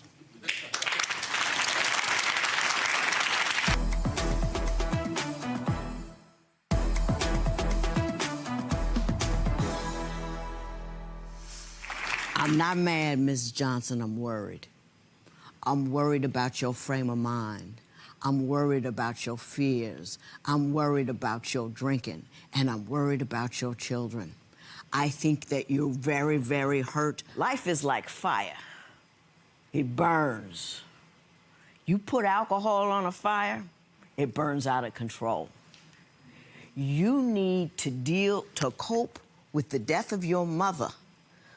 Instead of buying booze, save that money up and go see a counselor, because that's what will fix it. Booze won't fix it. Booze will make all your other problems worse, but they will not stop you from missing your mom. It will not stop you from hurting, and it certainly won't make your economic situation any better. You could have a job. You could support yourself. You could do a lot of things, but what you've chosen to do is to give up every day and give in to the pain that you feel.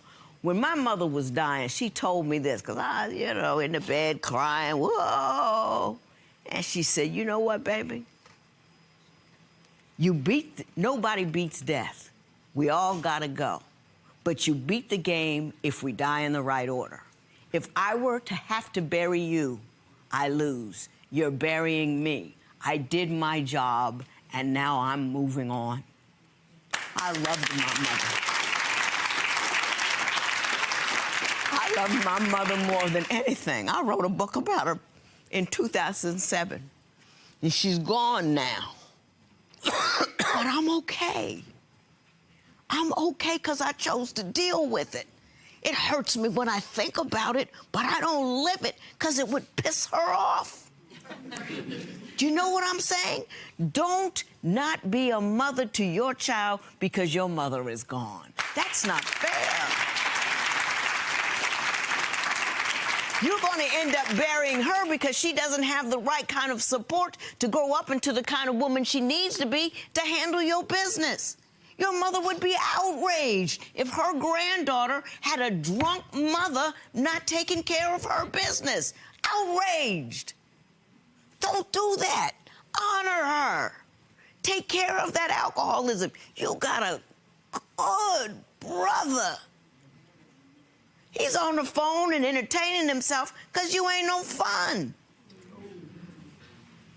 He got to do something. He's working, buffing floors, cleaning pipes, and coming home to a woman who's drunk and upset. I ain't mad. I'm just passionate about you leveling up. And it's your job to deal with your distress because it's Because it's your job to be the best mother you can be, and quiet as it kept, keep this dude over here. He loves you. He loves you. Nah, I get a lot of dudes in here trifling, no count, not happening, not working. They are cheating. They're having break babies. There's cats on the phone. You're the biggest problem that you have. But the good news is you're the easiest problem for you to solve because you have that power. You can't fix him, you can't fix him, you can't fix me, but you can fix you. And that's what I'm asking you to do. You hear me? Yes, ma'am. There will be no recovery in this matter. It is so ordered.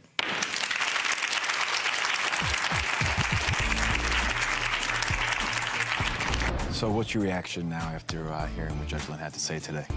She said a lot of real things, and I just need to work on myself and better myself. And for you? I think everything's gonna be all right now. I think that's what we needed. We're gonna go and search out counseling, and I think this is what we really need. Now, counseling obviously is something Judge Lynn recommended. You think this alcohol abuse is fixable? I believe it's fixable. Yeah. I just got something more deeper that I just probably need to work through with counseling. Well, we're gonna set you guys up, all right? And we wish you two the best. Okay, all right? thank you. Good luck to you guys. Thank you.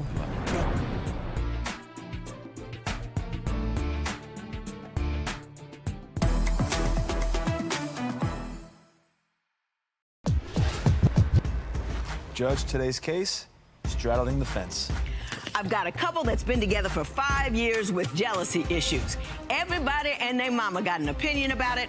What are you gonna do? Let's just get started. Court is now in session. The Honorable Judge Lynn Toler presiding. Good day, ladies and gentlemen. I'm here today with Alfred Evans and Antonio Gilmore. The two of you have been together for 5 years. You do not, however, want to be together anymore. Mr. Evans, you are suing Mr. Gilmore for $1,500, which consists of 5 months' rent. We will talk about that momentarily. But before we do, I'm going to start with Mr. Gilmore. Why don't you tell me a little bit about your relationship and why we're here today? Okay, Your Honor. So we are here today because me and Alfred has been together for 5 years. And I am gay and I'm proud. And I'm looking for somebody that's gay. And he is just not doing that for me. He wants to be with a man and a woman. And he needs to pick which one that he wants to do. Just the other day at the gas station, he saw this tall, light-skinned man walking. And he undressed him with his eyes. And I look at him like, well, what about me? I look just as good as he do. Well, that sounds like a really gay thing to do, though, if he's just dressing a man with his eyes. I mean, but I'm just saying, I mean, the story is like, maybe he's an eye wanderer, but that doesn't mean he isn't gay. Yeah, but I just feel like since he wants to be with a woman, and then we talk about marriage. So with that, I want to be with him, but he wants to be with a woman so bad. He even offered to bring one to our damn sex room. Whoa, cursing people, please. He wants to be with a woman, and he wants her to come into our bedroom. He said that we can't even get married because he'd rather be with a woman than a man. Okay. Just like his family members, when we were at, last year at a family party, his cousin, Anya, told me that she don't want us to be together because he has kids. And she's always in our business. And he never defends me when it comes to his family. Mr. Evans, would you like to respond to any or all of that? Yes, Your Honor. Honestly, I agree with him. Yes, I really am. I'm an openly bisexual male, Your Honor. He knew that when he met me. Honestly, he's been with more women than I have. So it's confusing for me because there's things that Antonio does to me, like I don't trust him. And there was this one time where he was with Jasmine, his best friend. They went to a college to supposedly take her best friend some stuff to her dorm. But it's 10 o'clock at night. Your phone isn't on, and I went to call him, and he didn't answer his phone. I called 20 times, Your Honor, 20 times. No answer. So he walks in, and then, I'm thinking, okay, well, let me see what's the deal, yeah. So, I stand there, and I'm like, Antonio, where you been? What's going on? I was with Jasmine, and we was at her friend's dorm. Okay, so why didn't you leave me any notice? He didn't leave me any notice or anything, Your Honor. So I said, okay, well, like, why are you at a dorm at 10 o'clock at night with your phone not working? Your Honor, he looks me in my face and says, nobody had a charger. It's 2018, Your Honor, whenever this happened. Everybody has a charger. Everybody is, if you're not team iPhone, you're team Android. Quit playing with me. Mr. Gilmore, do you have an explanation for your absence and your lack of phone charge? Yes, I was the only one who had an iPhone. Nobody else had a charger at the time. And I did text him one time, but he was at work. So when he called, my phone was dead. And every time that I'm with my best friend Jasmine, he always has something to say about her, like he don't like when I'm with her. And as a matter of fact, my best friend Jasmine made a tape today for us, because he always trying to blame her for our relationship. Let's see what Miss Jasmine Brown has to say. Hi, my name is Jasmine. I've been Antonio's friend for about 15 years now, so I've been at the beginning of his relationship with him and AJ. I've sat back and watched everything and really observed. In March for my birthday, we had planned a couples little bar, little party or whatever. So it was me, my fiance, Antonio, and AJ. AJ counseled on us at the last minute, so it ended up just being us three going. We went, we had fun. The whole time AJ is sitting there calling Antonio's phone, blowing him up, sending him messages, cussing him out and everything. I'm going to support Antonio in anything he wants to do. If he feels like he wants to stay with Alfred, I'm going to support that. If he feels like they should be separate, I'm going to support that as well. But it's unhealthy, and I feel like if it's unhealthy, it shouldn't last. Period. Go ahead, Mr. Evans. Your Honor. Oh, that almost killed me to wait. Your Honor, the reason why I don't trust them two together is there was this one time where Jasmine, like, they came in and we were talking. We were all together, and it was fine. I was sitting there, you know, to myself.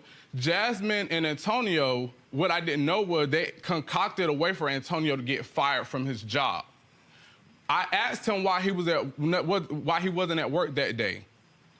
They came up with a plan to get him fired from his job, Your Honor.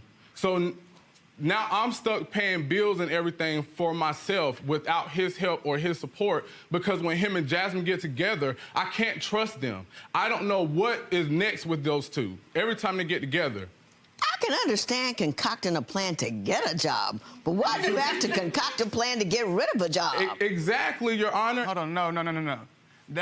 You talking all crazy. That's not even what happened. Like, you always. Well, tell me about. Did you actually concoct a plan to get fired? No, it wasn't to get fired. I just wanted a day off of work just to hang out and relax. So it wasn't to get fired. Okay, but what happens when you get a day off of work and you're not giving a notice to your job? He wants to be a porn star so bad. Stop.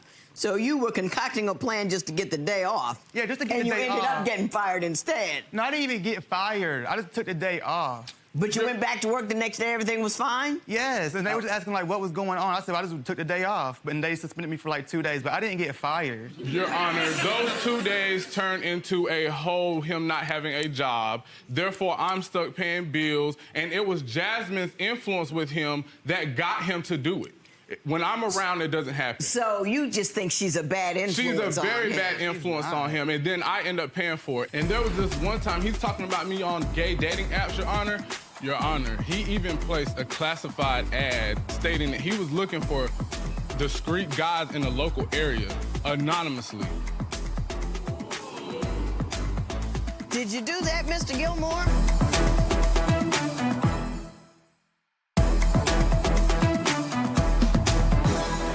Antonio is like this very, very, very jealous person. So there was this one time at Christmas, we were opening gifts. I look up, and Antonio, instead of being in the moment with us as a family, he has an attitude. So I ask him, what are you mad at? Antonio gets up, I don't care, flipping hair left and right, and I'm like, what's going on? He gets mad, Your Honor, because he didn't get the gift he wanted. My kids, Your Honor, are right here witnessing this at Christmas. Mr. Gilmore, are you misbehaving at Christmas in front of the kids? I was misbehaving, but it wasn't exactly for the reason that he is Your saying. Honor. Hang on, what was the reason? So it's actually all of us, including his baby mama, Monica. We were all there. That year, during Christmas, I didn't have all the money that I could to get the best gifts. So yeah, I was a little salty when she was able to provide more than I was, and whenever they were sitting down as like a family. And I felt like I was outside in the third wheel. So yeah, I had a little attitude, and I had a little jealousy going on. Is Anya your the baby mother about whom we are speaking? No, ma'am. Monica is my kid's mother. Anya is my cousin. Do we have Monica here by phone since we're talking about her? Hi, Hello. Monica. Hi. One, I don't have a problem with AJ and Antonio being together, but Antonio needs to mature if he's going to be around my kids. Now, AJ is a great father. He does his very best to put them first, and Antonio just makes it hard. And not too long ago, me and AJ was out school shopping for our kids, and I get a phone call from Antonio saying, haven't you been around my man long enough? Isn't it time to bring him back? I'm like, where's school shopping for our kids? Like, how immature is that? Okay, Ms. Johnson, thank you so much. I appreciate your input. Now, Mr. Gilmore, are you acting a fool in front of the kids, and do you realize that you always have to conduct yourself in a manner that is appropriate because children ought not be exposed to inappropriate conduct? Thank you, Your Honor. Yes, I agree with you, Your Honor. I just feel like sometimes my emotions take the best of me, and I understand that, but, you know... Yeah, but you a grown man. My understanding, Mr. Gilmore, is that Mr. Evans would like to introduce a woman into your sexual relationship. Is that accurate? That is accurate, and it's not going to happen. Mr. Evans, did you ask him for that? Your Honor, I asked Antonio this in the beginning of our relationship. It was something that was almost like, okay, hey, if we get together, then yes, we can do that. So he went from that and then turned into a whole nother situation when we actually got together. And there was this one time, he's talking about me on gay dating apps, Your Honor. Your Honor, he even placed a classified ad stating that he was looking for discreet guys in the local area anonymously. Did you do that, Mr. Gilmore? I did do that. Exactly, but I'm wrong. I did that was because I was saying that I was bored, and he had his before I even did any of that. Y'all gotta watch your language. We trying to air this in the daytime. My Lord. You got impulse control problems. You need to get it together. It's by himself. I'm like, why are you by yourself? He said, you already know, Tony mad because I went to go get you a burger. So I'm like, okay, what's the deal with that? Did he get mad because he went to get her a burger?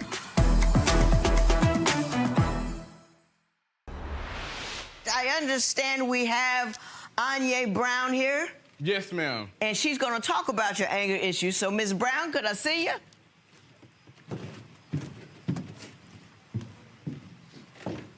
Good day, Ms. Brown. How are you? Good. How are you, Your Honor? I'm fine. I'm fine. Tell me what you see when you see this relationship between Mr. Evans and Mr. Gilmore. I don't agree with it. There's plenty of reasons why I don't agree with Alfred and Antonio being together. For one, he is jealous. There's a time I seen Alfred and Antonio walking through the shopping plaza. And remind you, I done missed my lunch at this time. So I seen them, so I said, Alfred, I texted him. I said, do you mind getting me a burger next door because I done missed my lunch? He said, yeah, sure. So remind you, both of them are together. So then he comes back, get my money to get the burger.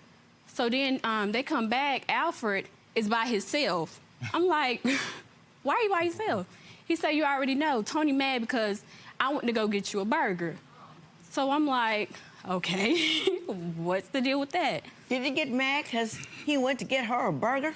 First off, she needs to mind her business because she's always in our relationship. She has her own man, her own family to worry about, so she has no reason to put her 2 cents in with this. And second of all, I didn't get mad because he got her a burger. It was no big deal. I didn't have an attitude, and I didn't say anything wrong to him or her, so I don't know what you're talking about. Lies, those are all lies. He deliberately walked to that car mad because he didn't feel like I should have took time out of our time to go do that for her. He does that all the time. Like I said before, he's jealous. He even gets mad, Your Honor, if I go and I hang with my friends and we're not even doing anything out of the ordinary, just relaxing and chilling. If I'm away from him 10, 15 minutes, Antonio picks up the phone, he'll call me, he's cussing me out, he's acting a fool, he even pops up on us. And on Halloween with Anya, she was there. She can attest to it. We went to a haunted maze on Halloween. and we were going through the mazes, and he would get mad, and as we're going through the mazes, he would push her to the back, Your Honor. Push you to the back? To the back, dark as it is, Your Honor. I know it. I'm like, why I keep getting pushed to the back of us? And then next thing you know, I done got tripped. So I done tripped. It's dark. I can't get out. So I said, okay, maybe it was something on the floor. Alfred texted me the next day and said, do you know Antonio tried to trip you? Deliberately. Mr. Gilmer, did you do that? I did not do that, Your Honor. Oh, my God. There's chainsaws chasing us, and I was running, and I was scared. So if I was pushing her out the way, then she was going too damn slow. She needed to get out the way. Okay. So if I definitely tripped her, then that's her. Your Honor, as a man, for us to be there, regardless of our sexual orientation, as a man, we're there with a female, and you're pushing her to the back. Right. Whether they were chasing us for fake or for real, you allow her to be the one in the back. How does that make you look as a man? You're looking mighty good over there, Mr. Thank Evans. You. All right, don't Your Honor. Thank you so much. Anya, do you have anything else you believe I ought to know about this relationship? Absolutely. When it comes to a relationship and someone that has kids, it's just not going to be that person. It's a package. That means the kids come with it. You need to accept the fact that he has kids. If not, then you need to move on. The jealousy, if you're grown enough, you need to mature. I'm his cousin. I don't want him. Exactly. Okay. Thank you, Miss, very much. Anya, you may have a seat right over there. Now, Mr. Evans, you want $1,500 from Mr. Gilmore for 5 months' rent. Yes. Tell me why you believe Mr. Gilmore owes you that amount of money.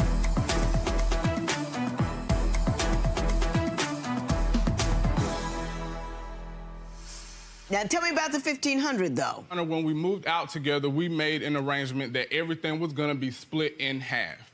But as usual, I'm always doing the responsibilities. So there was this one incident where Antonio had his car repoed. Mm-hmm. So and then I'm thinking, okay, well, I feel bad. You got to get to work. I'll give you $1,500 to go to the dealership and put a down payment on another car. Straight like that. He goes down there, he gets this car, Your Honor. I ain't seen that 1,500 since. Mm-hmm. Did you make a loan or a repayment plan? Did you talk about getting the money back? Yes, ma'am. Like I told him, anytime you get any extra money, all you have to do is put it to the side and give it to me. I don't even need the whole $1,500. I just wanted to see that he was going to be responsible enough to actually pay it back. And how long ago was that? This was 2 years ago, Your 2 years Honor. ago. And how much did you get back? Not a dime, not 1 red cent. Mr. Gilmer, what is your version of that event? So, yes, my car did get repoed one night, and I was upset, and I was crying. So he told me that the next day, he was going to put a down payment on another car for me. Well, he didn't have to do that. I didn't ask him to do that. He offered to do that. Your Honor, he didn't stop me. No, so he could have just went and got my car at the impound, which is way less than $1,500. He didn't want to do that. He wanted to be big balling and get his man a car. So, therefore, I don't owe him nothing Did he back. discuss getting the money back, or you repaying him? Later on, he told me that, oh, you owe me this money back. But he was never being serious. He was always just joking about it. And then our money is our money. I done bought him a lot of stuff that's probably over $1,500. So a little car that's $1,500, he doesn't need that back. He got that back with stuff that I done paid for him and gave him. I got you. I understand what's going on here. Mr. Evans, you need to kick Mr. Gilmore to the curb. The whole curb. I mean, to the entire curb. The whole curb. And let me tell you something. You're a good dude. You're trying to do the right things with your kids. You're there. You're active. You're a good parent. You discipline. You care. You love. You show up. The worst thing you can do for a kid is put them in an unstable environment. If you've got a resident 2-year-old here who loses his mind every time he doesn't get exactly what he wants, the way he wants it, he doesn't even have the ability, even if there is something he has the right to be angry about. When you go to a preschooler's little play or get-together or cabaret or whatever the 5-year-olds are doing, you behave like a grown man. You just act like you got some sense. You suck it up so the kids have an opportunity. If he is unable to do that in such a clearly inappropriate place, he ain't the man for you. I would have loved to given you $1,500. Would have enjoyed it, because I think this guy is wrong. But I can't, so I won't. There will be no recovery in this matter. It is so ordered. Judge Lynn feels. She says you shouldn't be with this guy anymore. Exactly. You agree with her? I actually agree with her. I think it's time for me to, like she said, kick him to the curb. And when I say curb, I mean the whole curb. Yeah, but what was the breaking point? The fact that I had the information from Judge Toler that said, you know, hey, he shouldn't be around my kids anymore with the way he acts, and I feel the exact same. Do you think he will get the message and you guys will part ways, or? I'm gonna be willing to see if he would change, but if he doesn't, then it's time to let it go.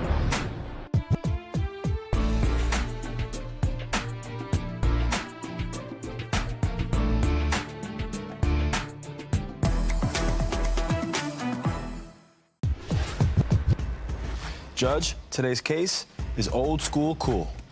From what I can tell, I have two intelligent, mature, educated people here. So I can't figure out what's wrong. Let's figure it out together. Court is now in session. The Honorable Judge Lynn Toler presiding. Good day, ladies and gentlemen. I'm here today with Kimberly King and Dwayne Patrick. The two of you have been together for a brief 11 months. You do not believe you're going to make it any further. Ms. King, you are looking for a certain amount of money from Mr. Patrick, and we will talk about that momentarily. But before we do, I'm going to start with you, Ms. King. Why don't you tell me a little bit about your relationship and why it's ending? This man, he has a problem with that I look much younger than what I am. Constantly accused of being cheating on him, which I don't cheat on him.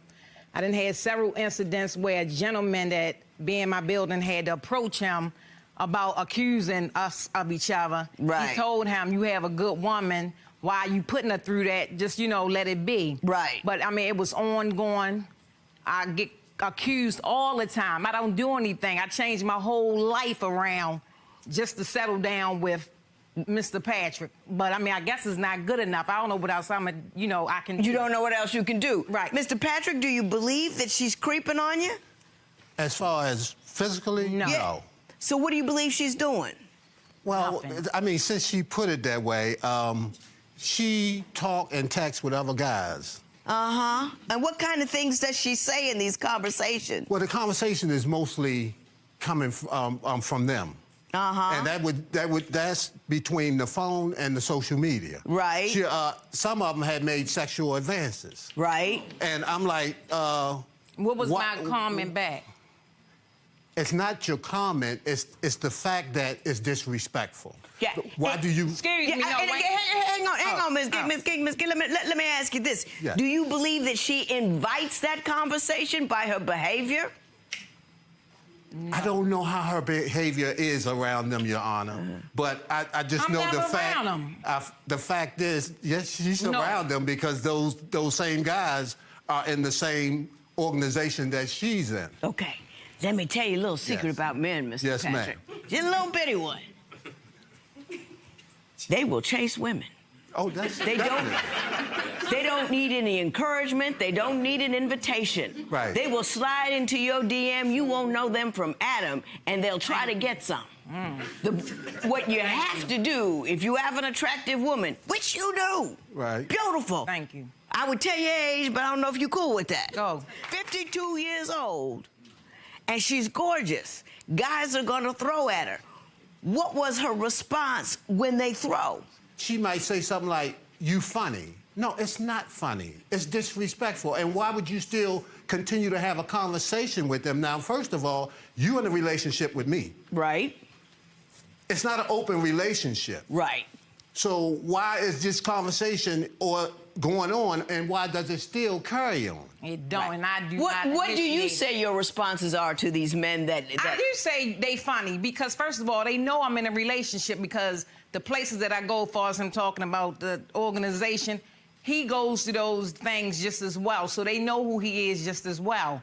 But what he's saying is not true. I don't entertain it. Yeah, it's saying you funny, and that's it. That kill a conversation right there. That's not a hard check. Right. He's looking for a hard check. If you would give him a hard check, don't you think that would make him feel a little better? A hard check is block him. That's a hard check. because it's that conversation that shouldn't even be going on. You block them. Do you block your exes on Facebook? No, because we was laying in the bed one day and you was sitting there in the bed telling me look at one of their pages. For what? Why you on that page? Mr. Patrick? No, we laying right there and... We was on his phone trying to find a place to eat. Right. You know, and yeah, Shaniqua. Yeah, want to know, can he talk? Talk about what? But if that was me, he would have went from 0 to 100 like he do anyway. Well, I want to know what Shaniqua wanted with you last night. Shaniqua is just a friend. I have never even You should have told Shaniqua she shouldn't be calling you, period. Nah, we are not together. Well, why don't you we always do a hard checking? Yeah. Block Shaniqua. Yeah, because we are not together. Right. Your Honor, we are not together. We have not been together. We have not even talked. For how many days? Over a week. No, he's lying. We have not even talked. No. On the Who phone. hasn't talked for a week? Me and her. No. Oh. She said it was over. It was done. She told me life goes on. Yeah, but you were laying in the bed when Shaniqua called, right? So that don't look over to me. Right. But we were laying on the bed, was watching TV. Just trying to find somewhere for carry out. It wasn't that laying in bed like you say it was going on. It wasn't like that. No, not like that. Wasn't like that. This is not the first time we took no break of talking to each other, but I guess in this break right here, he decided that he wanted to venture out. But like I said, if it was me, it would have been something totally different. Right. I think I see where we are with that. You also have a complaint, Mr. Patrick, that you say she doesn't treat you like a king, that she's inconsiderate. Yeah. What do you mean by that? Give me some stories. It's like, I will do whatever for her. Like what? You said you've made concessions. What kind? I mean, one of them, I stopped drinking. I mean, completely. Not just in her company. I stopped drinking because she is in recovery. Oh. See? Did he do that? Yes, it's called sacrifice. Did he do that, Miss King? That sounds awfully... That's what he said, but I'm just saying, but when we get mad, he'll go to drink, so he ain't do it for me, he just did it for the time being. I drank one time in that whole time since we've been together, and that's because but that was that one little drink. That one little drink, other than that, I have not touched at all. That's a huge concession, Ms. Gang. You know it, because you smiling. You smiling. I'm not going to deny that. What is the most suspect thing she's ever done that causes you to look through her phone and be concerned? I will answer that. Every time she's with me, her phone is on silent. So what? That's my phone. No, I don't have to have my phone on ring. Not vibrate, silent. And I'm like, why is your phone always on silent? Now, my phone is never on silent. Because you're an on-call maintenance man. No. That's my personal phone. They don't use my phone. I have a work phone. They do. I have a work phone. But my phone is never on silent. It's always laying there. They do call your work phone. She has the code to my phone. I don't. So I mean, but her phone is on silent. I only went to her phone one time. And what'd you find when you went through? Oh, good. I sure will. That she had talked to 3 men. Right. One of them being the one that she was talking about earlier, where he said this and had that. He's the same one that was trying to get at her. Trying. But he's gonna come tell me that she's a good woman, this and that and that. I mean, really? Why should I care about what you saying? You the same one that was trying to get at her. Right. The other one was her ex. She asking him, I seen this going back and forth, where you at? What you doing? He said, I miss you. She said, I miss you back. But we're in a relationship. Oh, yeah. The third one, this other guy, he tells her he love her. You know what she said? That's nice. So he texted me, asked me where was I at. So I said I'm in a meeting. He texted me back, say, yeah, right. So I'm like, yeah, right. So I had to call him, put it on speaker so he can hear what the person in the background is saying, just to prove that I'm in a meeting.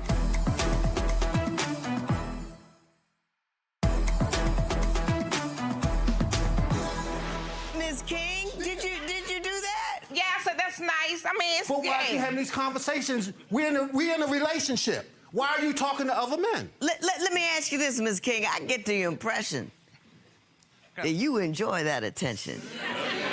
You don't necessarily Literally invited, but you don't call it. You don't let it, you don't make it stop because you enjoy how it makes you feel. How far from the truth am I? You're right, but I'm just saying, but the controlling, I mean, that's sickening because I'm saying I shouldn't have to be on the phone with him 8 o'clock in the morning or 4 o'clock in the evening. I mean, what is there to talk about? And then if I say, I'm gonna call you back. Tell me what's going on and why you think he's so concerned about it. Oh, I don't know, but this part, I was in a meeting one day. Yeah? Okay. So he texted me, asked me where was I at. So Right. I said, I'm in a meeting. He texted me back, say, yeah, right. So I'm like, yeah, right. So I had to call him, put it on speaker so he can hear what the person in the background is saying, just to prove that I'm in a meeting. And then when he found out I'm in a meeting, he apologized. The same stuff he do all the time. Let me ask you this, Mr. Patrick. Right. In your life, has somebody cheated on you, hurt you, put you through some years ago. things? 26 They still cheated on you. 26 years He's ago. still carrying it. I mean, That's what she said. It seems like you're very involved in the details of where she Because is and what she's she don't tell doing. the truth. That's not She don't tell the truth.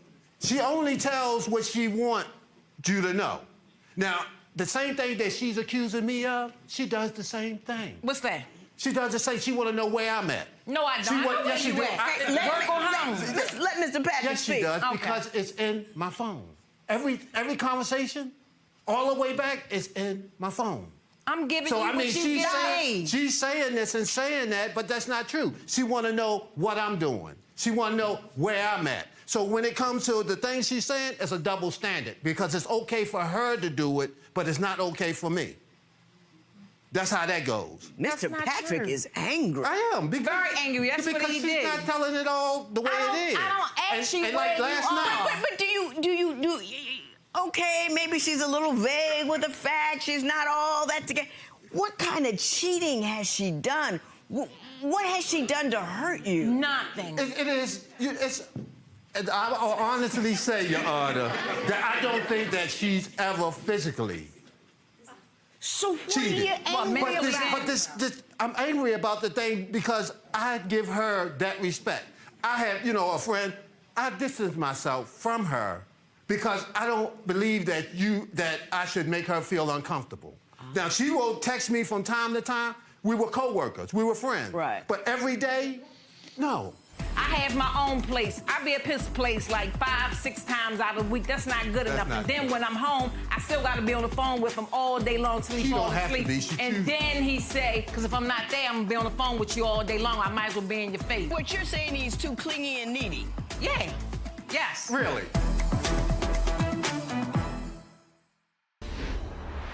In large measure, the author of your own angst, I think that the extent to which you enjoy male company, and I think guys are shooting at you all the time, and you don't put that on a strong halt, a strong check, or a strong pause, is messing with his head.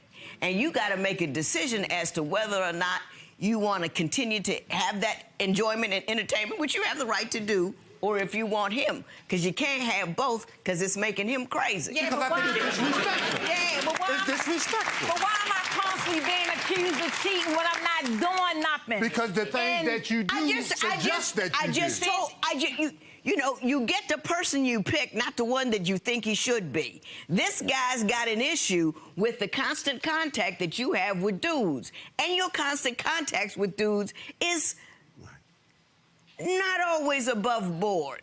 They come at you crooked and you entertain it. But my thing is, why do he tell me I'm the one for him? If I'm the one for him, then where's all this? Act like it then. Why you say it? Act like it. That's crazy. Act like it, but he say it. But hang on, Mrs. Yes. King, I'm trying to explain something to you. If you like somebody, you have to make some adjustments to your regular conduct in order to allow them to be sane in your presence. Do you see what I'm saying? Everybody these days, like, I don't want to change a thing, but I want to be in your life, but I ain't changing nothing. So, you know what I mean? That's why nobody can get along, because I ain't changing, you ain't changing. He changed for you. He stopped drinking for you. He made concessions for you, and he doesn't see concessions coming back to him from you. And he loves you. That's his words, though. That's not true, because I have changed. Like I said, I have changed a whole lot. For him? For him, just to be with him. Like what? Yeah, I'm dedicate all my time with him. You know what I'm saying? I have my own place. I be at his place like 5-6 times out of the week. That's not good enough. And then when I'm home, I still got to be on the phone with him all day long till he falls asleep. And then he say, because if I'm not there, I'm going to be on the phone with you all day long. I might as well be in your face instead of being on the phone. And then if somebody call me, if I click over, I'm too long, he calling back, So calling back. what you're saying, he's too clingy and needy? Yeah. Yes. Really? Yeah, I see what's going on. Now you say you're gonna leave him and you want $81 for some tickets for a boxing match. Tell me about that boxing match. No, Ms. that's King. another incident. We went to the fight, right? We had a nice time at the fight. Yeah. Go back to his place. He get up 8:30 in the morning, make breakfast. 8:30 in the morning, mind you. So we still out at the fight late. So we eat breakfast. So we laying down there looking at Lifetime. I don't know, I must have made a sound or something like I was going back to sleep or something, so he just gonna look at me. I'm like, what's wrong? First he said nothing, but I can hear him breathing like, you know, like, yeah. So I'm like, what's wrong? So what, you just gonna sleep all day? Even if I was, going to sleep all day, at least I'm up there with him. Right. You know what I'm saying? That's what I'm saying, he's ungrateful. No, what do let he me want tell me that to do? story, because she leaves parts out. She only tells you what she wants you to hear. Well, quickly now, because it's only $81. Right.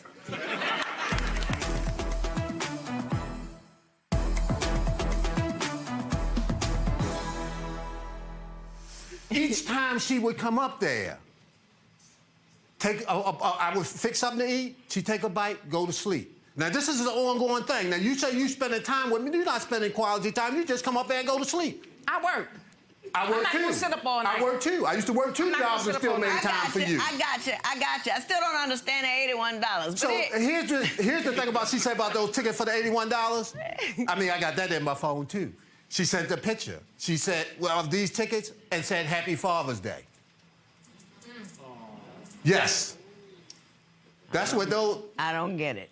Those tickets were a Father's Day gift. Yes. Because you're a father? Yes. So what's the problem? But, I mean, she's saying the $81 for the tickets, they were a gift for Father's Day. I got you. Was there a gift for Father's Day? I mean, so was those diamond earrings for Mother's Day that's in her ear. I got you. I'm there. So, I mean... I got it. I'm all done. Ms. King. Yes, ma'am. He don't want much but you. That's all I ever want. No. What do I suppose But you have to make this is who he is and this is what he needs. If you can give him what he needs, stay with him. If you can't, leave him alone. Do you see what I'm saying? That's what I'm saying. There's no right and wrong about it. But I think you would be foolish to pass this guy up. I really do. I'm not, but he need to give it. It's hard enough for me to stay clean, but for him to be doing all this extra stuff, accusing me and stuff. Then maybe he's not the dude for you at this time. Right. That's what that is. That's what that is. You're two good people. I wish you both the best. I think neither one of you will have any trouble finding next up. So go on, get out, and find next up. This matter is adjourned. Thank you. Are you going to move on, or you think this could be something special here? I mean, something special is something that also need to be talked about. Well, let's talk. Let's talk. It's a two-sided thing. A relationship is a two-sided thing. One person can't always be wrong. So, you take that and you go from there. Now, as far as lover, yes, I do. But there's certain things that I can go for and certain things that I can't.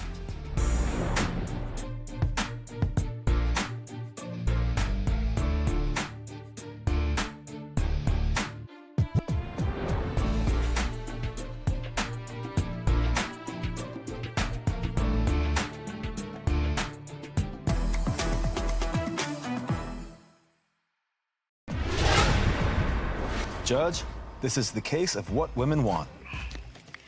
I have a case here in which a woman has a whole lot of exes. That's not the problem.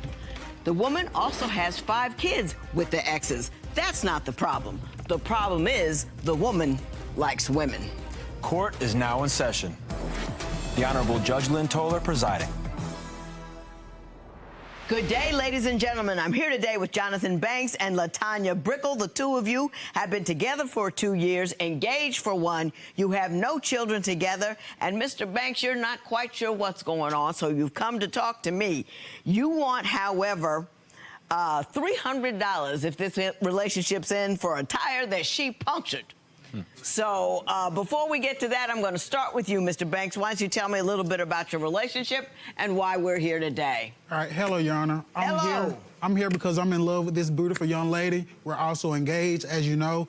But the problem is that I'm in love with her, but she's also in love with women.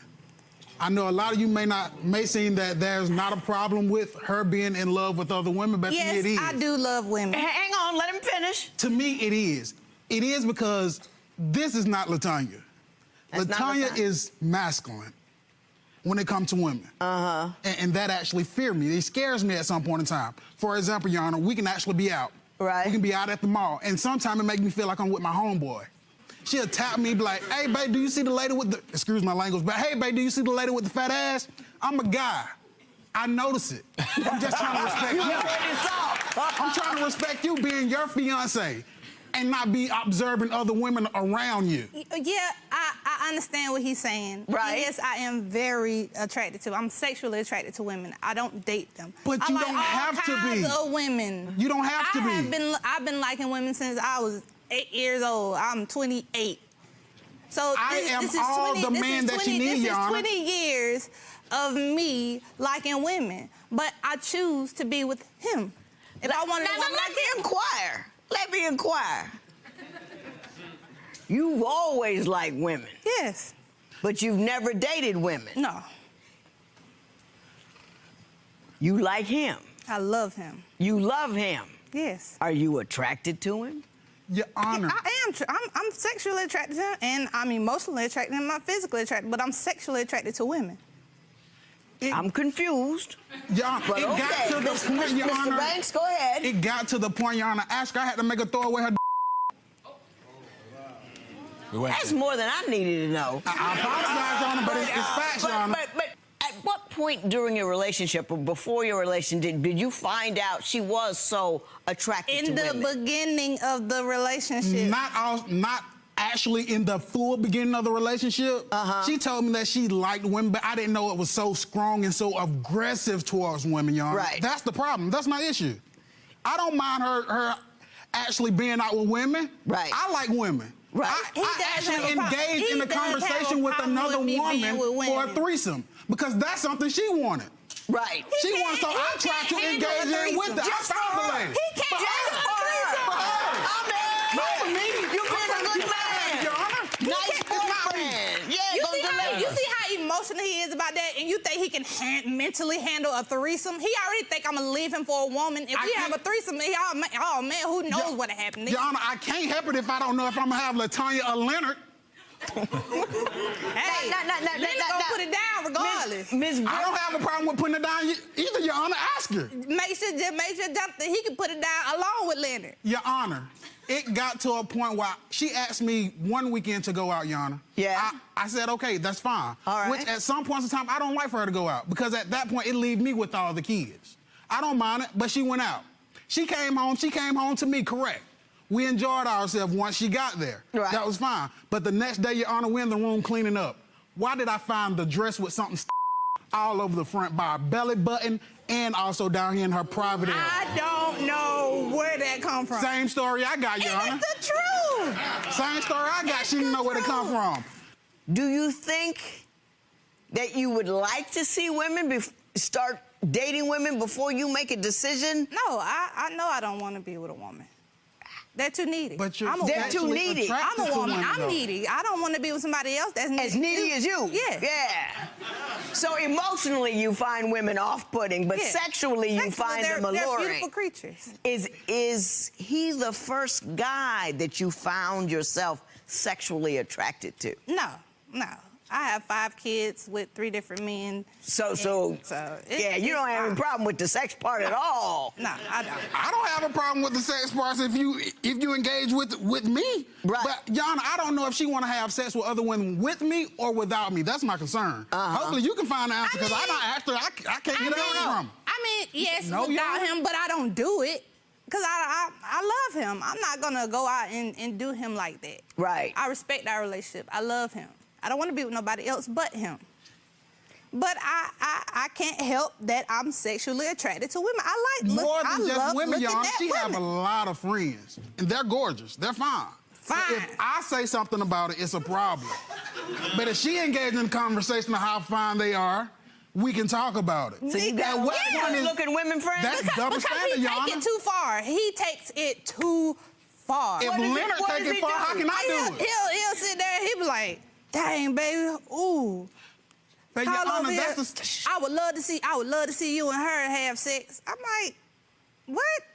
No, that's not how that goes. I initiate it, then you follow through. You don't start it. Oh, sir, there are rules to this There's thing. rules to this. rules that I was unaware of. Rules that he is aware of because I made sure I laid him down. She never told you what the rules were? This is my first time hearing those rules, Your Honor. Let's try to figure out what they are together. How about that? You and Okay, me. you can ask. You and me. Find 'em out. Now, Ms. Brickle, tell me, what are the extra woman rules as far as you know? I mean, what are the requirements? I mean, let me ask you this first. Can he have a threesome? Yes, he can, if he can handle it mentally. Well, let's see what's on your mental right now. What makes you determine whether or not he's mentally prepared? I love her relatives, Your Honor, but they are around all the time. I don't know if they wake up with us, go to sleep with us, or not, but they're around all the time constantly. And they're always eating my snacks. Your Honor, it's ridiculous.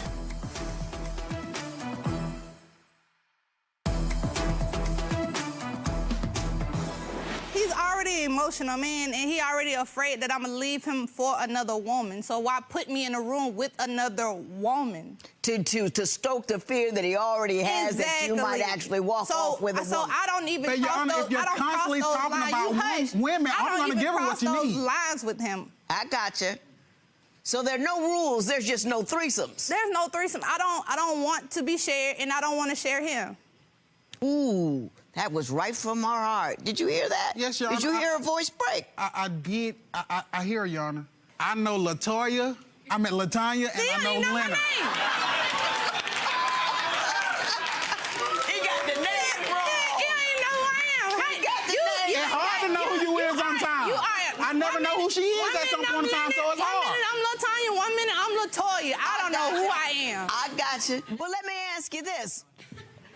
You say that her relatives are too involved in come over too much, too involved. Tell me what's going on with that. I love her relatives, Your Honor, but they are around all the time.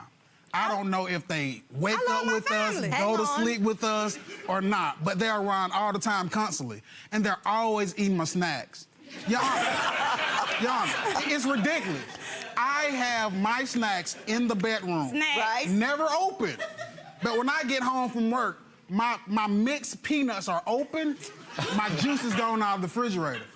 I didn't get an apology. No. I don't know anything about it. I didn't even get a replacement.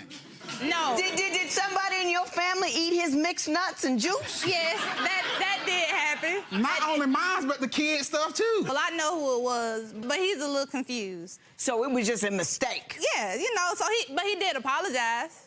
Did he apologize? Multiple times, but it's multiple mistakes.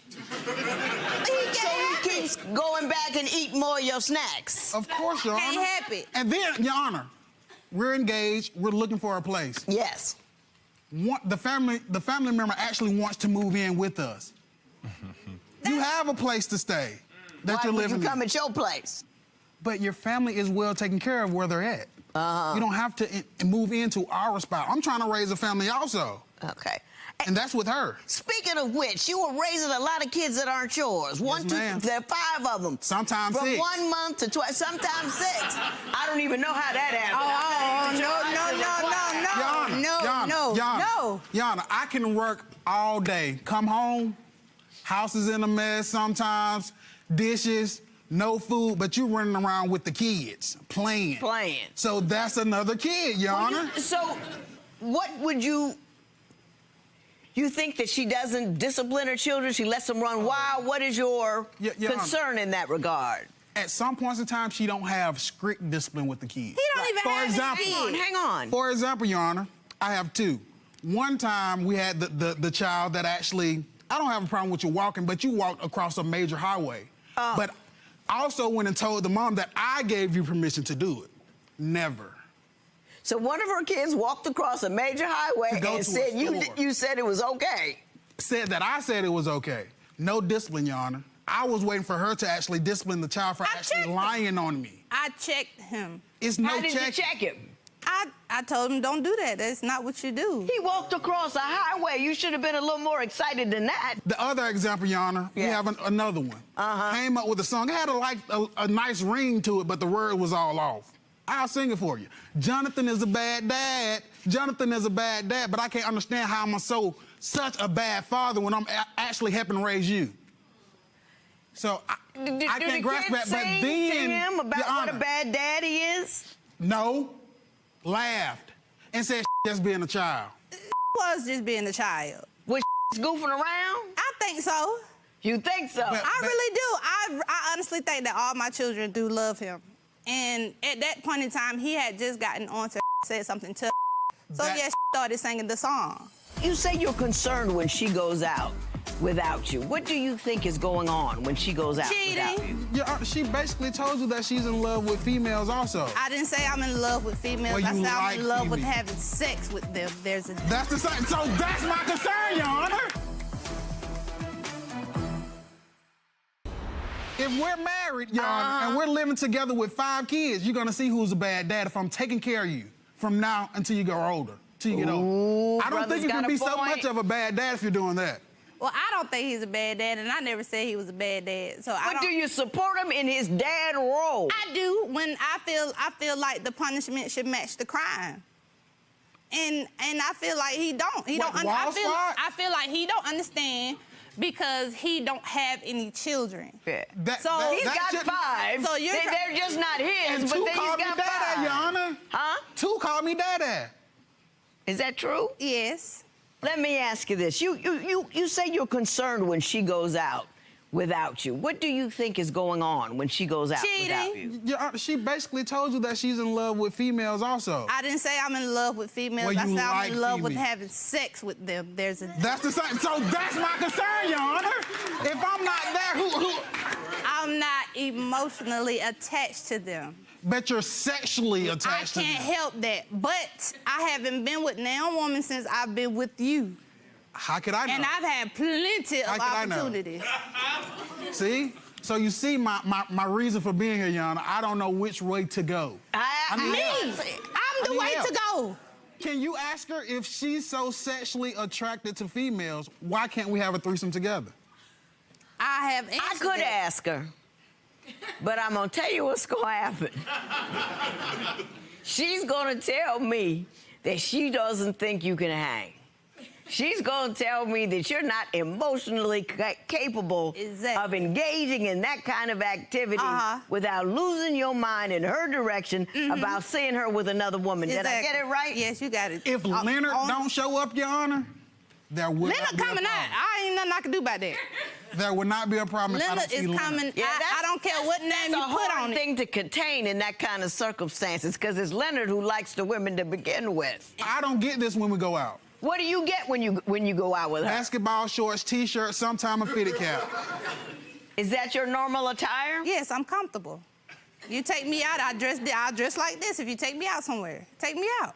Yeah, this is the first time So I are see her you with saying makeup that he on. doesn't take you out anywhere that warrants getting dressed up? No. Is that true, Mr. That's Banks? false, Your Honor. Oh my Your Honor, gosh. Your Where Honor, do you ask take her- me ask for me her- to put on some heels, for me to put on a skirt, for me to put on makeup, for me to do my hair all extra? I want to be extra. I want to do all that. Okay, but take babe, me somewhere where we do I don't all take that. you anywhere? Applebee's. I love Applebee's. Great spot. I do too. Great spot. Yeah. The neighborhood brand. I like Great it. spot. I don't knock it. I like Applebee's. 2 for $20 me all Baby, day. Your Honor, But don't But don't sit there and make it seem like you be taking me to some place fancy where you have to It put on don't heels matter. and a She can dress. wear heels to Applebee's. How many people you done seen at Applebee's with heels on?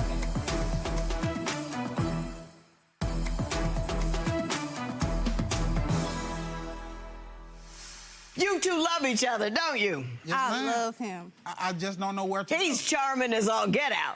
I enjoy him all the way over here. And you love him to death because I can see it in your face. That's my fat, short, black little dude.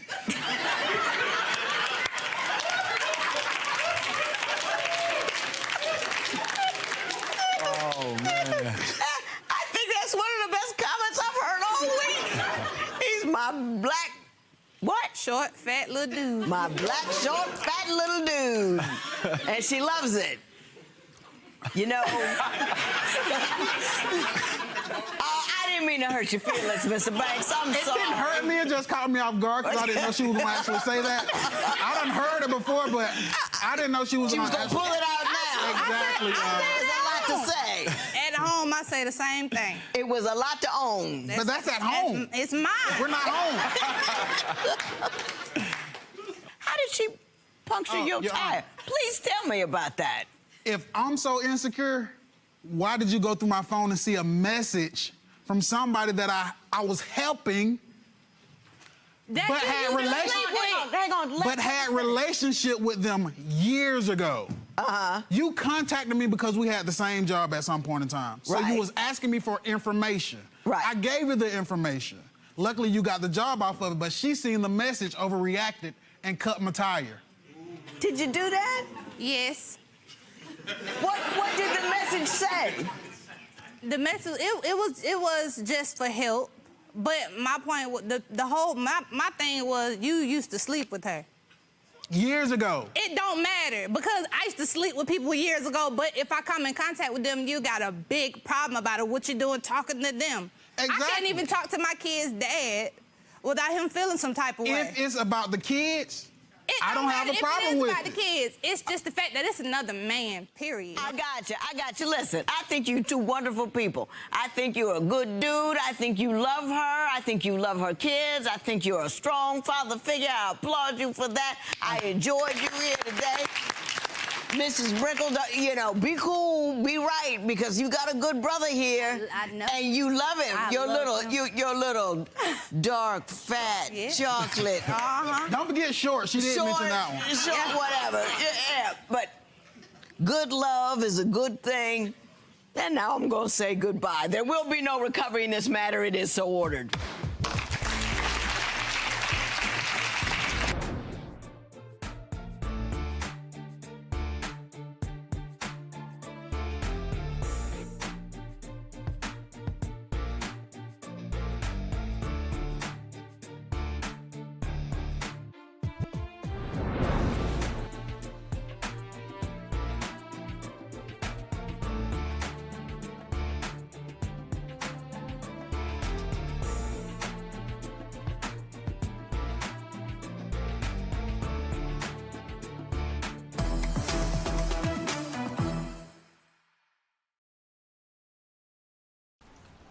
All right, guys, thank you very much for coming today.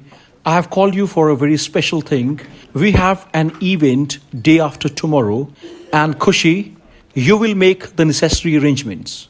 Khushi, Yeah, sure, sir. you seem a bit off today. Everything is good, sir. Don't worry, I will do. All right, I am counting on you. All the very best.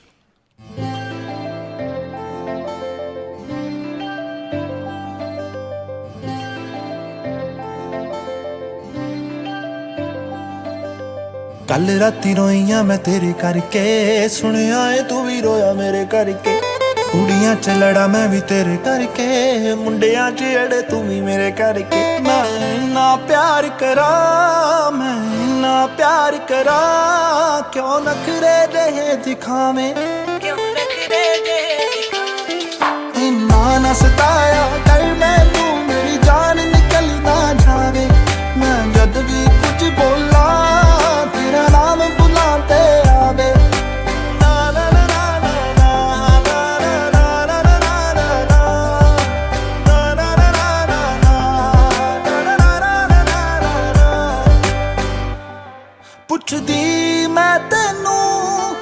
सच सच दसी वे एक भी ना गल वे तू दिल विच रखी वे दुनिया नहीं चाहती वे तेरा मेरा प्यार वे सुन मेरी सुन ले यार वे नहीं सोना लगदा है जदों जदों भी लड़दा है जद भी किसे ना गल करा मैनू पता वेख के सड़दा है राज राज तू हर वारी राज राज तू हर वारी लाने लावे इन्ना ना सताया कर मैं तू मेरी जान निकल ना जावे मैं जद भी कुछ बोला तेरा नाम बुलाते आवे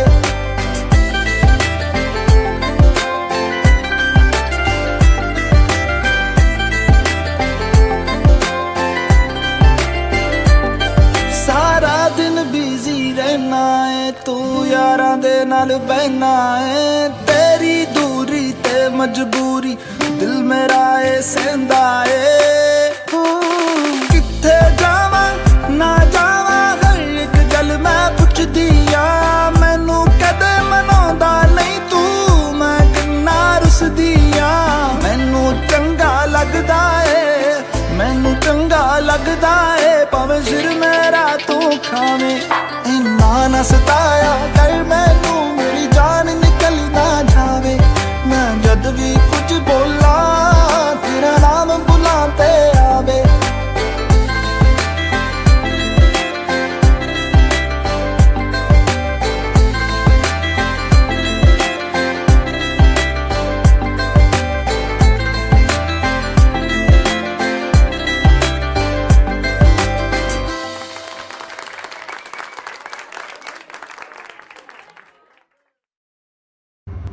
तो अभी आपने हमारा दुनिया सॉन्ग देखा सो प्लीज कमेंट करके बताना कि आपको सॉन्ग कैसा लगा एंड हाँ वीडियो को लाइक करना जाने से पहले रिपल म्यूजिक स्टूडियोज के चैनल को सब्सक्राइब कर लेना thank you bye bye everyone